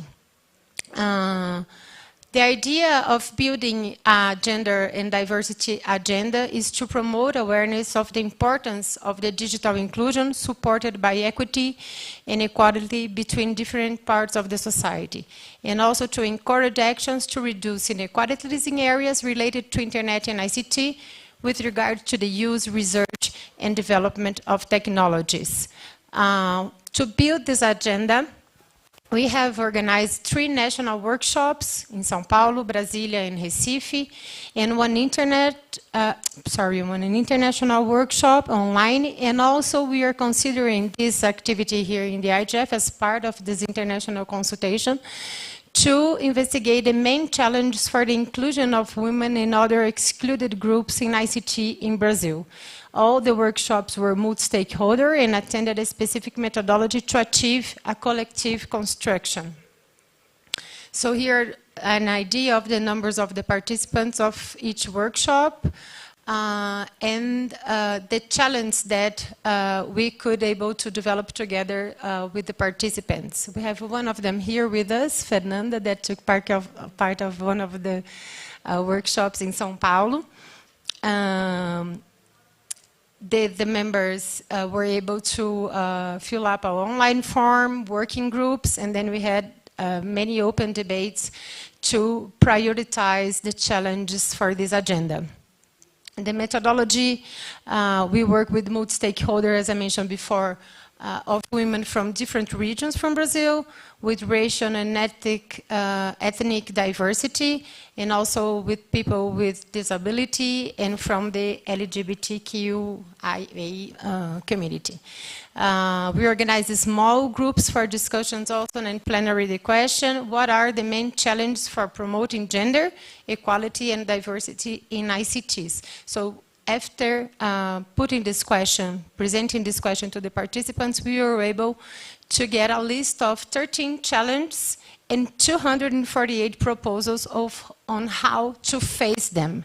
And the idea of this open forum here in IGF is to share with you 10 of these challenges. At the end, we try to get a list of 10, not 13. And then the idea is to present you these challenges and explain how we were working to conclude this process with prioritizing also the proposals to present this agenda for Brazil, of course, because it has something to do with our reality, but we think that is an agenda that is possible to be implemented and followed by other countries as well. That's why we are here to listen and learn from you and share this experience with you as well. So to move forward to present you the challenge, I will pass the floor now to, Gabriela Nardi. Laura, she's going to start. I'm so sorry. Yeah, you changed the order. Okay. So I'm so sorry. Where is Laura here to present her well? So Laura is my colleague as well as a civil society representative in the Internet Steering Committee. And, oh my God, I don't have Laura's presentation here. What happened to me? Laura is a mother. She likes to be presented like that. She's a social scientist and has been working with internet policy since 2007. And in 2018, she participated in International Visitor Leadership Program offered by the United States Department of State. And like me, as I mentioned, she's a civil society representative on the Brazilian Internet Steering Committee. Laura, please, you have 10 minutes for your presentation. She's online.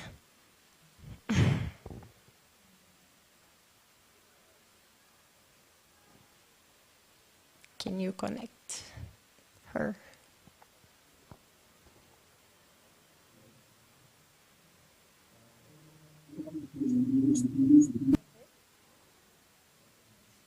Can you hear us, Laura?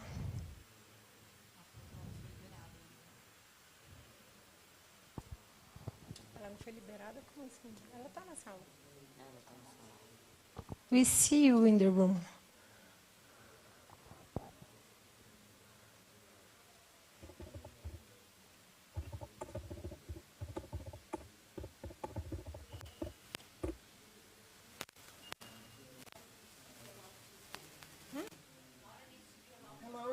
She needs to be allowed to speak.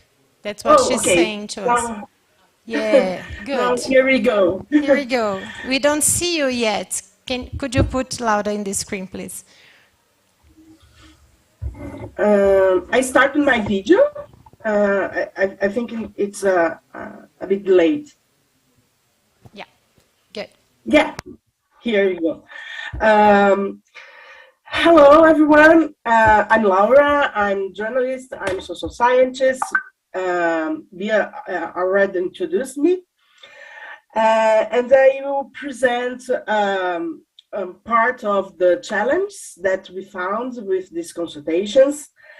And for me, it's very important to explain that this is a work that came up from the consultations. It's not exactly the challenge I would choose by myself.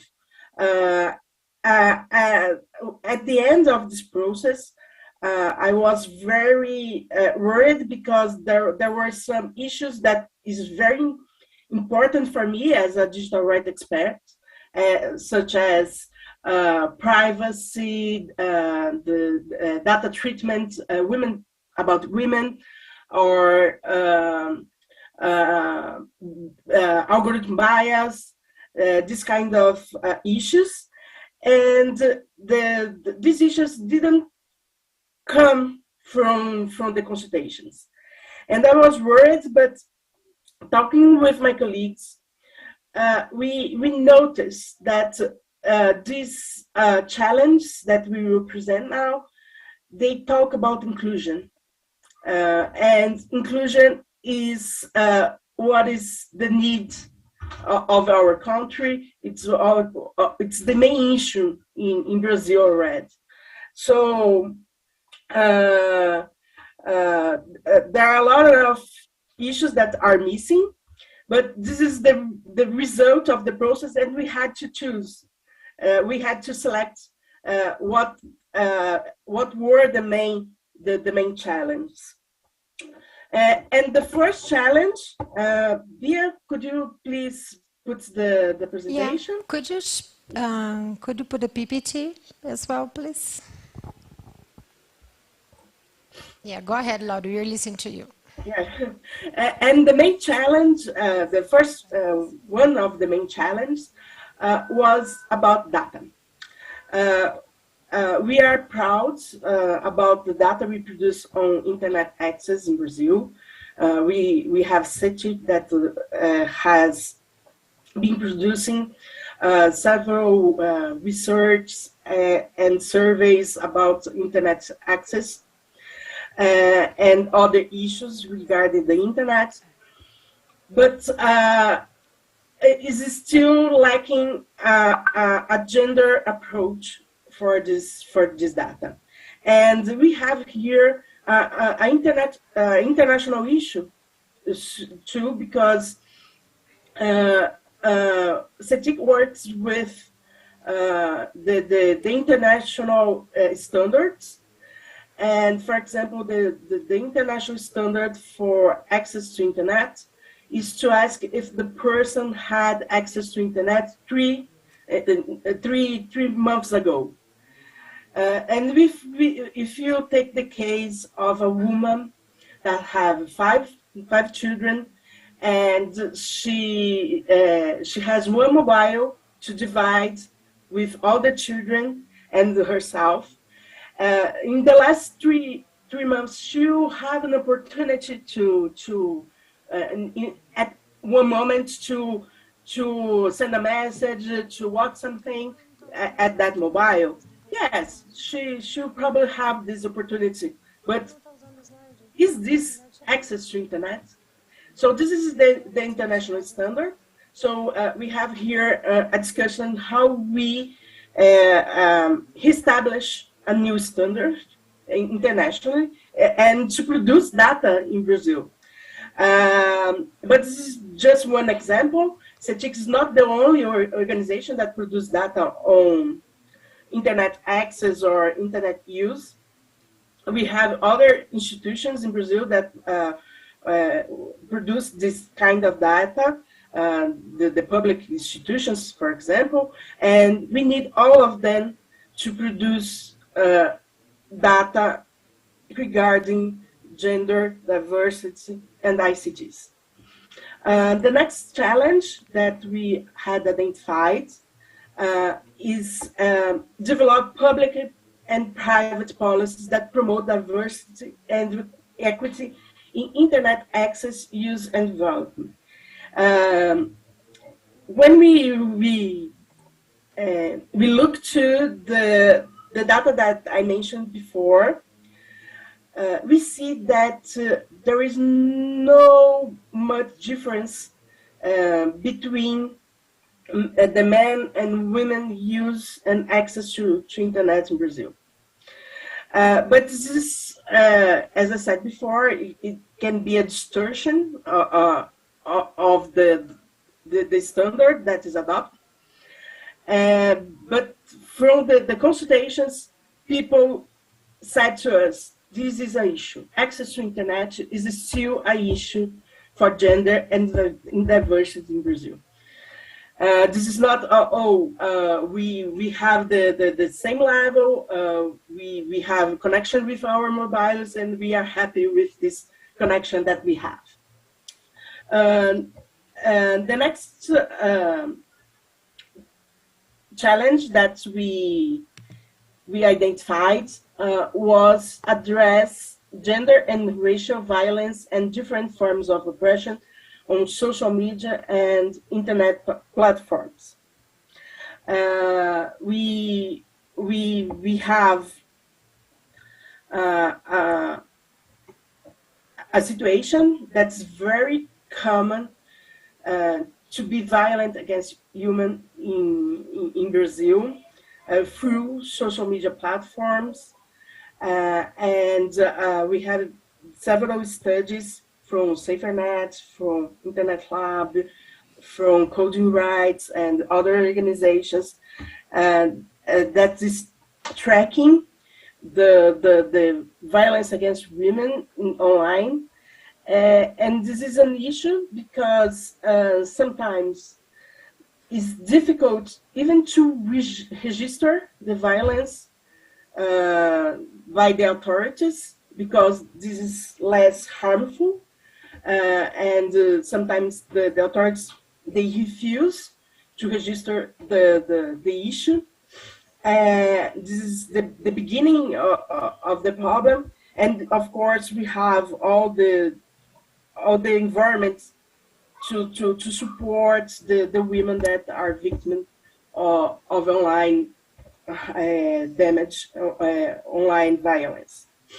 The next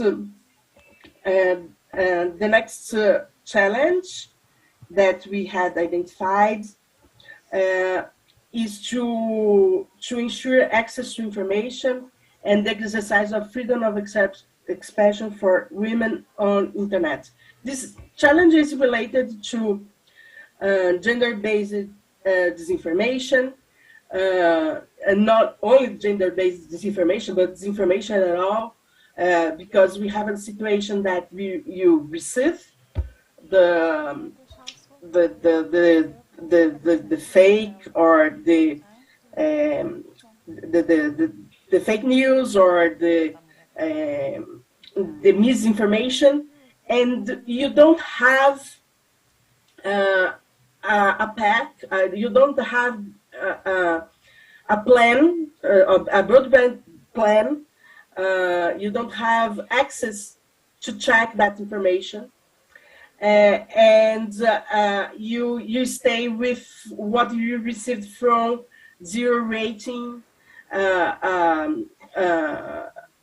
practice. So this is one part of this issue, but if on one hand we have the problem to have access to internet, on the other hand we have the problem to express ourselves, since we have even the platforms having different treatment of the content by women and by men.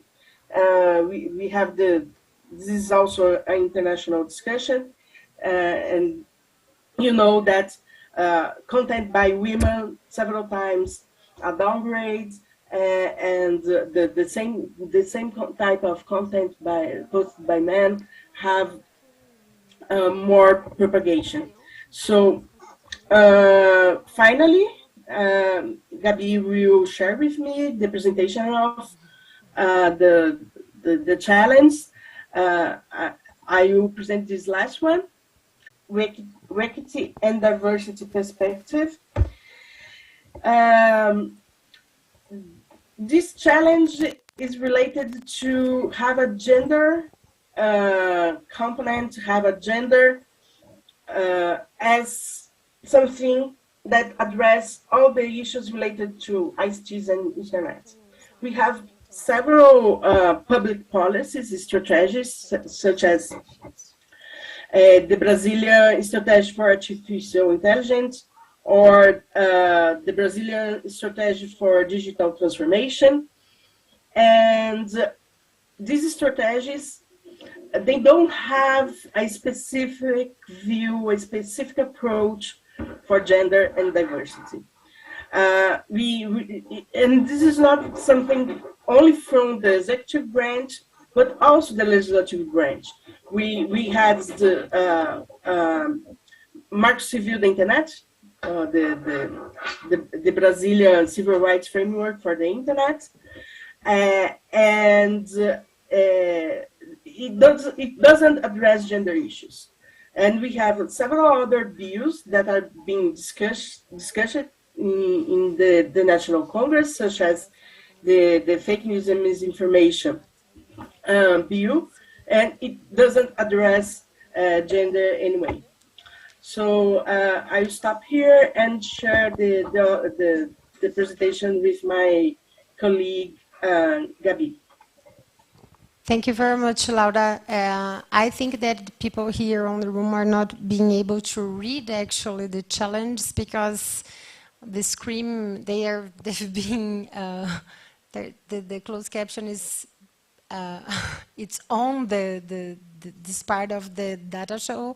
But anyway, I just to recap, the challenge number one is to produce data that includes information on gender, race, and ethnicity regarding presence and participation in the technology sector. The second one is to develop public and private policies that promote diversity and equity in internet access, use, and development.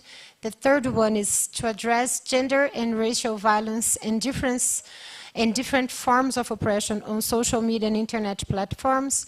The fourth one is to ensure access to information and exercise of freedom of expression for women on internet. And the fifth one is to promote policies with a gender, equity, and diversity perspective. And now I give the floor to Gabriela Nardi to present the other 5 challenges that our consultation process has raised. Gabriela Nardi, she's a technical advisor of the Brazilian Internet Steering Committee, and she holds a master's degree in anthropology, focusing on gender studies and social studies of science and technology. She's also an alumni of the Brazil School of Internet Governance. Thank you, Gabriela. Hi, good afternoon, everyone, and thank you for being here. Well, I will talk about the 5 last challenges that we collected during the consultations that we presented before. The 6th one is build capacities for girls and women regarding ICT, consider intersectional perspective of class, age, race, sexuality, and persons with disability. I think this talks about, because when we usually talk about women in ICT, we end up talking mainly about white class women. So we wanted to go further. We believe we need to go further and acknowledge that there is a big variety of female experiences and perspectives. We need to include Black women, indigenous women, trans women, women with disability, and so on. And we have some data that shows how the female experiences are different from each one of these groups. So, for example, only 0.02% of trans women have access to university, which of course leads to a huge difficulty to enter the job market. Young women are not aware of platform policies and features that could help keep them safe. And of course, language is a barrier for that, because mostly of this content is in English. And we know that in the STEAM area, the completing rate in courses like computing, engineer, and others is significantly higher among males. And while courses of education, health and well-being, and social science, these numbers are higher among women. Just a second. Oh. The next challenge is support and foster civil society initiatives that promote diversity within the internet ecosystem. In Brazil, some of the most successful initiatives for the inclusion of girls and women in technology, they came from civil society and academia. Unfortunately, we have very few public policies regarding the inclusion of girls and women in technology ecosystem. When we talk about that, it concerns not only the need to ensure greater participation and representation in the traditional internet governance space, but to also to increase the spaces of representation, expanding the participation and space of debate related to internet development. Okay. The next one is create a work environment that's favorable for women in internet and technology companies. The IT market, which is well known, has a very few percentage of women in workforce, about 20%. And this inequality, we know that it does not necessarily indicate the lack of interest or skill, but are mostly related to gender stereotypes and the need that need to be fought, as well as harassment and violations that women suffer in this environment. But also we're not talking only about the violence itself, but in the creation, again, of a work environment that are more friendly and welcoming to women in a variety of aspects. And the lack of diversity in the end leads to the repetition, and in the IT market, we believe should reflect the plurality, which is central to any innovation process. The next one is ensure gender and racial diversity in international governance space. In Brazil and in many other countries as well, internet governance space are usually most white male space. And for example, in CGIBR itself, we are doing a lot of work right now to be able to improve these numbers. And we know that there is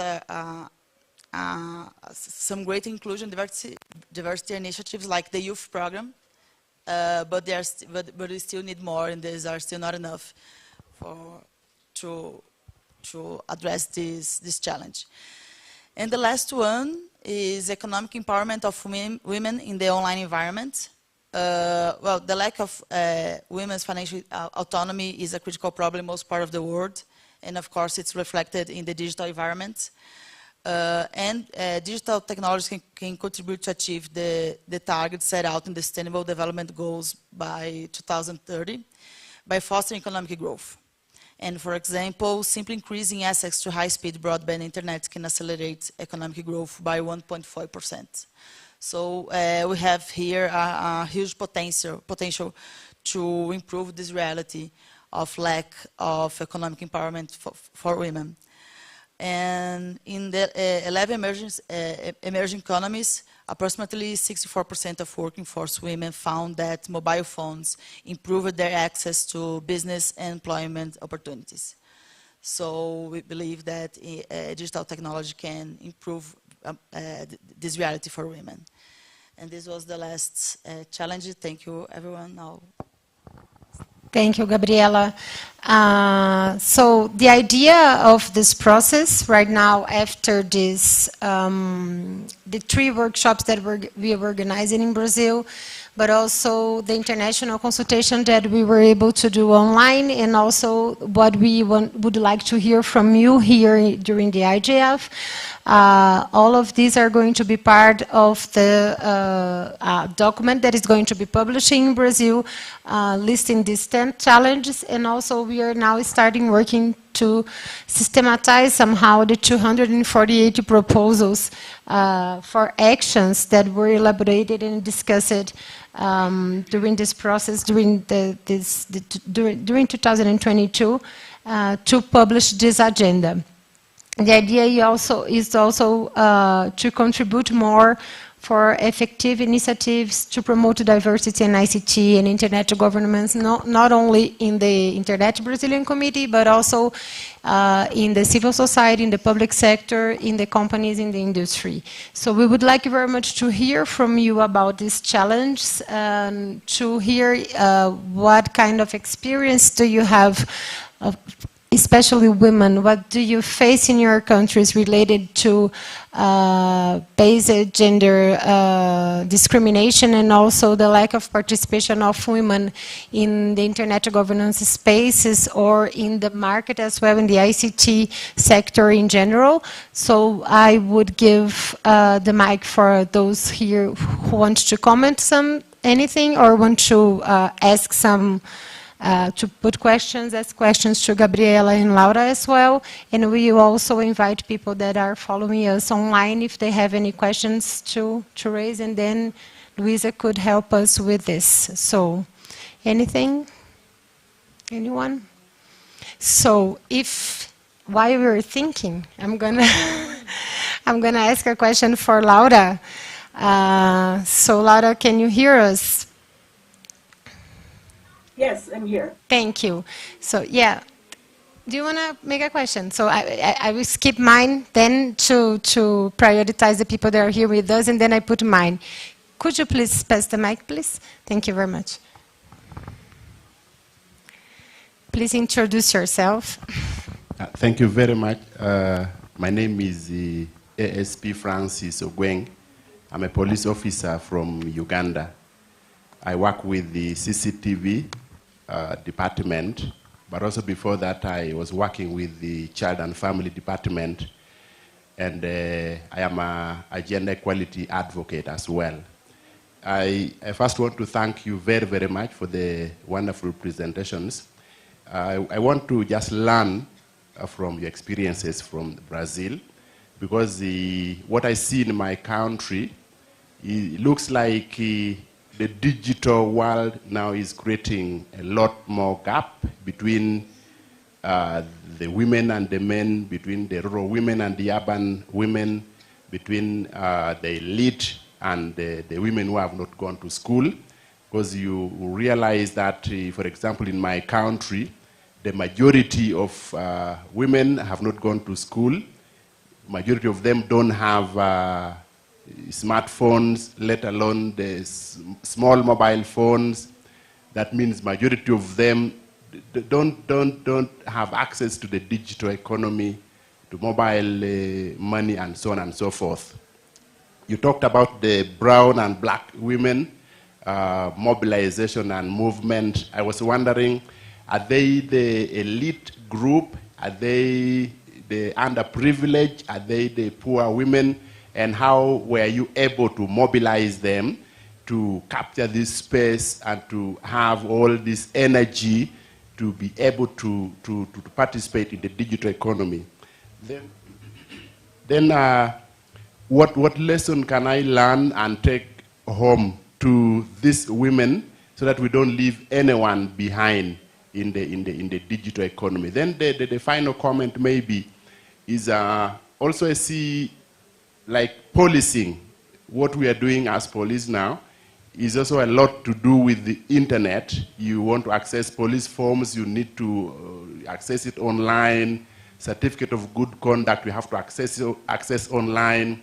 That also means even policing alone is also becoming a bit far away from those other women who don't have access. So I want to also hear from your experience in Brazil. How is policing being done to ensure that the cyber crime space, no one is left behind, but also these women, I want to talk about women as much as possible, have access to police, are being helped by the police, and so on. Thank you very much. Thank you very much. Laura, would you like to answer, please? Yes. Thank you so much for comments and your question. I believe the context you gave about Uganda is exactly the motivation we had to build our gender agenda in Brazil. We identified that women and men they don't have the main benefits from the internet, from the knowledge society that we are building, and we have not to behave as anything is happening. We have to recognize that there are differences between men and women when they are enjoying the internet benefits. And there is a risk, as you said, that instead of close the gaps between men and women, we have the possibility that technology is deepening these gaps and reproducing the inequalities that we have in our society. This is our motivation, and the way that we found that as the Brazilian Steering Committee that we could contribute to not to reproduce, not to deep this gap was to build this agenda. The idea of this agenda is to be an agenda of action. So we have identified the challenge, we have identified what we could do to tackle them, and then the next step is, okay, let's make the list of our homework and let's address, let's tackle these issues. About the question about cyber threats, I think that this issue was included in the violence lens. So we are seeing the online attacks that a woman can suffer, like surveillance or malwares. We think that this is a topic that it will be addressed by violence issues. Thank you very much, Laura. Any other from here? Otherwise, I will put a question now to Gabriela, since Laura has already answered one. Thank you very much for your participation. We are, as we mentioned before, we are editing a third publication on gender and diversity on ICT, and we have published a public call for papers on this theme. And Gabriela is one of the persons responsible for this process, so I would like to ask her to tell a little bit about it, because one of the things that was super interesting for us is to realize during this process that is in this first phase as well, in this first phase yet, how we noted that there is a lot of demand for space for women to talk about these topics and to elaborate and to formulate on gender and ICT issue. So, Gabriela, please. As Bia said before, this is we are working now in the third edition of the publication.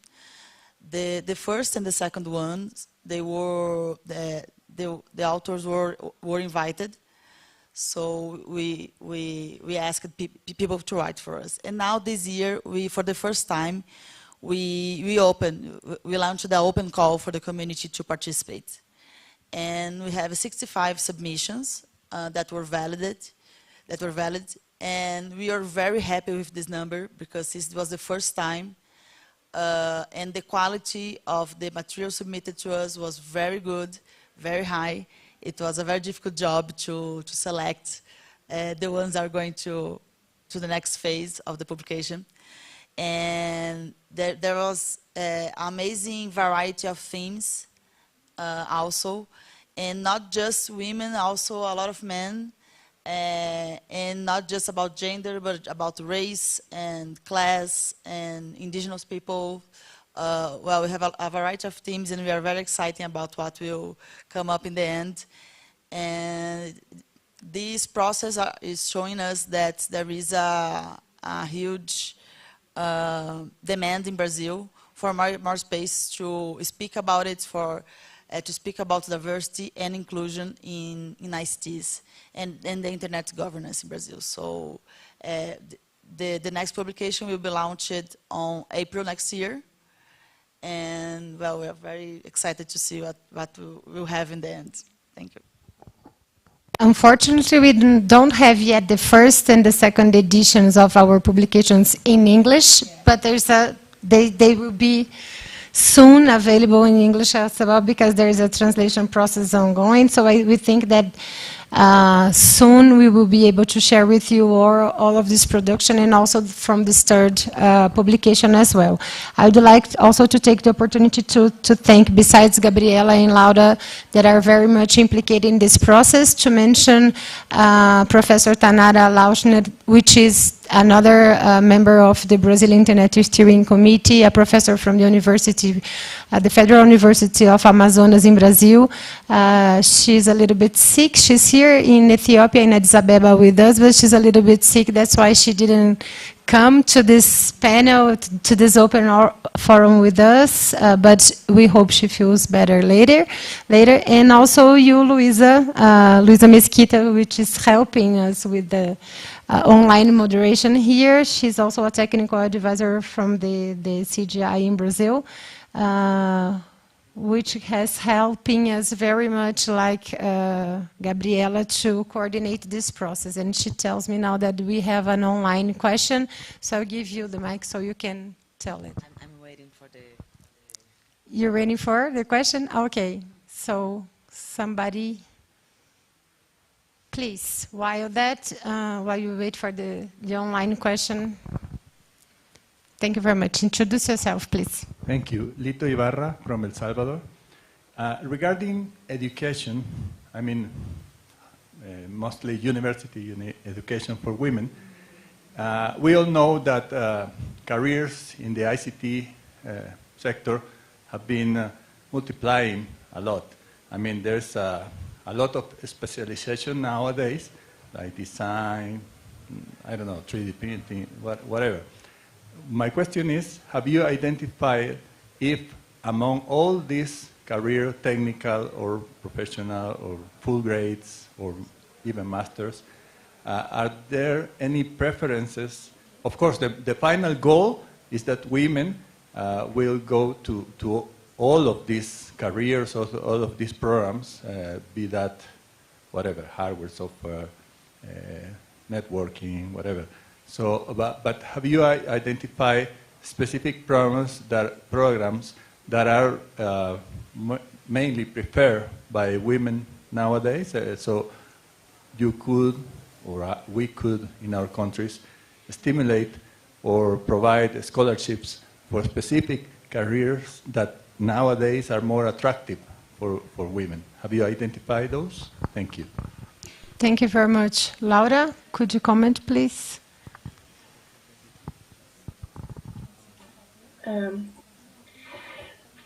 Yes, this was a challenge that was divided in three ways in this CGI's agenda.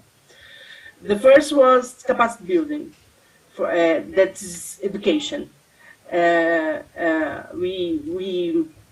We have a cultural behavior that's something that is historically established, that women do not choose STEM careers, so they have to be motivated. There is a challenge here.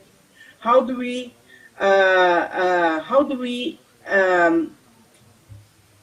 can foster women in ICT careers, in STEM careers?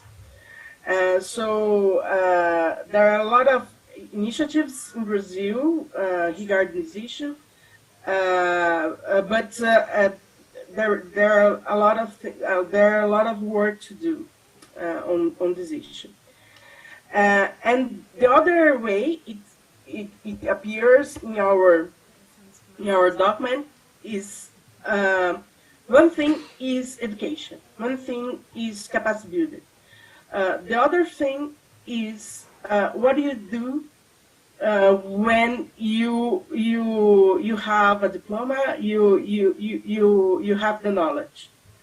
You need to have a work environment that is ready for these women. So in our document, we will address also the work environment and how women are taking part of the digital economy. And the other level and the other challenge about this discussion is not only about education, work conditions, but also how can women be lead in business, how they on digital economy, how can they can be economically empowered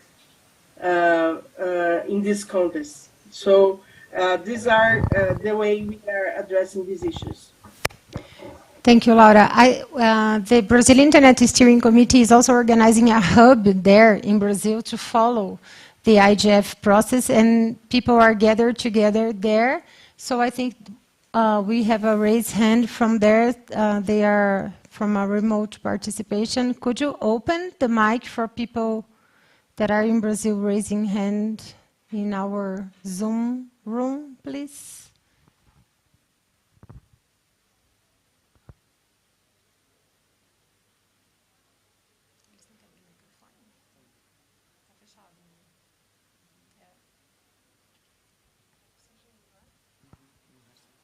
It's with the CGI logo, please. Can you open the mic for them?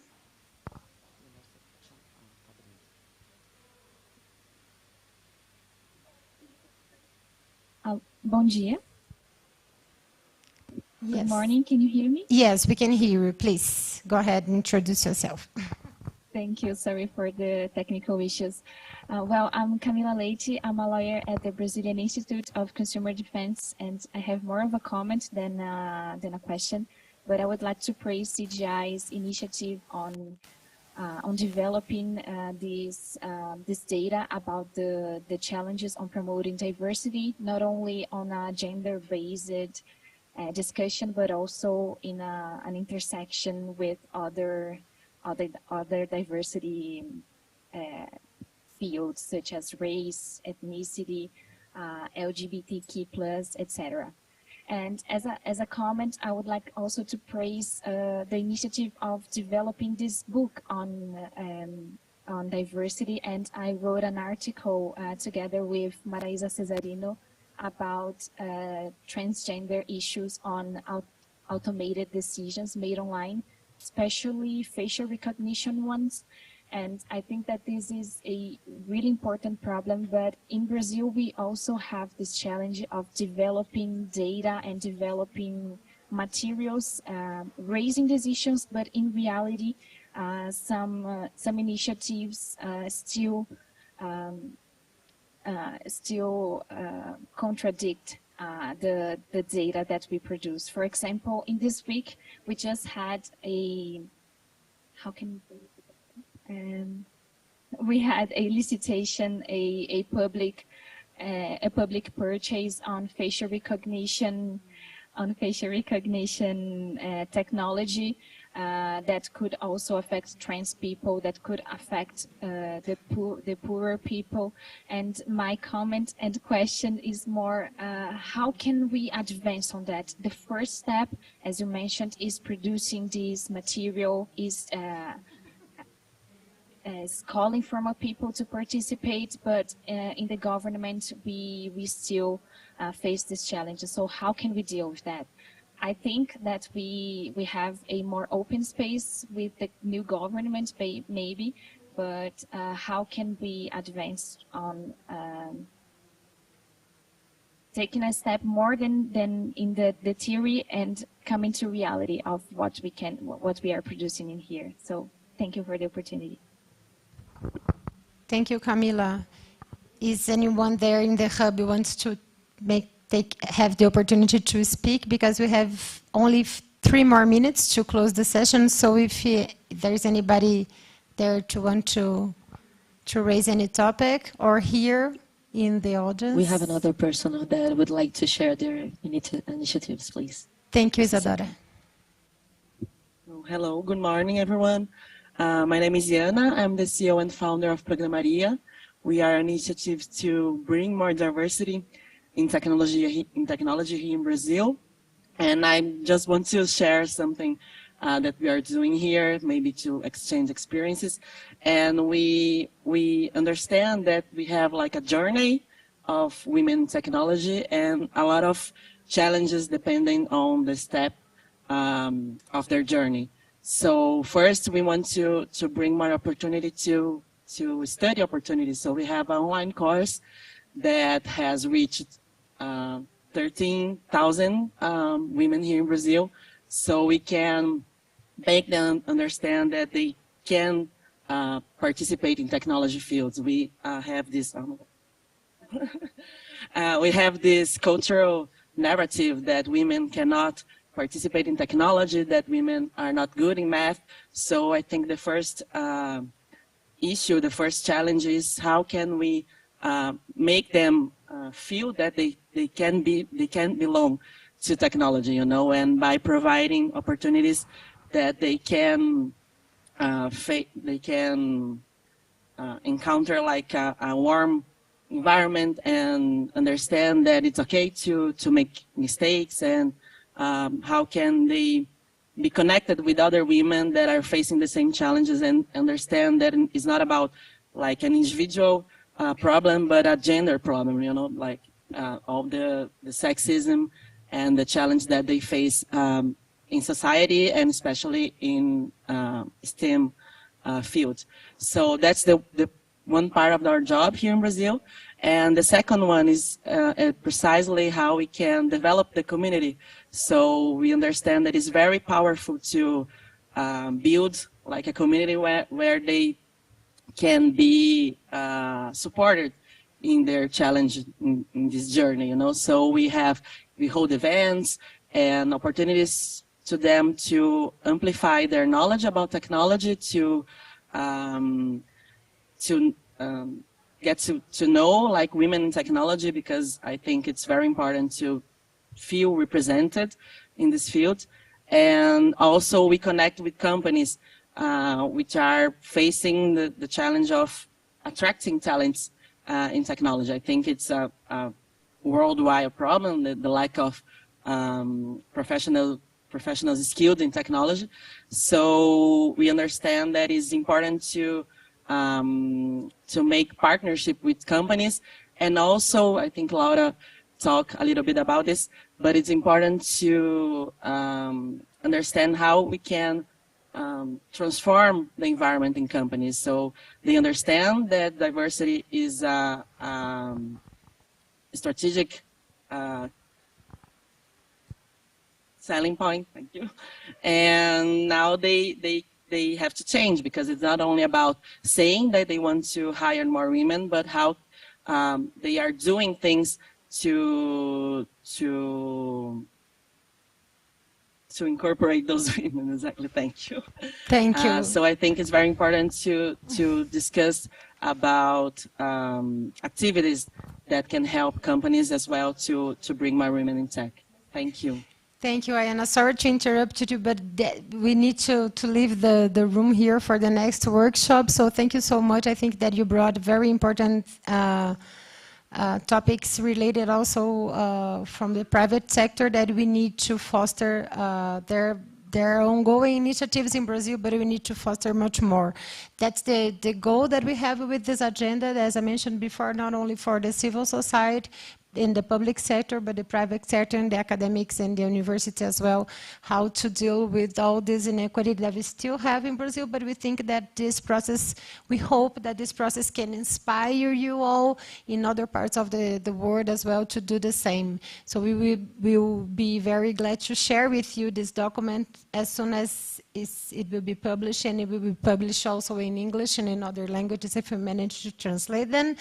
And the idea is to permanently hold seminars and debates and activities. Besides our publication, there is going to be released once in a year, one number per year, and the idea is to contribute to this critical thinking about gender exclusion and how to promote diversity on ICT sector. So Laura, if you wanted to make your final comments in 30 seconds, please, and then I will pass to Gabriela do the same, and we will finish our open forum. I just want to thank you all for your participation, and I hope to have that we can make this a collective movement, a collective agenda of work, and I hope we can make the difference for the gender gap. Thank you. Thank you, Laura. Gabriela, please. I'd also like to thank you everyone for being here, and thank everyone that is participating in the process that is involving a lot of different women. And also here in the IGF, we are being able to connect with a lot of women with great initiatives all over the world. And we hope to be able to keep going on with this project and involve every time more and more women that are interested in the inclusion and in the diversity agenda. Thank you. Thank you very much, Gabriela. Luisa, thank you so much as well, and all the Brazilian Internet Steering Committee team for helping us. Some of them are here, and also the members of the CGI who are supporting this process, because it's not, as you may imagine, in a board with 21 members and only 4 women, it's not easy to pass by, including the debate. So thank you so much, and we hope to see you in the next steps of this adventure. Bye.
Recording in progress.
Hello. Hello, Jose Felix. And we also are with. Hello. You can hear me well, right? Yes, yes, fine. That's great. How are you? We're about to begin. And we have with us. I was looking at her before. Let me see the list. Well, our colleague. Well, I think she's going to join.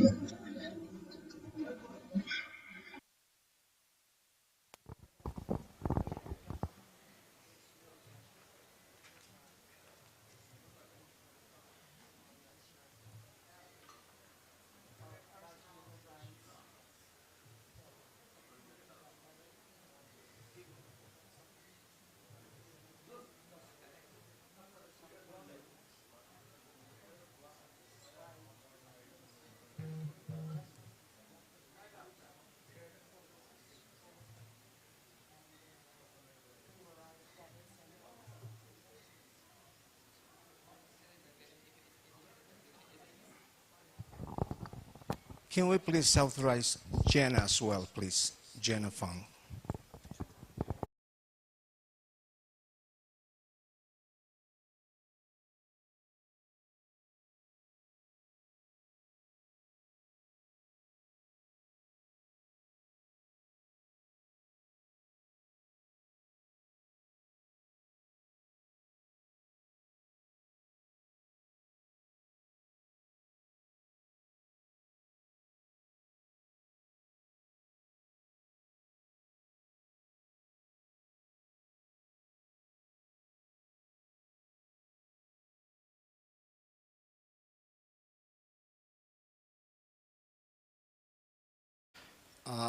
From NRI's called for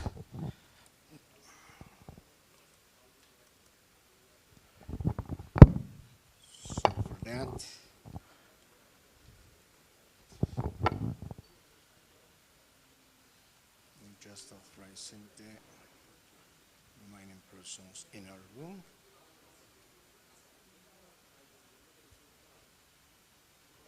Okay, now we're done.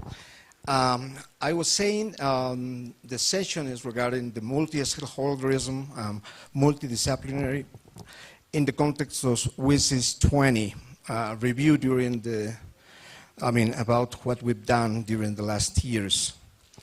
As we all know,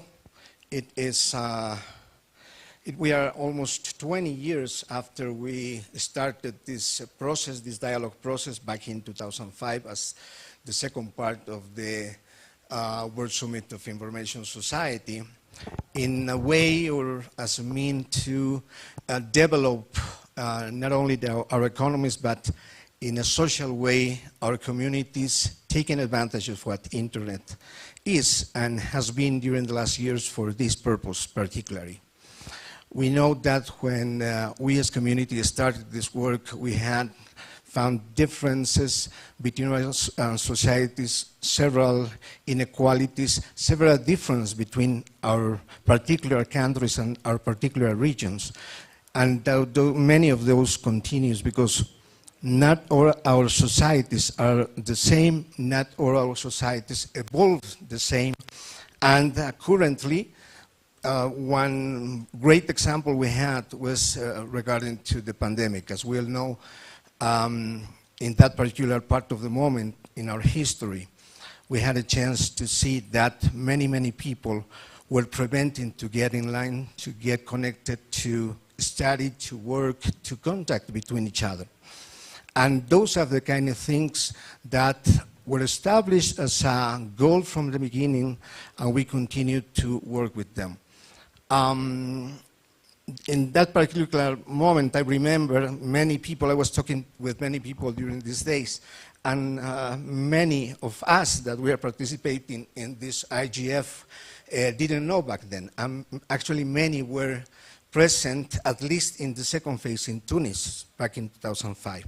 I remember that for many of us, in my case, I was a member of the Bolivian delegation. I was representing the academia. But for most of us, it wasn't something very concrete, this kind of participation coming from a particular stakeholder, in our case for academia. Usually these kind of events usually gathered only the governmental sector as multilateral events, of course, summoned by United Nations.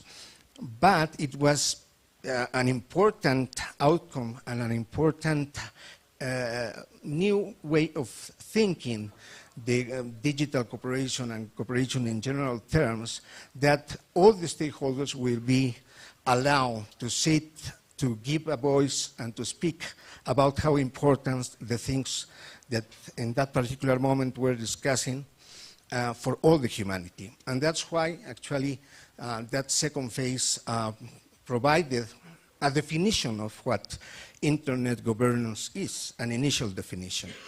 And one of the key aspects of this particular definition was regarding the participation of the different stakeholders. Back then, I remember that, of course, government was identified, civil society was identified, and of course, the private sector as well. But as part of the civil society, we all know that a key actor is the technical community as well as the academia, which are parts that currently are working together, always continuing with this kind of discussion. So after all these years, we now, and let me please also welcome our dear panelists. Hopefully we will have everyone also coming online. But here in the room, we have Mr. and Professor, actually, Flavio Rich Wagner. He's president of ISOC Brazil, among several other roles that he has and he had in the past. It's a very esteemed member of the Latin American community. We also have our colleague Osvaldo Raranquent, who comes from Dominican Republic. He's also the chair of the board in Dominican Republic Internet Society chapter. And again, he also has an important role in the private sector in his country. We also have here with us Stephanie Chewen, I hope I am pronouncing correctly. That comes from Netherlands and part, of course, of our chapter, our initiative, the Internet Governance Forum, the NRI in the Netherlands. And online we have José Félix Hernández from Spain, from the initiative in Spain, the NRI Spain. And we have, I hope that we get connected with Cheryl Langdon, or again, from Australia. And I think we have Jenna Funk. She is from Asia Pacific initiative as well, but very well related with the youth community in there. And hopefully we're going to have also Stefan Berges from Chile. So the idea in this session, we're going to have a couple of rounds initially with our panelists. We divided the interventions in the initiatives that were started, we will say, after the WSIS back in 2005, like the one in Brazil. It's one of the first initial ones that were deployed. And we have some others, like the Spain one that started around 2010. And with them, we would like to, and of course, Stephanie's as well, because that's the other one that started around that time. And the other group will be the more recent formed Internet Governance Forums. So I would like in this first round, everyone will have around 3 minutes. And I would like you to cover a couple of questions, perhaps will allow us to understand this important process, and will be related to the following. How effective the multi-stakeholder model has proven to be, about principles and mandates established in the Tunis agenda, particularly about reducing inequalities, reducing all these differences that we discussed about. And the second question that I would like you to discuss is the difference and evolution between the 2005 scenario and the existing one now in 2022 regarding expectations and challenges in multi-stakeholder approach and digital cooperation in the global, regional, and national levels. Of course, you can address both of the questions, or if you prefer, you can address one of them. And we will start with our colleague Stephanie. Please. Thank you so much for the introduction. So my name is Stephanie, and I'm from the Netherlands IGF, together with my colleague Marjolein. We're the co-coordinators for the NO-IGF.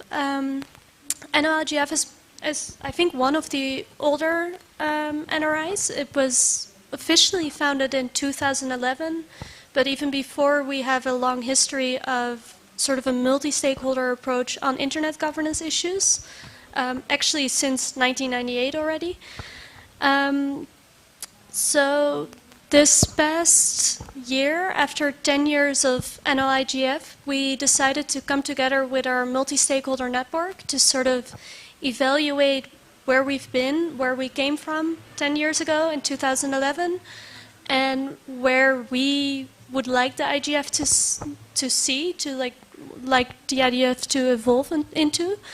And I think the main key takeaway from this exercise is actually that the IGF is really the place where all stakeholder groups can meet and engage in dialogue, even if there might be disagreements. It's very interesting to hear from the different initiatives and sort of learn from each other and collaborate in different ways.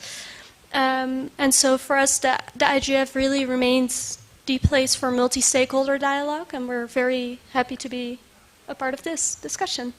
Thank you. Thank you very much, Stephanie. We have Jose Felix online from Spain. You have the floor, Jose Felix, to share your experience on some of these questions. Okay, thank you very much, Roberto.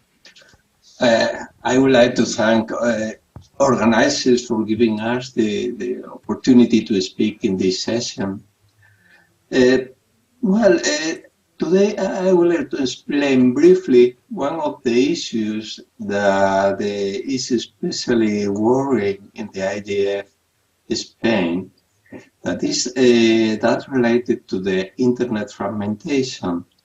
That as you probably know, this could give rise to important difference in the experience for different users on the internet. The preservation of a global open internet in which all kinds of innovation can be developed has been a top priority since the World Summit on the Information Society. The development of internet has been extraordinary, favoring the emergence of all kinds of new services and the growth of the economic activity. But it has also given rise to the threat of fragmentation of the network that has increased significantly in recent years. Fragmentation threats are of three types: technical, government, and commercial. Technical fragmentation has increased. Some of the main causes, among others, are the action of the government. We have restricted the free access to the whole network. The increase of a widespread application that personalize the access depending on the location of the user, and the introduction of alternate DNS routes. Government fragmentation has increased for various reasons. Probably one of the more relevant is the developing access to ensure digital sovereignty, which frequently leads to action in order to protect their local companies from the strong foreign competition. Commercial fragmentation is something inherent to the development of digital markets in which companies compete and collaborate to offer their services and agree on access to their internet resources.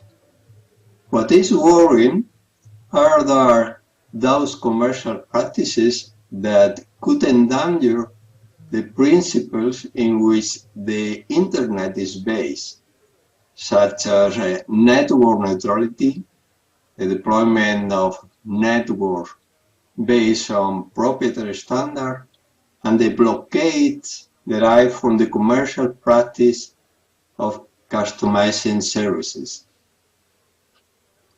Another business practice that fragments the internet is the extension of networks based on proprietary standards. This problem is exacerbated when a massive number of devices are introduced in the network, as it is the case of Internet of Things with proprietary network solutions. Well, and this is all from my side for the moment. Thank you for your attention. Thank you very much, Jose Felix. Now we will give the floor our dear colleague, Professor Fabio. Thank you, Roberto. So, hi everybody, it's a pleasure to be here. Thank you for inviting me to this panel. So, Brazil created a multi-stakeholder internet steering committee, and CGI.br for short, and this is back in 1995. So it's a long story, more than 25 years of story. It was a pioneering initiative at that time, yeah. CGI.br and its operational arm, the Brazilian Network Information Center, NIC.br, have a very long story of success in applying the multi-stakeholder approach to the discussion and proposition of public policies related to the digital agenda and to deployment of a very wide range of initiatives for the benefit of society. I do not have time here to go into the details of CGI's many success stories.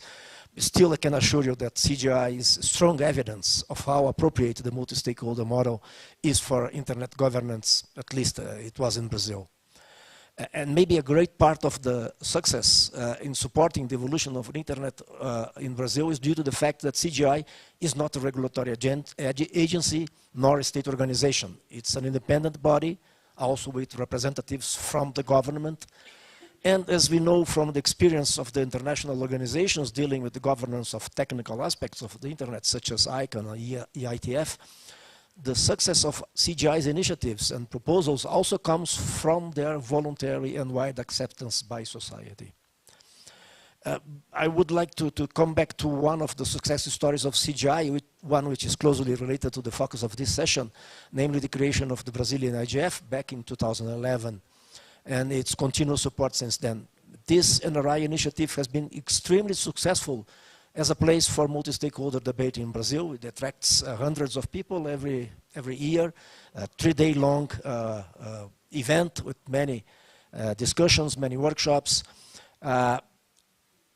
And it has been important discussion of very relevant legislations that have been created in the country, such as the well-known Marco Civil, the Brazilian Bill of Rights, Internet Rights, the Brazilian Data Protection Law, and others. As an example, for the 2023 edition of our Brazilian IGF, we had already the submission of 96 workshop proposals coming from all sectors and disciplines, and many of them, of course, deal with current challenges we have in internet, such as fighting disinformation, discrimination, hate speech, and discussing issues such as inclusion, digital education, to name a few. Maybe you have noticed that Brazil always had a very strong presence here at the IGF, and in all previous editions Brazil was the only country that already hosted 2 editions of the IGF. Yeah. We have a very large delegation here in Addis Ababa, for instance. This is certainly also due to the very robust domestic internet governance ecosystem we have in Brazil and to the very rich debate we have in the country, and particularly at the Brazilian IGF. And this also brings me to a second example of success story of CGI, which is the continuous support since 2015 at least of a strong youth movement. And we have here in Addis Ababa a very large delegation representing the Brazilian youth. Regarding the differences between the 2005 scenario and the existing one in 2022, Roberto was alluding to, there was, of course, a great change in the way the society relies on the internet. And the internet now is an integral and fundamental part of our daily lives in all dimensions. And this change brought a lot of new problems and challenges. Just let us consider, for instance, disinformation, fake news, hate speech, discrimination, cybercrime, and so on. So it's not more that the paradise we thought for the internet 20 years ago. Yeah, it's a really different environment nowadays. And whether the multi-stakeholder model will continue to be the chosen path for the discussion of solutions to these many new challenges the internet is facing, it's something to be seen in the future. So, and this despite declarations supporting the multi-stakeholder model, for instance, from the UN in various documents, and also, for instance, recently in the Declaration for the Future of the Internet from the US government and other countries. We must recognize that there is an increasing pressure on governments and legislators to propose and deploy solutions to those pressing problems the internet has brought, and in many cases a multi-stakeholder debate is being left behind. Solutions to these problems from different jurisdictions and cultures may be even quite different, and there is here also a concrete risk of internet fragmentation, which is an issue which is being extensively discussed during this IGF here in Addis Ababa. And some of the proposed or even already deployed solutions, although targeting the content or application layer of the internet, in fact, even impact or may impact the infrastructure and technical layers. And this is something that the community here is very well worried about. So these were my first remarks. Thank you, Roberto. Thank you very much, Flavio. Indeed, inspiring all the work, great work that was done by Brazil, and for sure currently is being done. Now we're going to move, as I already said, to the more recently formed IGFs, and I will ask to start here on site with Osvaldo, and I will go with the following questions. What roles are the most influential when it comes to defining policies in our different countries?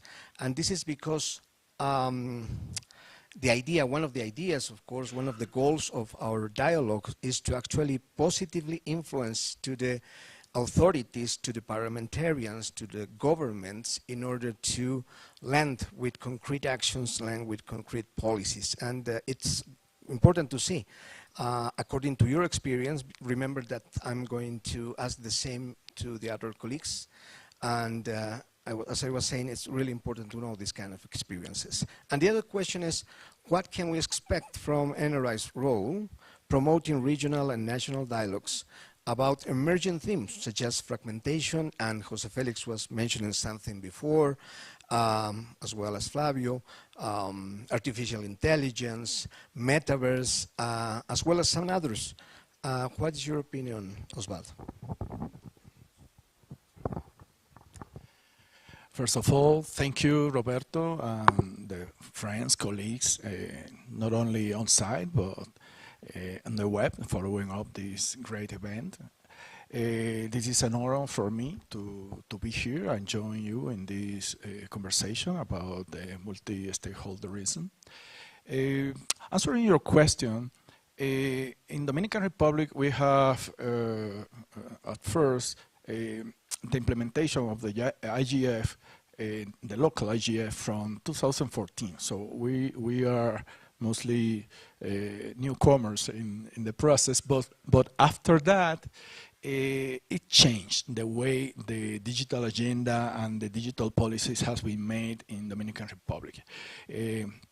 based on an NGO organization like Internet Society, Chapter Dominican Republic, we have been able to construct a dialogue with different stakeholders, not only regulators and private sector, but academy and technical communities that have engaged in our discussions.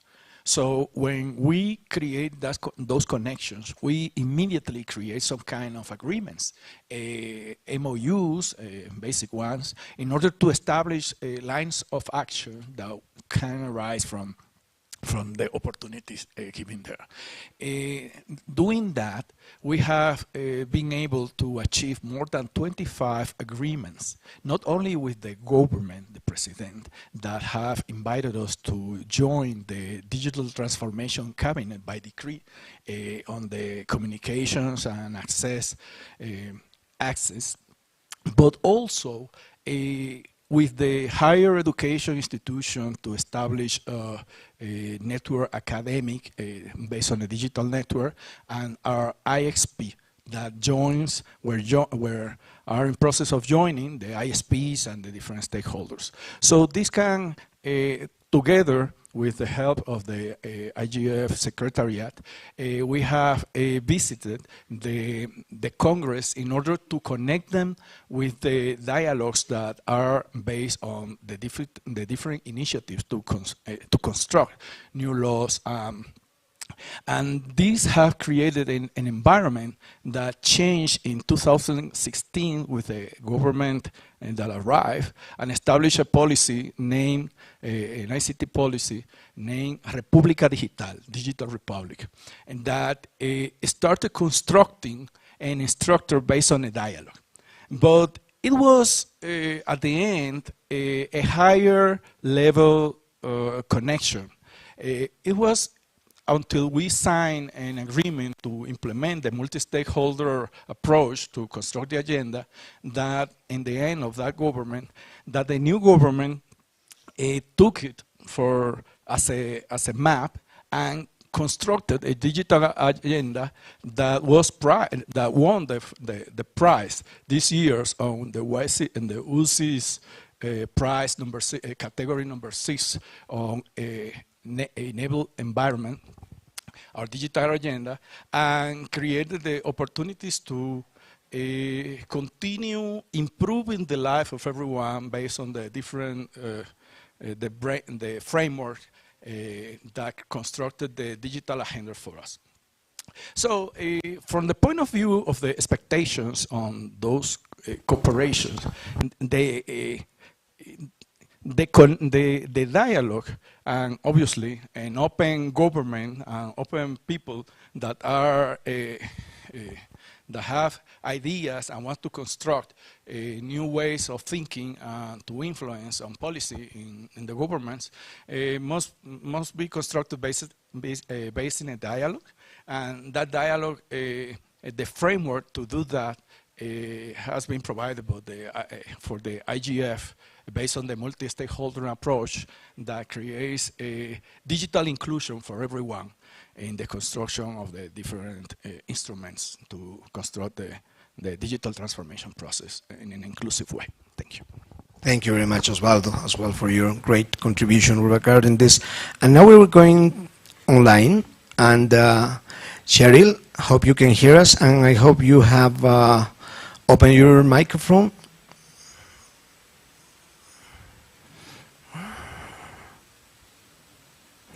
If the colleagues can help us to verify that Cheryl has authorization to open the mic. There we go. Excellent. Yes, we can hear you, Cheryl.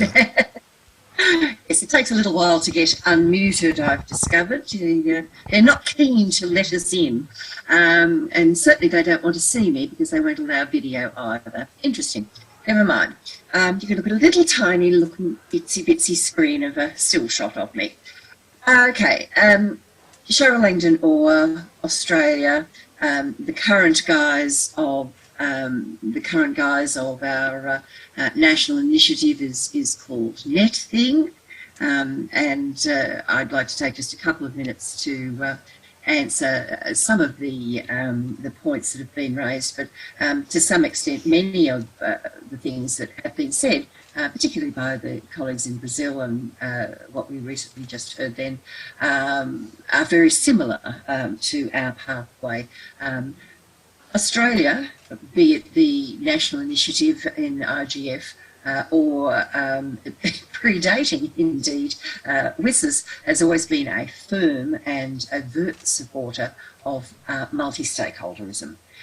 So, as anyone who was in the original WSIS will remember, the Australian government was very firm on where we are now and how WSIS turned out. And not a whole lot has changed, excepting we believe it, and even more so since then.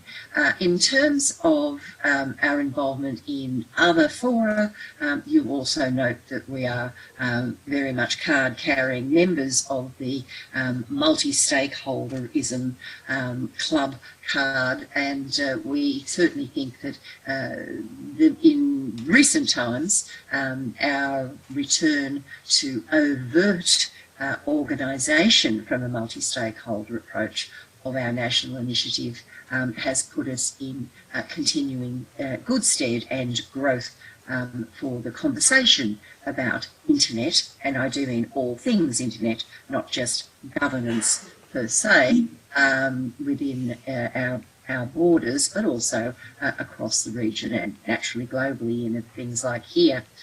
Just to remind some of you that Australia was a key supporter of early IGFs as well, putting in via its CCTLD operators considerable funds and resources to continue things in tougher times.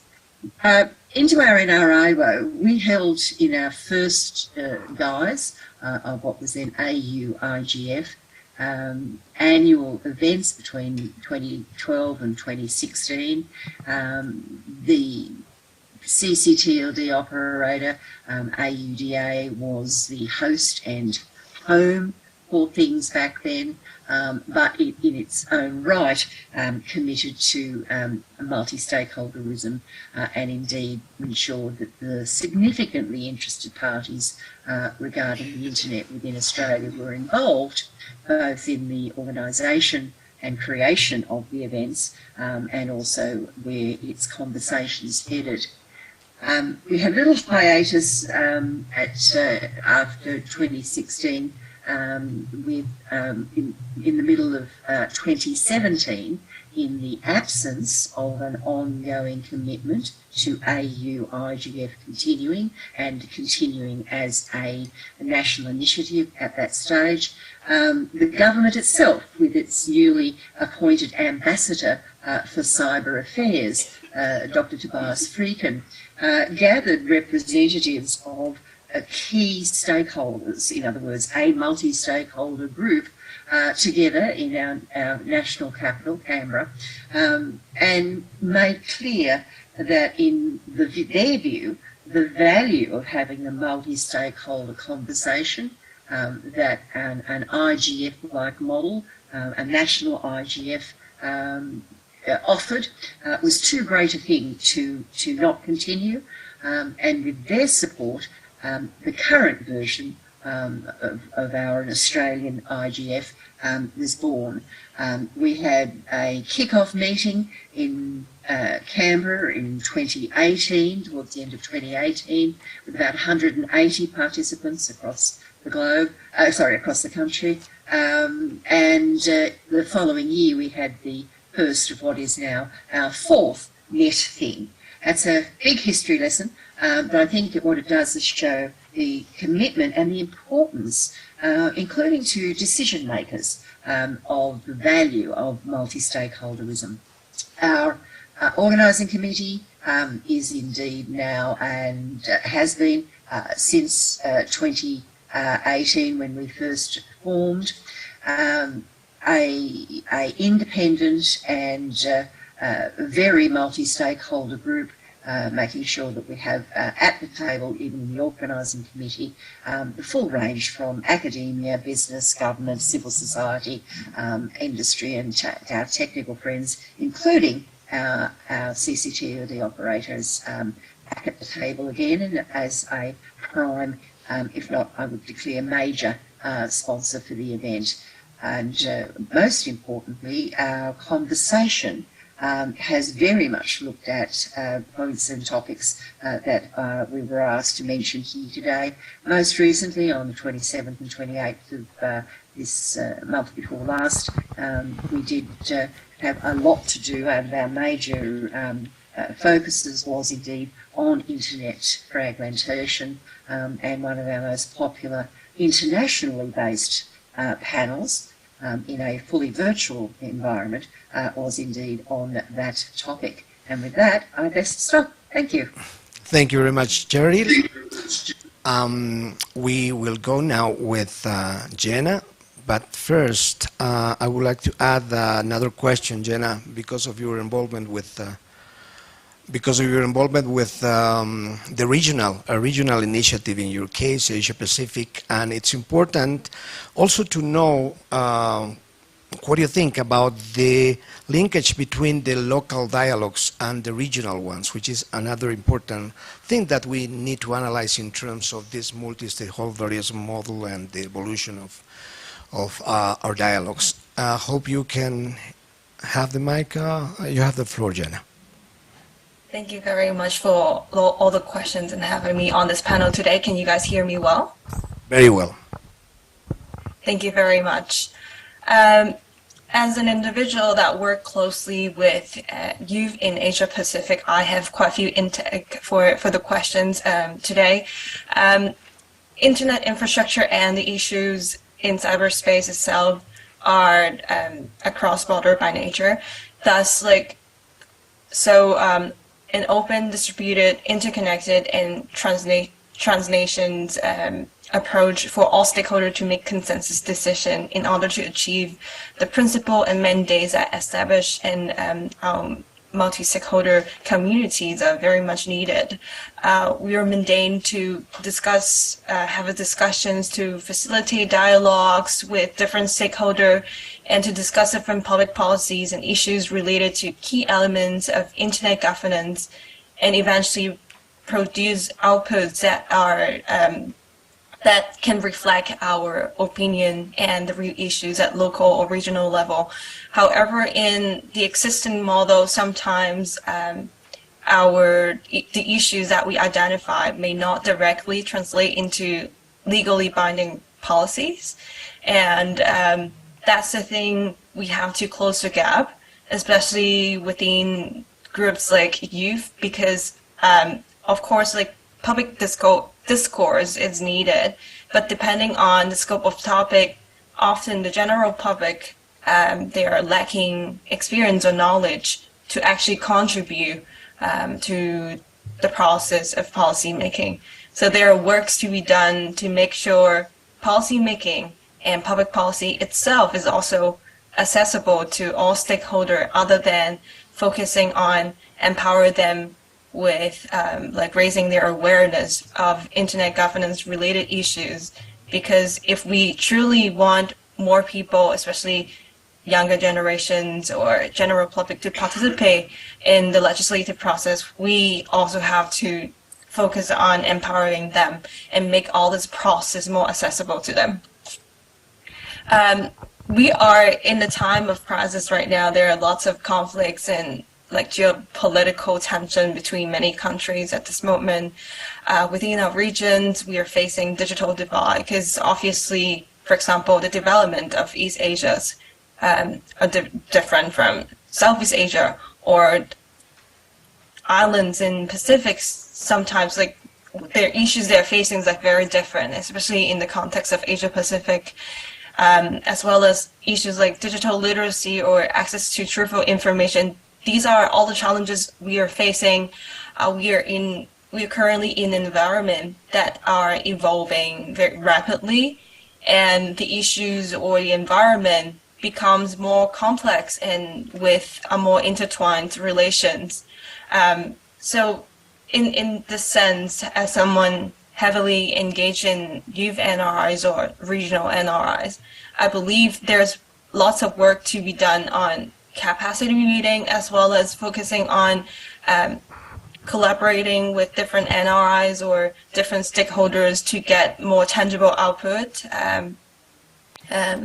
from the region. So the concerns from marginalized group can be reflected, and people at higher level, at regional or global level, can raise the concern. Because, for example, right now, like in Asia Pacific, some countries or territories like Myanmar, they're facing their fundamental human rights are being challenged. And in that circumstances, often when there's lots of issues, it's hard for them to solve it themselves. And we need the community, like the international community, to help with that. So I think with taking advantage of our community that is governed by a multi-stakeholder approach, how can we bridge the gap between countries and regions, and how can we gap between the knowledge and expertise of certain stakeholder groups are something we could also to consider.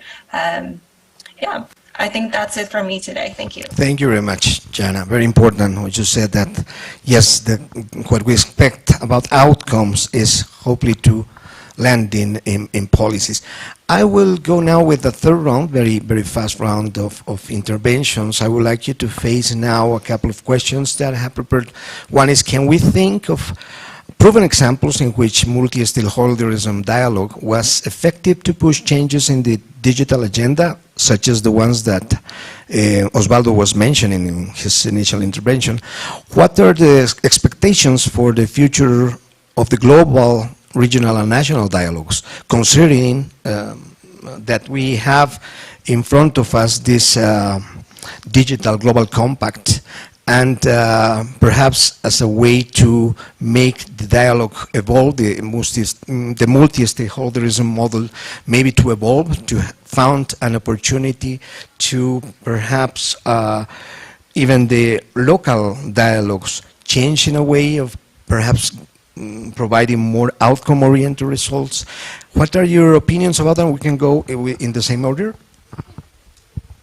Thank you very much, Roberto.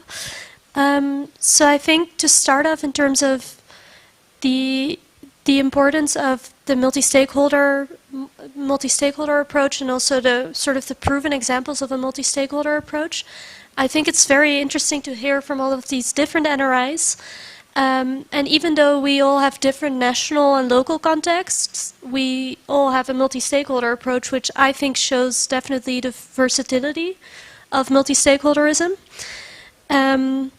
And then in terms of future expectations for the multi-stakeholder model and for the IGF, within the Netherlands we sort of formed our vision for the IGF in 2025, and one of the things is that we hope that it leads to more tangible and guiding results with concrete proposals for national and international internet policy, and that it continues to inspire substantive dialogue also with other UN fora, and that it delivers standards or practical examples that can be applied nationally but also regionally. But yeah, I think all in all, it's very important to keep these types of discussions within the Internet Governance Forum, because it's a place where we as a multi-stakeholder community can come together for substantive dialogue and hear from everyone involved to sort of solve or think about these very challenging issues of our time. Thank you. Thank you very much, Stephanie. We can go with Osvaldo now.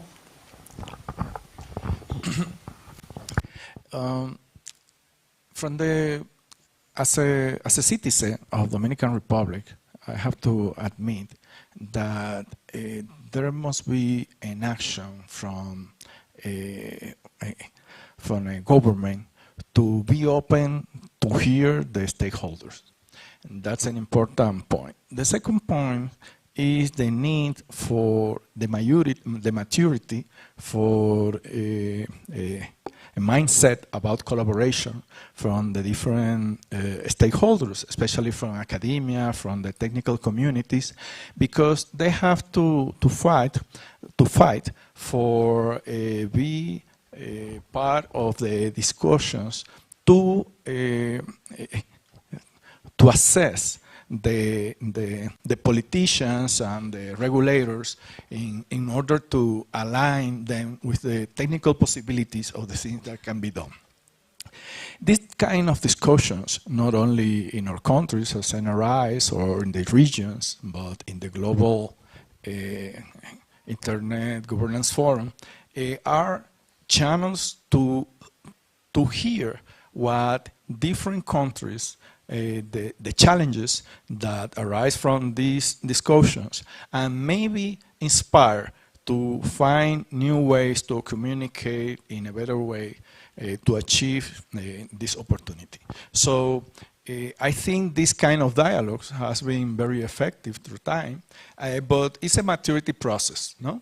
I mean, in Dominican Republic, we have the digital agenda since the beginning, 2005, where our government was implied there, but it was very passive until 2016, but especially when after we get together as an internet society implemented the dialogues, the multi-stakeholders dialogue, the government signed to adopt this kind of instrument, and the new government who arrived not only took the work, but improved it by including more than 1,000 people from different communities, not only presential, but online using the Citizens Lab platform, but also going to the different towns to present the document to the different stakeholders in that.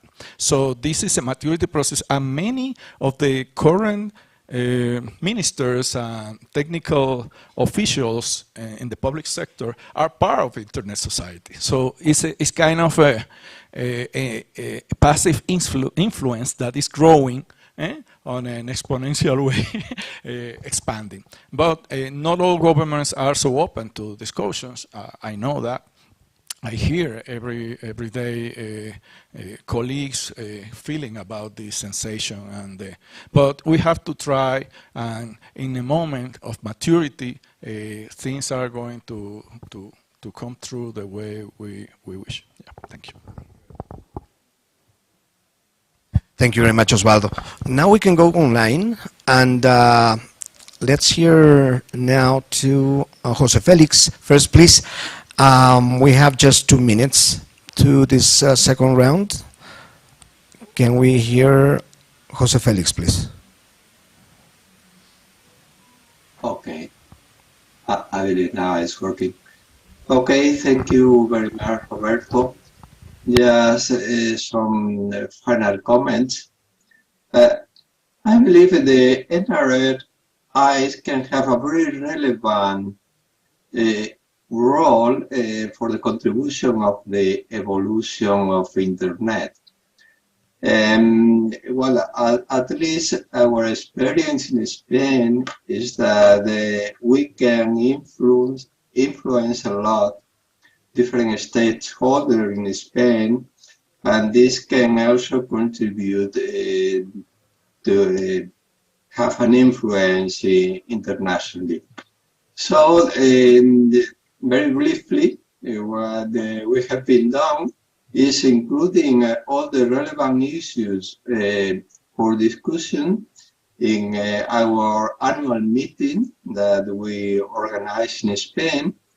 The second thing, very important, is to try to involve in this meeting all the relevant stakeholders, especially the government, representatives from the government, representatives from the main industries, civil society, and the academia.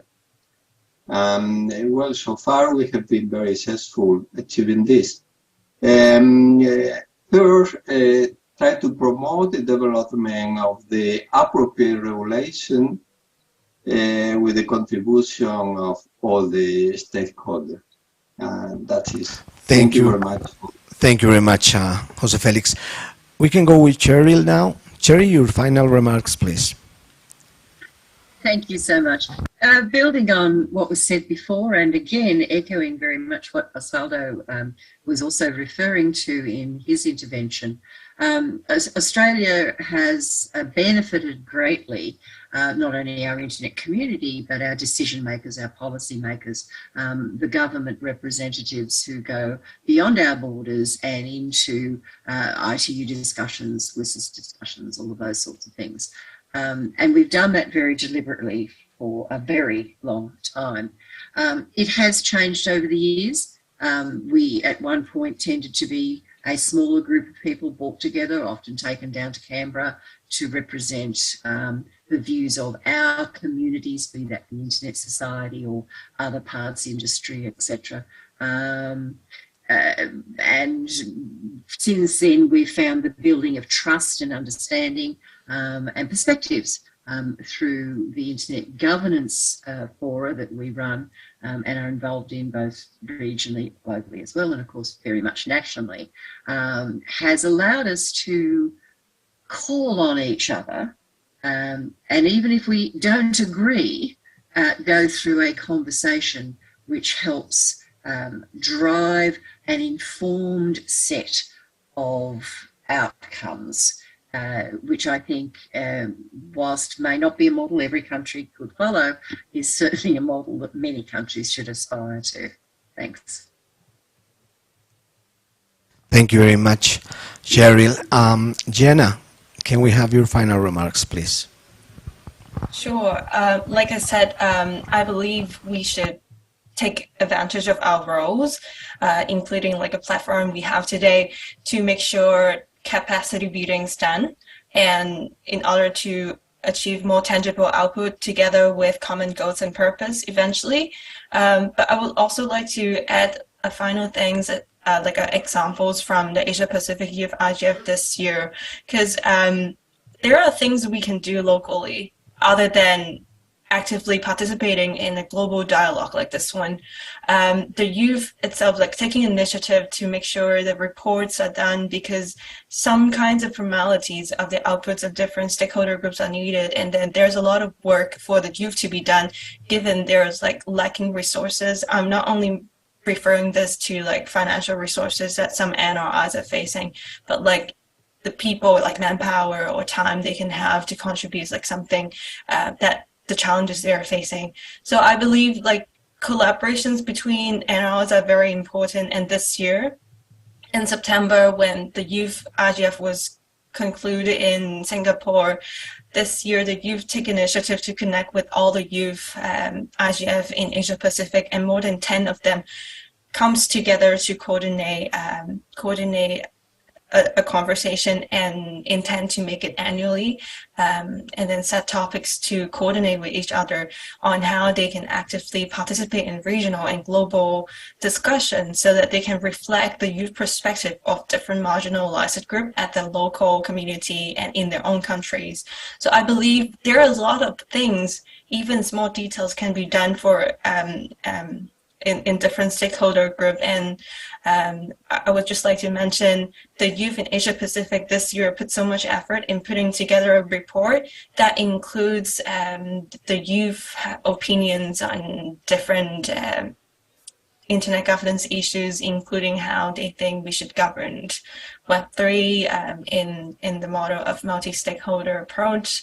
And youth leaders in Asia Pacific especially put a statement at by the end of that report by mentioning what kind of challenges youth initiatives are facing when they are trying to contribute to policy discussion process, as well as arranging capacity building activity for newcomers. So I think these are things we should address. And then lastly, I think we always said we need to engage more stakeholder, and in order to make real change other than governments, I think we need more private sectors, because often those are direct control. They have direct control over policies or regulations of like private policies of those private entities in our cyberspace, and we need their participations in order to get like everyone's voice heard, because often our opinion, it's not only direct to governments, but also to other stakeholder,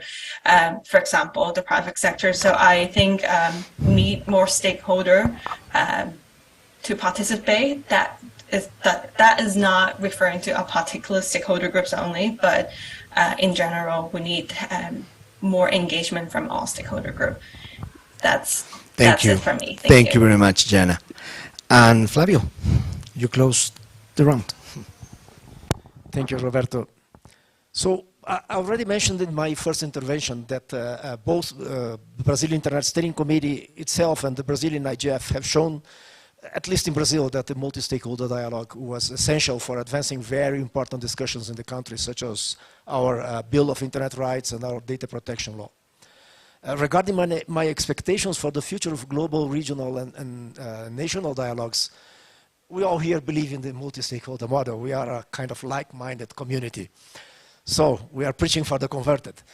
But the global IGF and NRIs, they must find ways to improve their relevance, not only in the discussion of the pressing issues of our time, such as disinformation, hate speech, cybercrime, impact of AI, and so on, but also and mostly the proposition of concrete ways forward for the solution of those problems.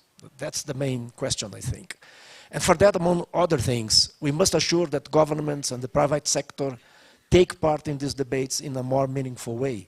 Decision-making bodies, the policymakers, they must be present here in this dialogue.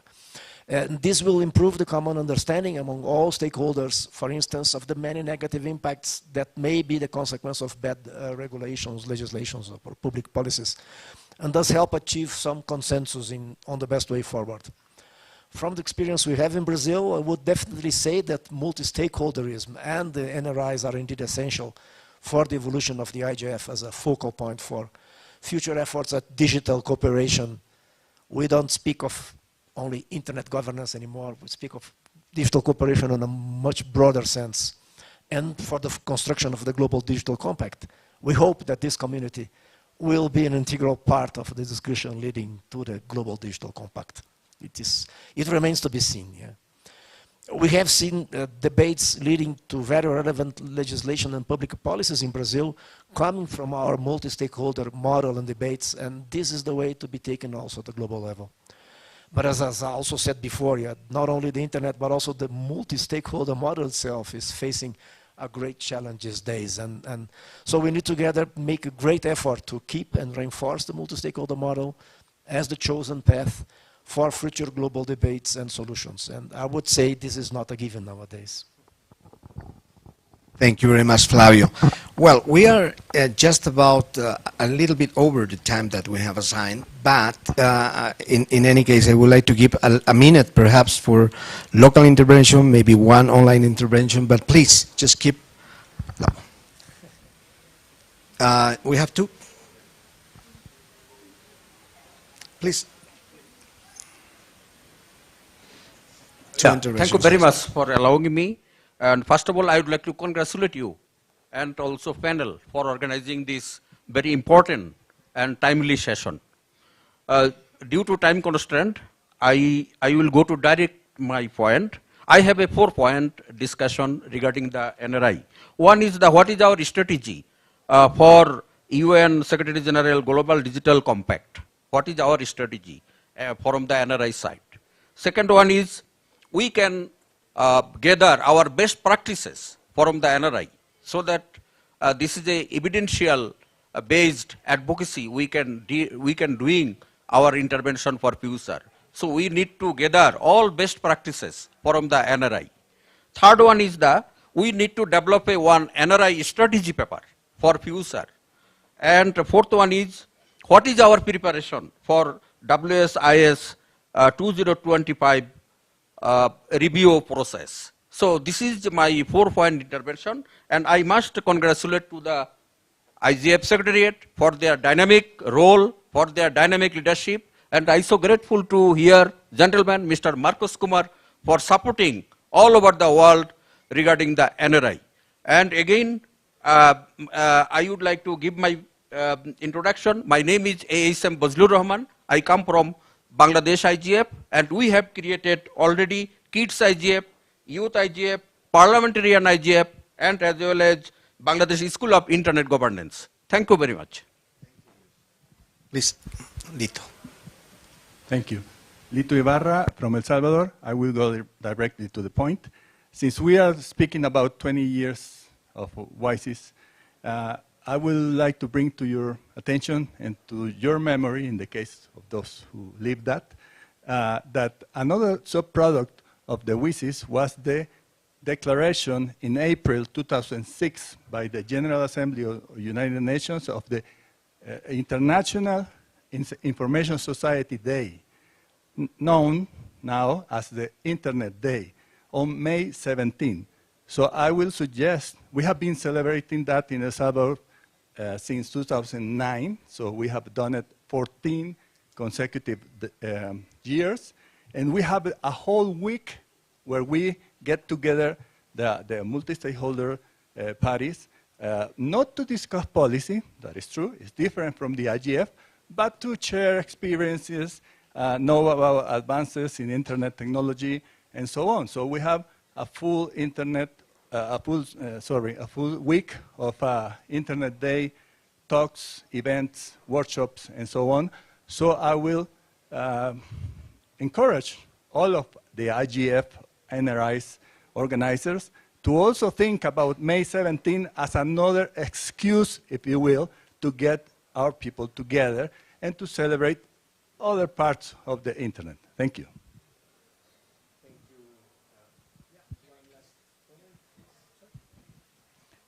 Thank you. Good afternoon, everyone. I'm Nigel Casimir from the Caribbean Telecommunications Union. We convene the Caribbean Internet Governance Forum. And this year we convene the 18th Annual Caribbean Internet Governance Forum. We started in 2005, and our purpose has always been to foster common Caribbean positions on internet governance matters. I see some proposals now that we get some concrete proposals out of the IGF. What I'm saying is that we have 18 years of experience doing that in the Caribbean, and we are willing to contribute as much as might be necessary. Thank you. Thank you very much. Indeed, one of the oldest regional spaces of dialogue in the world. Well, sorry, please go ahead, Fabio. Just a quick answer to the question to the proposal from the gentleman from Bangladesh. Yes, the NRIs and the global IGF need a very concrete and objective strategy in the direction of the Global Digital Compact. I hope there is, I see Anya here, so the NRIs, they have a coordination structure. I'm sure that we can think of many ideas, collecting best practices, as you mentioned, to try to see how the NRIs can bring concrete contributions to the Global Digital Compact. And I'm sure that the MAG and the newly formed leadership panel will also do the same for the Global IGF. How can the Global IGF really make a good contribution and been heard by the Global Digital Compact? And I hope the NRIs will be an integral part of this strategy of bringing contributions to the compact. Thank you very much, Fabio. Well, so many things to say, so little time to say them. But at least I want to comment that indeed the dialogue, the multi-stakeholder model is still vibrant, even though we've been looking several changes regarding the thematic, for example, that was established back in 2006, and all over these years, the change of themes that we are, as community, interested in discuss. The actors as well, there were been changes, and some of you were mentioning that the private sector should continue to be in the table. When this dialogue started, the main actor as a representative of this sector was telecommunications companies. Now we know that the main actor are OTTs, platform owners, etc. Actually, very influential in the current ecosystem. Spain, for instance, had the chance to bring on the table these sectors in the last IGF, and as they did, I'm sure some other countries are going to start discussing these new subjects inviting these new actors, as Jenna was suggesting. So again, I think this model is continue growing, is continue constituting, and continue getting, hopefully, a very good momentum for the digital compact in the future, and to find a way to even evolve better. Thank you very much to my dear panelists, Fabio, Osvaldo, Stephanie. Hopefully in the online we have Jose Felix, Cheryl, and Jenna. Thank you very much to you for the attendance, and we'll see soon. Bye-bye. We're closing the session. Bye-bye.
Recording in progress.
This is one of our last sessions and technically also the last day at the IGF. Thank you so much for joining in.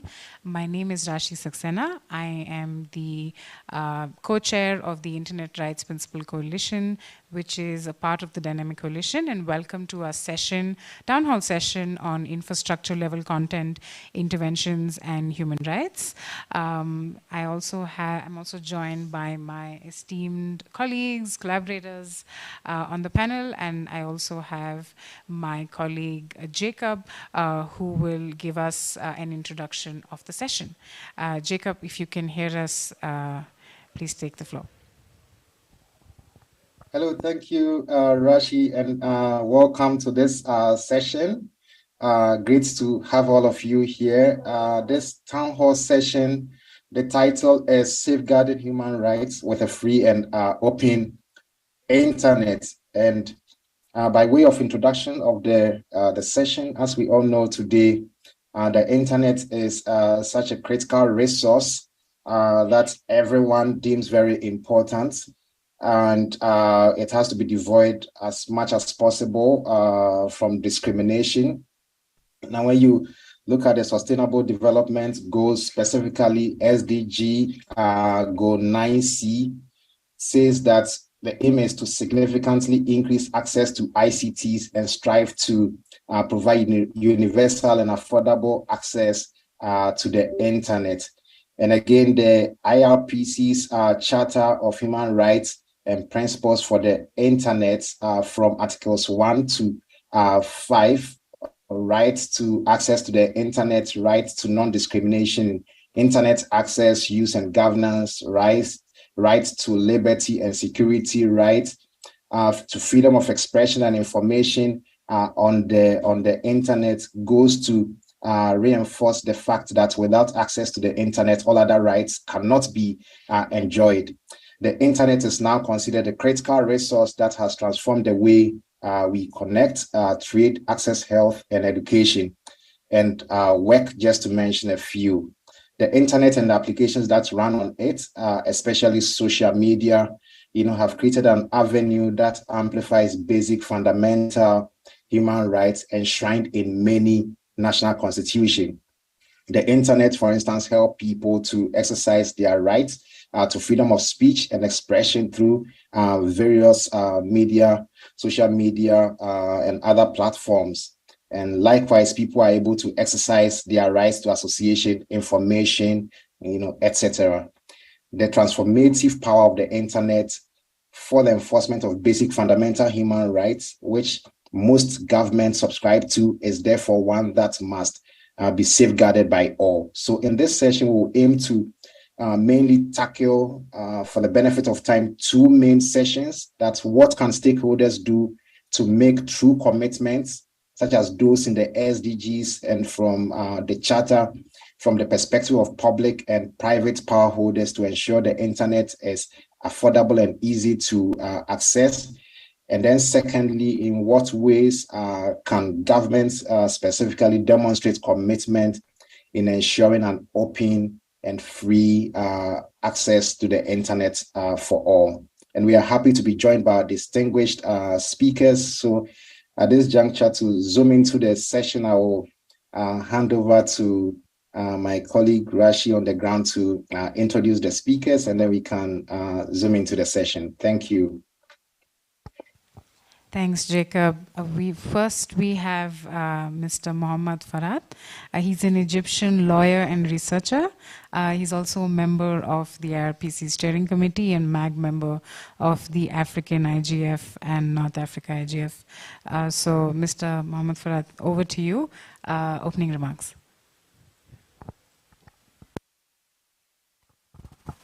Good afternoon, everyone.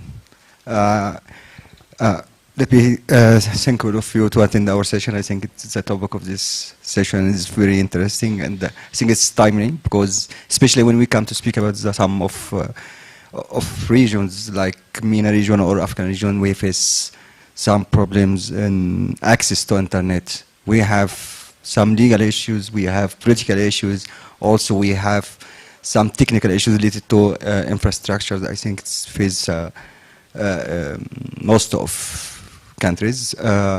But let me say also in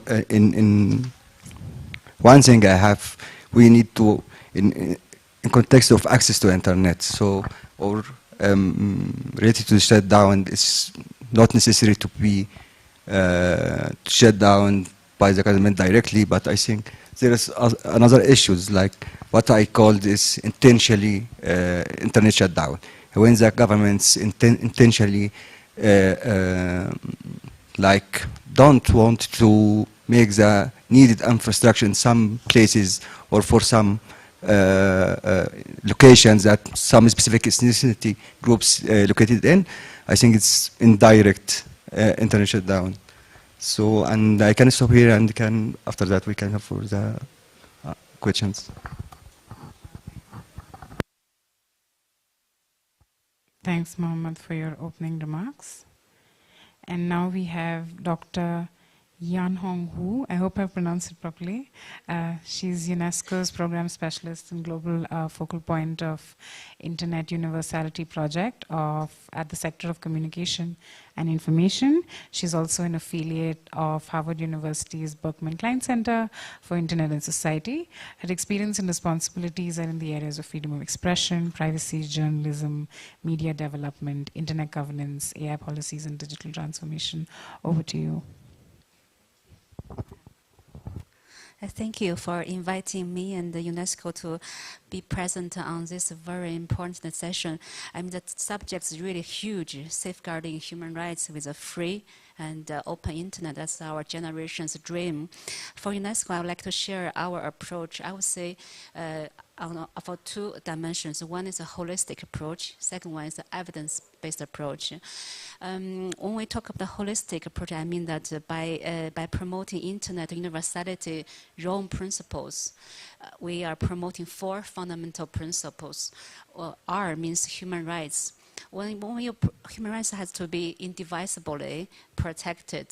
We protect free expression, we protect privacy, transparency, access to information, and the social economic rights, cultural rights, and right to public association. Basically, the Universal Declaration of Human Rights, 30 articles, they should equally be applied online and offline. And that's a holistic approach of protecting human rights. And the second principle on the openness of internet, it's not just about the technical standards to be open, but also about an open market, open regulation, open content, and net neutrality, and also open data, open government. Without an open internet, no rights will be protected and achieved. And the third principle is universal access by all. By access, I think at this IGF we all heard that there's a paradigm shift between from access to meaningful access. What I understand the meaningful access means is also a holistic approach. We address not only just the infrastructure or physical access, but also the social inclusion, the marginalized groups, the affordability, the equitable access, as well as the local content and the languages, multilingualism in cyberspace, as well as the soft part of the digital competencies, literacies, which are crucial for this access aspect, again, holistically. And by M, we mean multi-stakeholder governance. I mean, everybody has resonated, heard this multi-stakeholder notion. Without the inclusive participation in the governance discussions, I mean, no rights, no open internet, and no universal access will be ever reached. So that's my first dimension on the open, holistic approach. Shall I finish in 1 minute? Okay. In one word, on the evidence-based approach, what I meant is that it's the four principles. How we make sure all the member states, all the countries, they are able to align with these four principles. We have developing indicators, 303 indicators to measure all the dimensions to make sure they are well implemented. That's what I said, evidence-based approach. Because nowadays, policy making, they are not that evidence-based. That's why there are many problems of the policies. I think I can really tackle more, maybe in a later discussion. Thank you. Thanks so much. We now have Felicia Antonio. Felicia works for the Access Now as a campaigner for the Keep It On campaign, a campaign that fights against, a global campaign fighting against internet shutdowns. Over to you. Thank you very much. Yes, keep it on simply means keep the internet on. And so this is a perfect place for us to talk about how we can make that happen. Okay, this campaign was started in 2016 by Access Now and other partners around the world to prepare and equip ourselves in the fight against internet shutdowns, as it was gradually becoming a growing threat to fundamental rights. And so fast forward to 2021, we have over, 2022, we have over 280 organizations in 105 countries. And we have documented over the years trends, developments, and the impacts that internet shutdowns have on people. In the opening remarks, we heard about the importance of the internet in our daily lives, as well as how it enables some essential rights. And so we cannot have a conversation about rights when we have acts that also suppress these rights. And so mainly what the Keep It On campaign stands for is that we want everyone to be connected, everyone to have a space to engage and contribute to dialogue.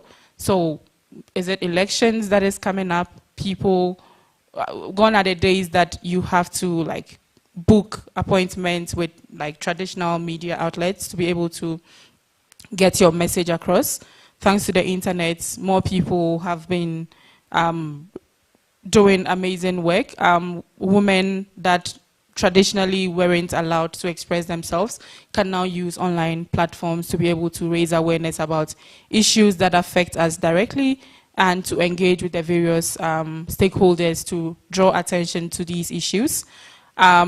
We also have seen how education has gone online. People now take courses from different parts of the world. And so this is a big deal, and it's important for us to recognize that the internet has integrated in our lives. For instance, I work remotely, and so if I'm in a space where I'm not allowed to have internet access, clearly it's going to affect my right to work. And that would definitely be a challenge for me to be able to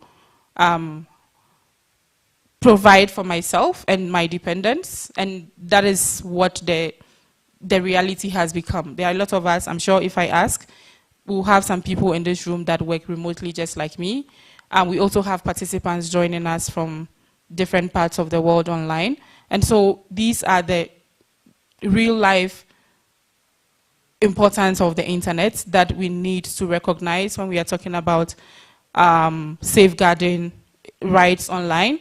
And so once you have acts that suppress these rights or take away these rights from people, then it becomes very concerning.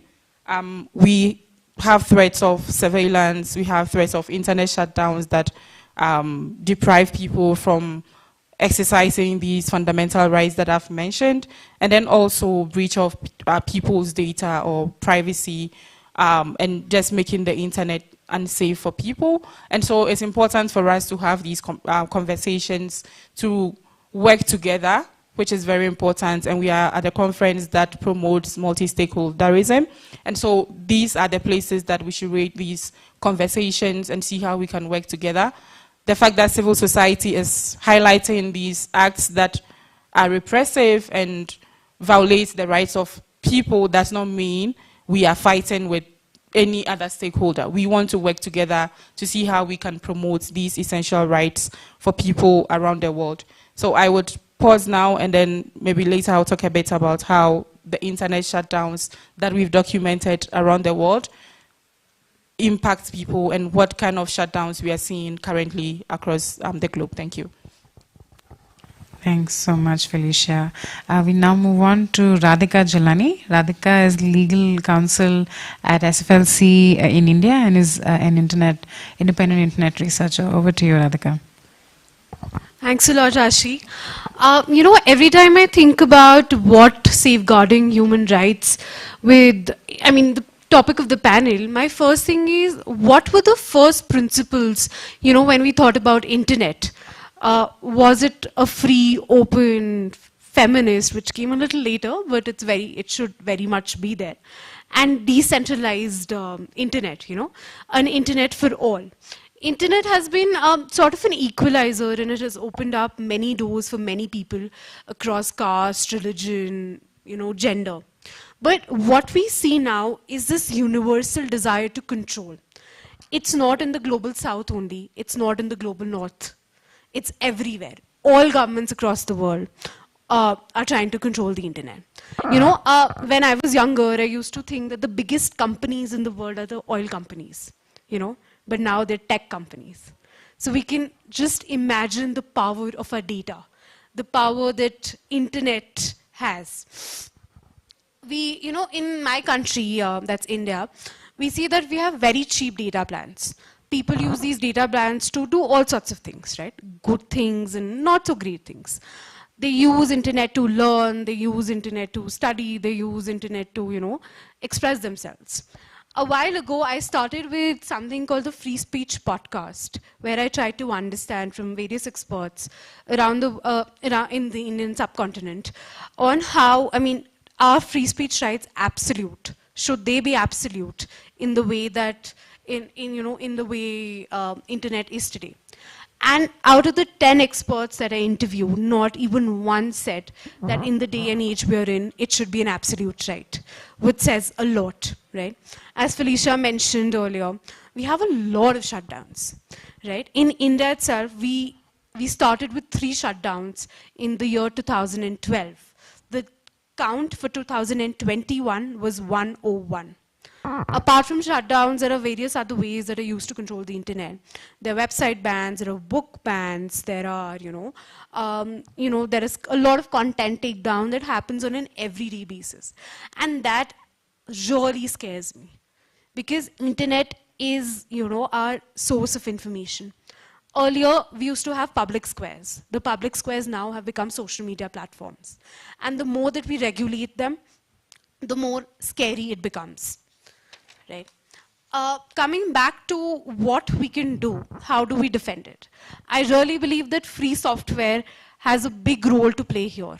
We need to have much, much more free software to ensure that our at least the tech tools that we're using remain free.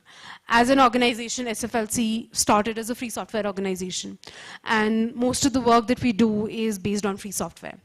I believe that a lot of people have to fight the legal battle as well, to set precedents, to set examples that, and to stop both private players and, governments from it. We have to build awareness.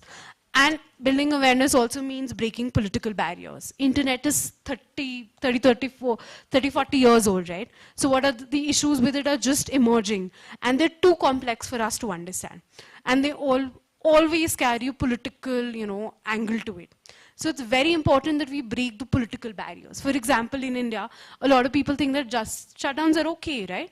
They're done for your safety. We have to break those barriers. Then we need to train. And we have to do community training.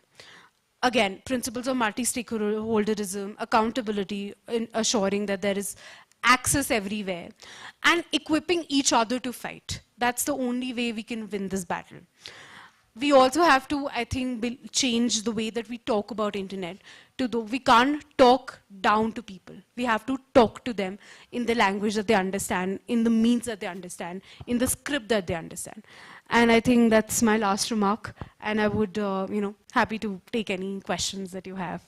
Thank you so much. Okay, great. Thank you so much.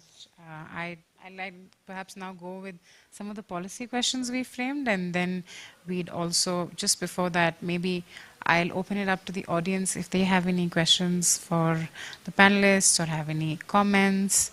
Anyone? No? I'm going to pause for a few moments. Okay, there's no one that seems to have a question.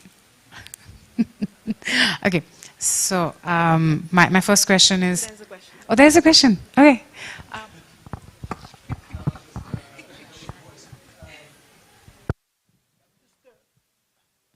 Hi, it's Paul. I was just taking the number that you give as to internet shutdowns, and I'm sort of wondering, it's a definitional question essentially. Do you regard an internet shutdown only when there's no access whatsoever? Because one can impose massive blacklists and that sort of thing, and I would regard if that's in a geographical area as a shutdown. So I'm just wondering, is it a case of the definition is shifting and that sort of affects the numbers given, or are we taking a very literal definition of a shutdown? Maybe I could explain that. So some of the work that I've done in the northeast of India, when we talk about internet shutdowns, it's not for a few moments or a few hours. Sometimes the blackouts can happen for over 100 days. It affects our social, economic, well-being. All of the informal businesses get affected. We have a lot of educational aspects for children that gets affected. We've seen this also during the pandemic. So yeah, 100 days plus has a huge economic cost and a huge social cost, which I'm sure my panelists can corroborate with. Perhaps you want to go ahead? Yeah, I do agree that prolonged shutdowns are terrible, but then also with the monitoring we've seen over the years, I think that the internet means different things for people. People rely on different platforms to communicate with each other, to engage, and so for some people, social media is the internet. That is where they engage. And so for us, we focus on deliberate disruption of these essential platforms. So be it the internet itself or electronic communication platforms. And it's usually targeting a specific location during a specific time or period. And it usually happens when, I think the main reason why shutdowns happen is to silence populations in times of crisis. And so I think when a shutdown lasts hours, to me, I think the impact would be weighed by the person that is affected.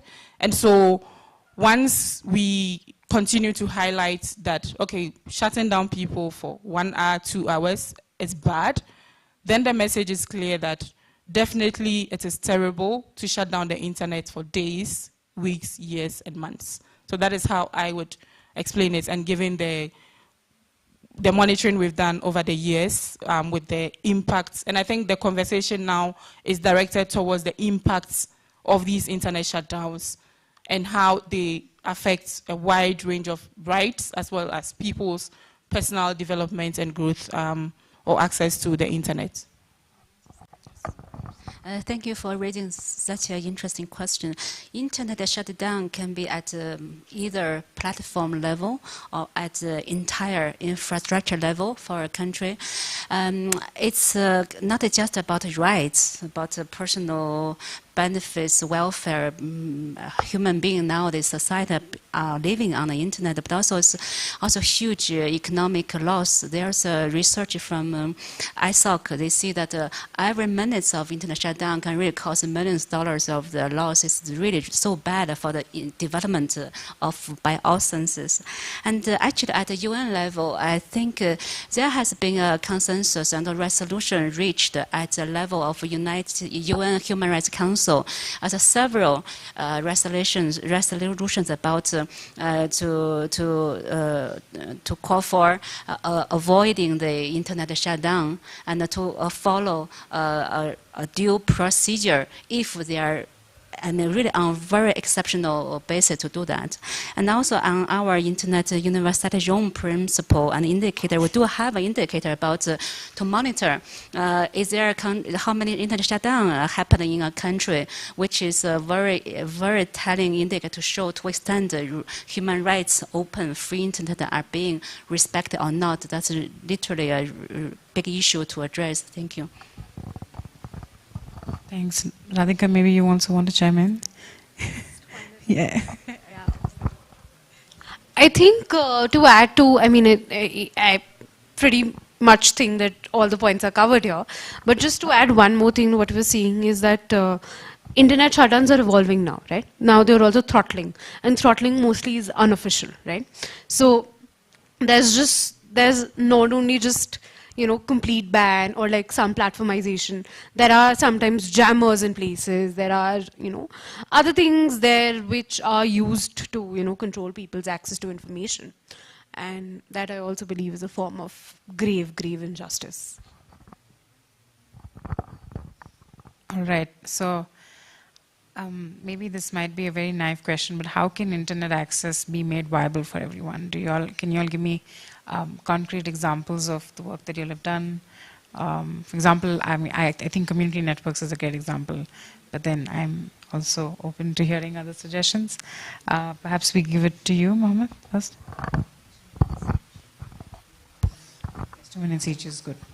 Okay, so let me to answer this question in a different way, because it's a big question to how make the internet or the access to internet is available for everyone. There is many factors involved in this issue, infrastructure and laws, regulations, but also I need to like highlight in my answer about regardless in infrastructure or something needs a huge amount of money to do, but even if the internet is available, but there is some person is prevented to access the internet for some reason.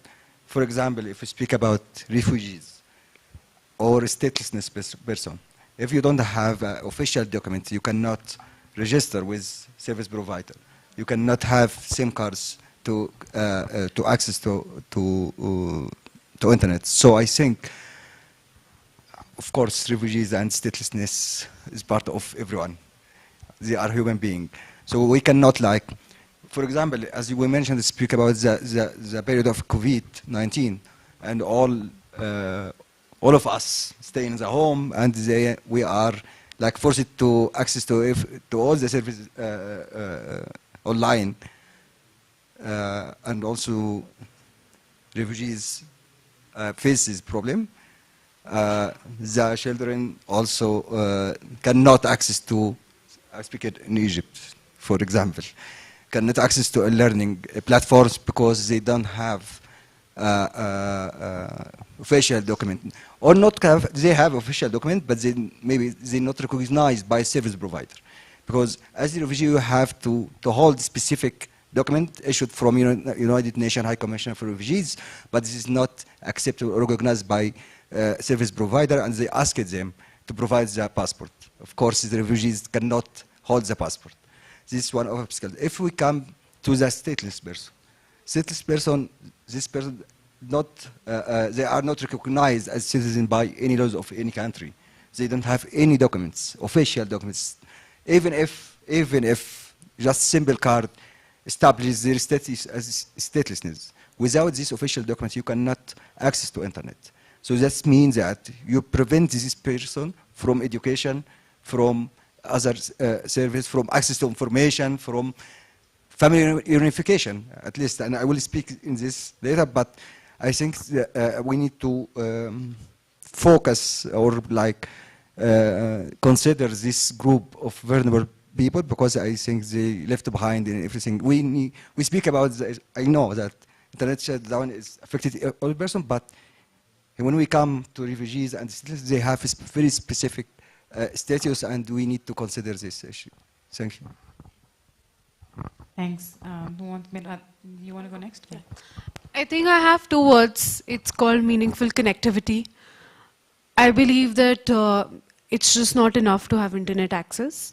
It has to be fair, it has to be everybody, it has to be meaningful. It shouldn't be like, we're using 1G or 2G in a place where no websites load without 4G, right? There is internet access, but is it meaningful?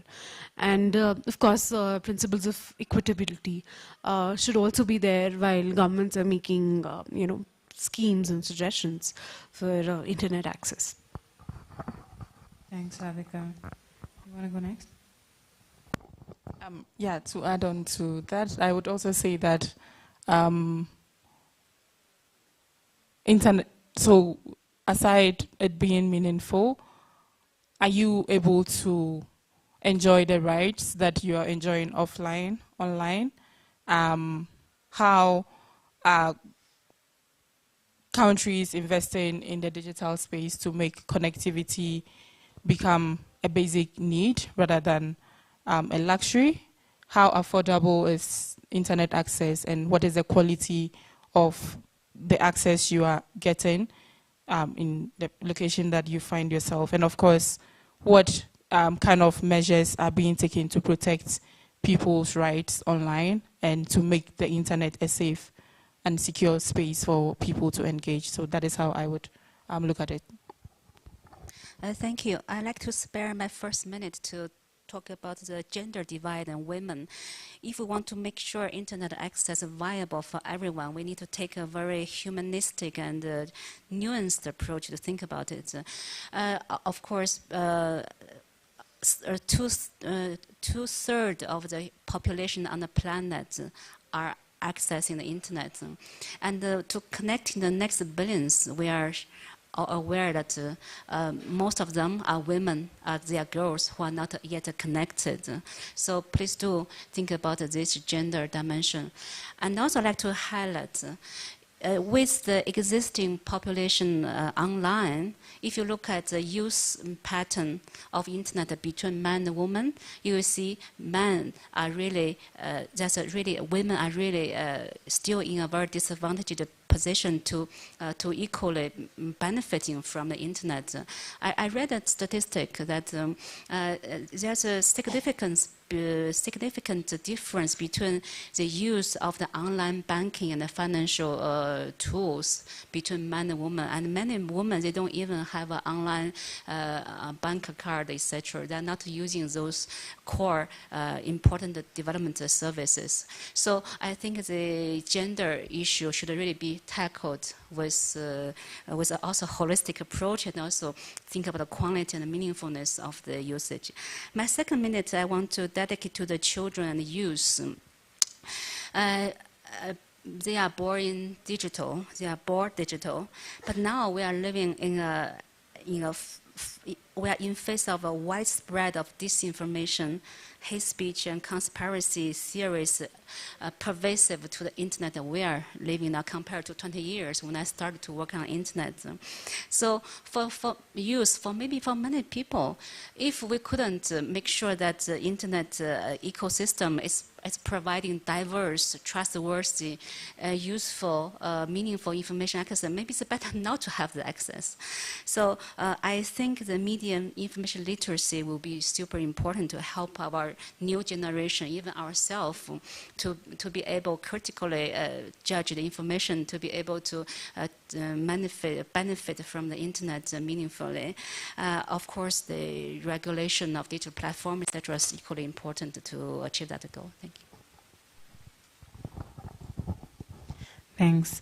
So now my second question is, how or what can stakeholders do to make true commitments, such as those, the we have the UN SDGs, and how can we get these true commitments from public and private power holders to ensure that the internet is affordable, easy to access, and as Radhika mentioned, meaningful? Do you want to go ahead first? I can repeat the question. Okay, so shortly, I think I will focus on the governments and from the stakeholders, the government and NGOs. I think the role of governments not to invest more in infrastructure to provide or to make the access to internet is easy for all the people, especially in the rural areas or remote areas that not covered by internet.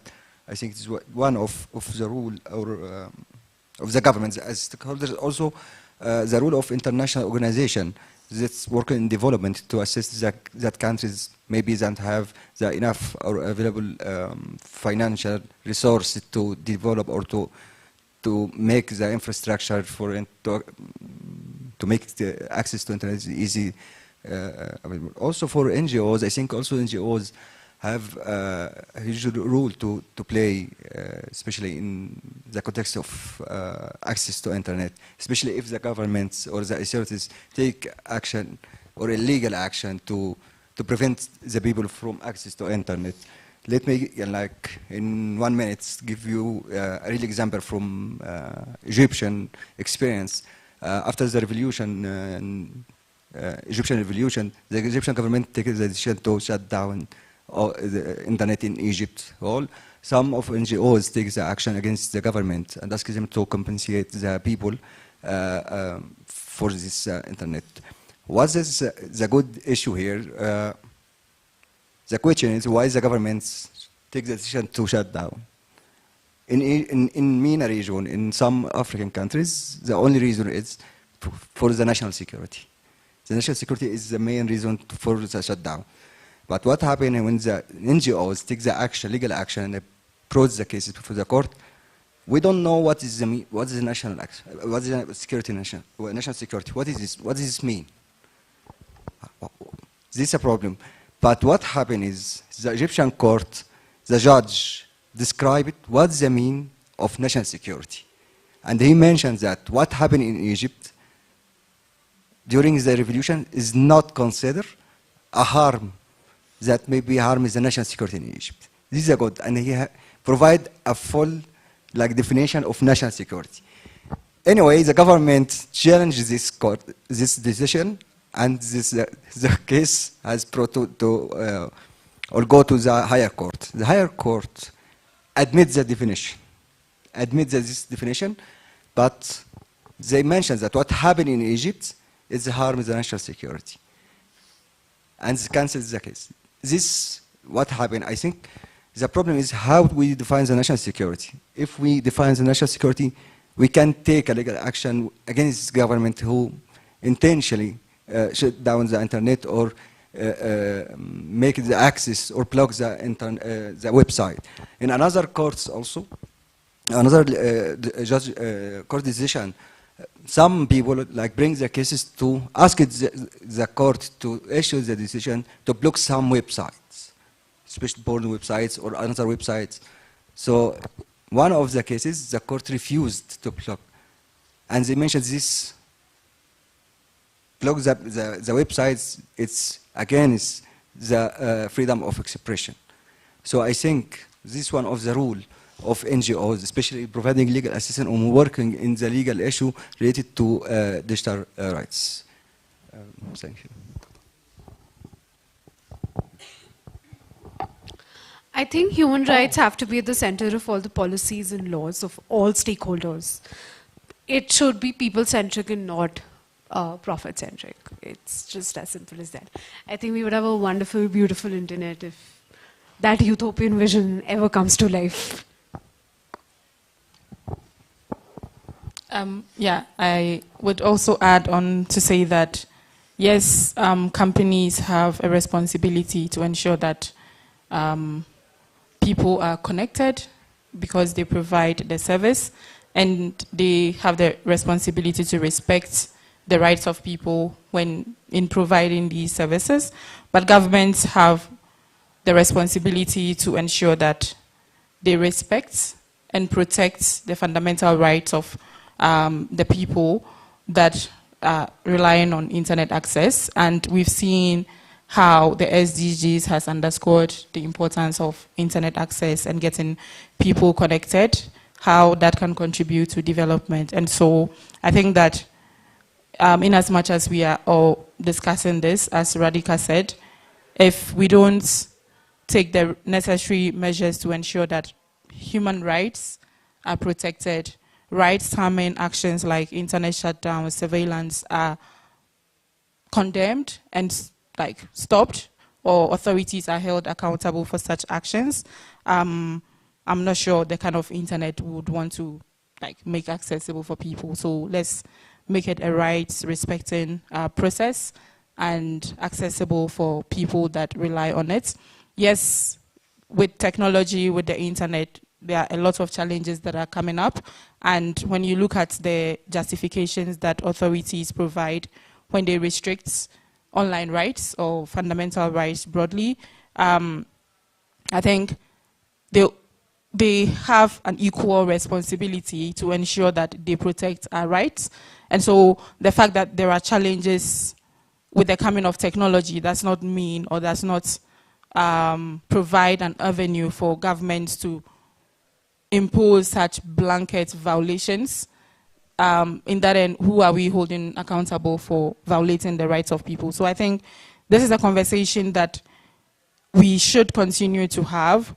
This is a conversation that we still try to brainstorm to see how we can tackle the issues. So let's focus on tackling the problems we are facing with the coming of the internet and technology, rather than thinking internet access or the opportunities that the internet provides is a threat to national security, to public safety, to the spread of misinformation, or there are even countries where the internet is shut down when students are writing exams. And ironically, students also rely on the internet to be able to learn, educate themselves, and just build their growth, like educational growth, and yet the internet is being shut down. How about you ensure that examinations questions are not leaked? The necessary steps are taken to ensure that such acts do not happen, rather than just taking blanket measures to restrict access to such an essential tool that is enhancing and enabling fundamental rights. So. Thank you. In the spirit of multi-stakeholderism, every stakeholder has a distinct role and responsibility to play. Governments certainly, they are the due to bear to protect human rights and universal access, and government and the private sector companies equally have an obligation to respect the international human rights standards. And a technical community certainly should develop technology with human rights by design, by default.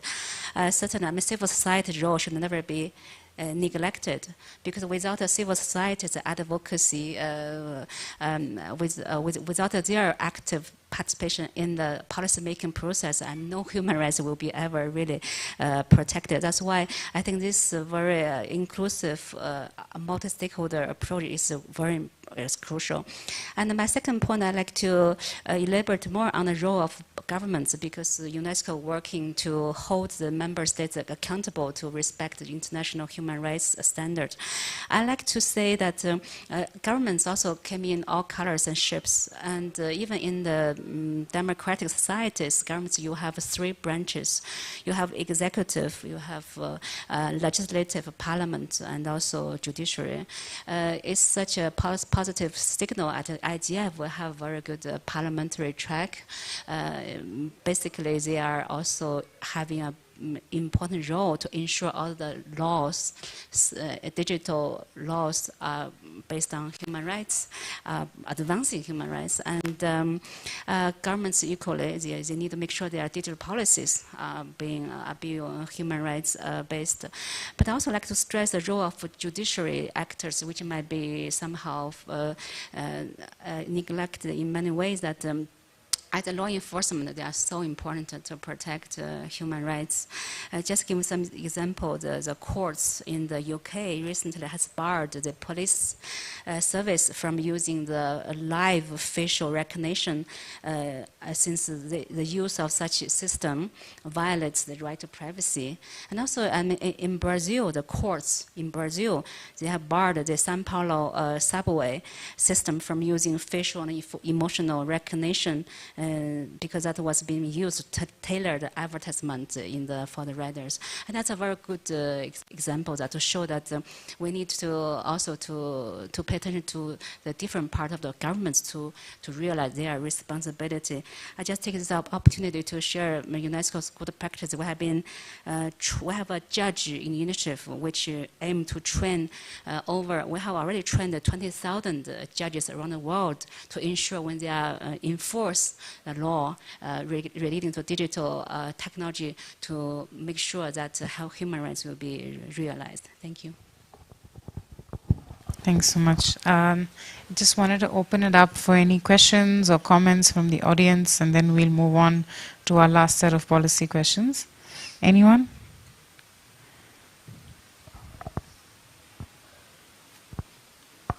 It's first there, and then you. Hello? Yes, we can hear you. Good afternoon and good morning. Thanks for giving the chance. My name is Ashnafi, here from Ethiopia. And I would like to say thanks for preparing this inclusive and very timely session. And I would like to say strongly thanks for concerned about our safety or the all people's safety. And I will begin my question from my two fears. I have two fears because maybe the technology is become inclusive or become our everything, and the problem also becoming as well. So there is a difference between the developing countries and the developed one, which is the north, the global north and the global south. When you see the global north, there is no infrastructure or there is a limitation of resources such as telecommunication and etc. But those things are very necessary for interconnected with the the entire globe. But we didn't get this thing, and the problem or the demerits of the globalization or the digital world becoming to the undeveloped country one. So we are bleeding, or due to the lack of interconnectivity, and we are being to victim of digitalization, but may the northern one or the developed country may contain with low risk. So my fear is here, the undeveloped country may turn to manual, may decide a strong decision and turns to manual process. The second one is the difference is boldly continued, because the developed one continues the technology with low risk, but the undeveloped country may continue with high risk. So my question is, what is your true plan to shrinking this kind of gap? Maybe it may be the building the infrastructure or supporting another technological tools or infrastructures for the undeveloped country, because we have to go together in order to gain a public safe. So what is your true plan in order to go together and shine together? Thank you very much. Thank you. And we also have someone in the front who would like to comment or ask a question. Okay, thank you. My name is Tesfaye Noy from Ethiopia, from the judiciary. And thank you, the panelists, for your insights, for your ideas. I have two comments or ideas. The first one is these online rights, offline rights, you have raised that we need to see holistically the rights that has been exercised offline should also be exercised online. And it is axiomatic, or it's known that in the offline world, a person has both rights and obligations. When they are expressing their opinions, their ideas, when they are doing things, then there are different obligations that he needs to carry out, he needs to abide by. The last 4 days, the last 3 days, we have been talking about online rights again and again. That's good. But we need to also qualify the online duties. Those who are using the online platforms should know their responsibilities. They don't have a right to incite violence. They don't have a right to disseminate hate speeches. They don't have a right to go against the fundamental rights of other persons. Therefore, I think we need to also talk about what are the responsibilities of individuals when they are using this online. I think that's one of the ideas that I want to add. The second one is this virtual world is engulfing the human being. Everyone, even including me and even our youth, our kids, are spending their time by watching different movies, by by watching Facebook and this and that. This is a good thing, but we need to create a literacy. When they are using these online products, they need to know that they are not addicted by these products, and they need to balance living also the real life. Therefore, I think these two things are very important. One question, the last, only one question. We are running out of time, so we will answer that question after the closing remarks. Please go ahead with your one question. My question is that shutdown, internet shutdown, total shutdown is bad. It is against freedom of expression. I accept this. But can we also say that if the government with an overarching public interest reason bans some social medias like Facebook or other social medias for a very specific period of time, can we say that it is against freedom of expression? Because even freedom of expression, ICPR Article 20 has exceptions. There are some limitations. This is my question. Thank you. Okay, great. We will go back to our closing remarks, and my final question would be: in what ways can governments demonstrate commitment to ensuring that the internet is open, free, accessible internet for all? I request you to keep your responses under 2 minutes because we just have 4 minutes left. Okay, so firstly, I think the governments need to reform the legislation that's allowed to them different agencies or service provider to shut down the internet. So because in some countries like legislation in MENA region or in Africa, the legislation give a power to the security agency to cut off the internet and shut down. And I agree with you about your question about we have to have the legislation set up or have the right digital rights, and also the responsibility of the users. So this also raises the question if the current human rights treaty is still relevant to deal with the digital rights, or we need to adopt another documents to be more relevant with our challenge and changes. Thank you. I think I wouldn't even take 2 minutes. I think to answer to a lot of what you said, free speech is not just the speech we like. It's also the speech that we don't like, right?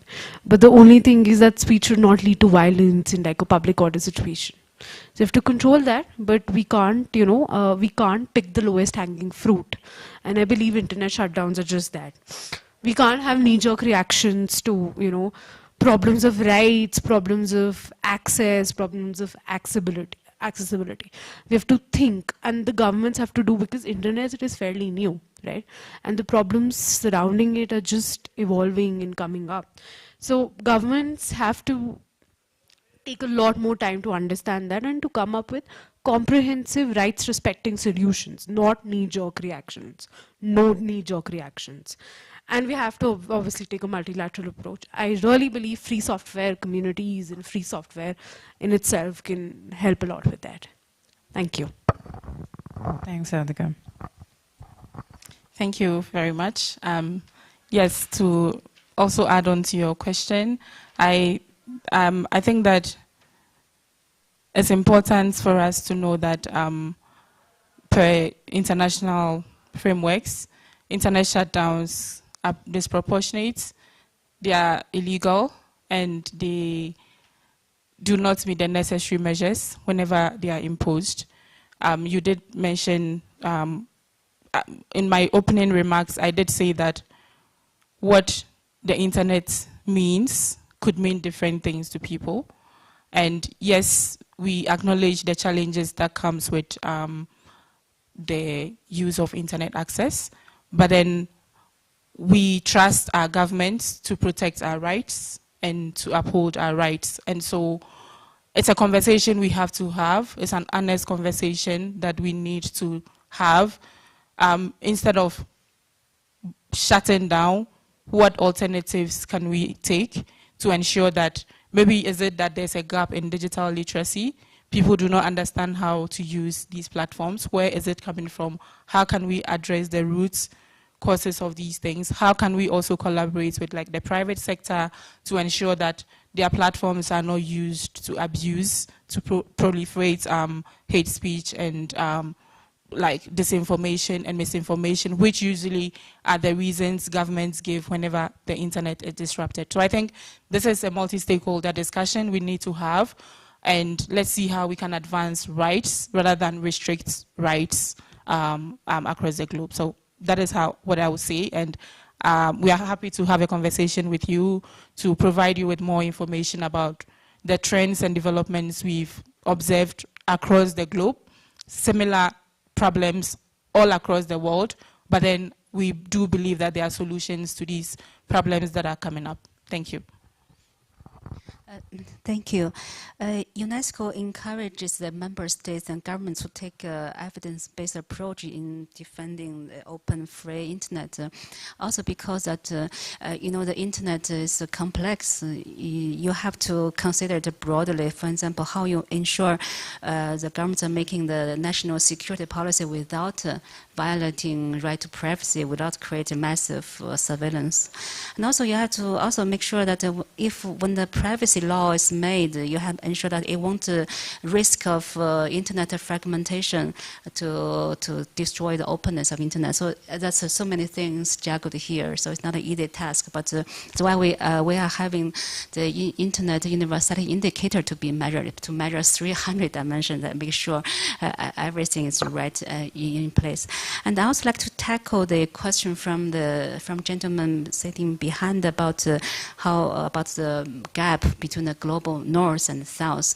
I don't want to deliberate on the level of infrastructure connectivity. I know many international players are working on that, and the United Nations having the Secretary General's roadmap of digital collaboration, and the EU, many other players there, ITU, Broadband Commission.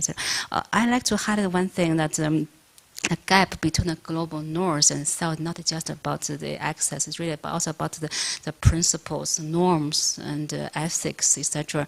I'll give you a concrete example. UNESCO last year, we endorsed the first global instrument on the ethics of artificial intelligence. And many people say, oh, it doesn't make sense to global south. They don't even have AI. Yes, it does, because it's basically is support the ethical application of our AI on the internet. If those leading companies based maybe in US, in the global north, if they don't respect this privacy data, they are going to exploit the African, the global south, the data, personal data. Then without benefiting AI, the global south are already being they are being undermined in many ways. So it does. I mean, don't underestimate the importance of shared principles, rules, and ethics. And that's the point I want to highlight. I mean, I should finish it now. Otherwise, that's one sentence for your question. I think the individuals. Citizens, we are all global citizens because the internet and their role is very, very important. And that's why the digital empowerment, literacy companies are so crucial to make sure everybody might benefit from internet meaningfully. Thank you. Thanks so much, everyone. I do believe that we have gone a little over time, so I'd like to thank all of our panelists for joining us. June, who has been rapporteuring for our session, and I just wanted to check with Jacob if there are any questions from Zoom, from anyone who's joined in from Zoom.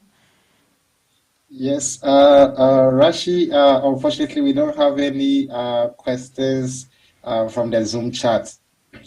Yeah, so I think we can wrap up.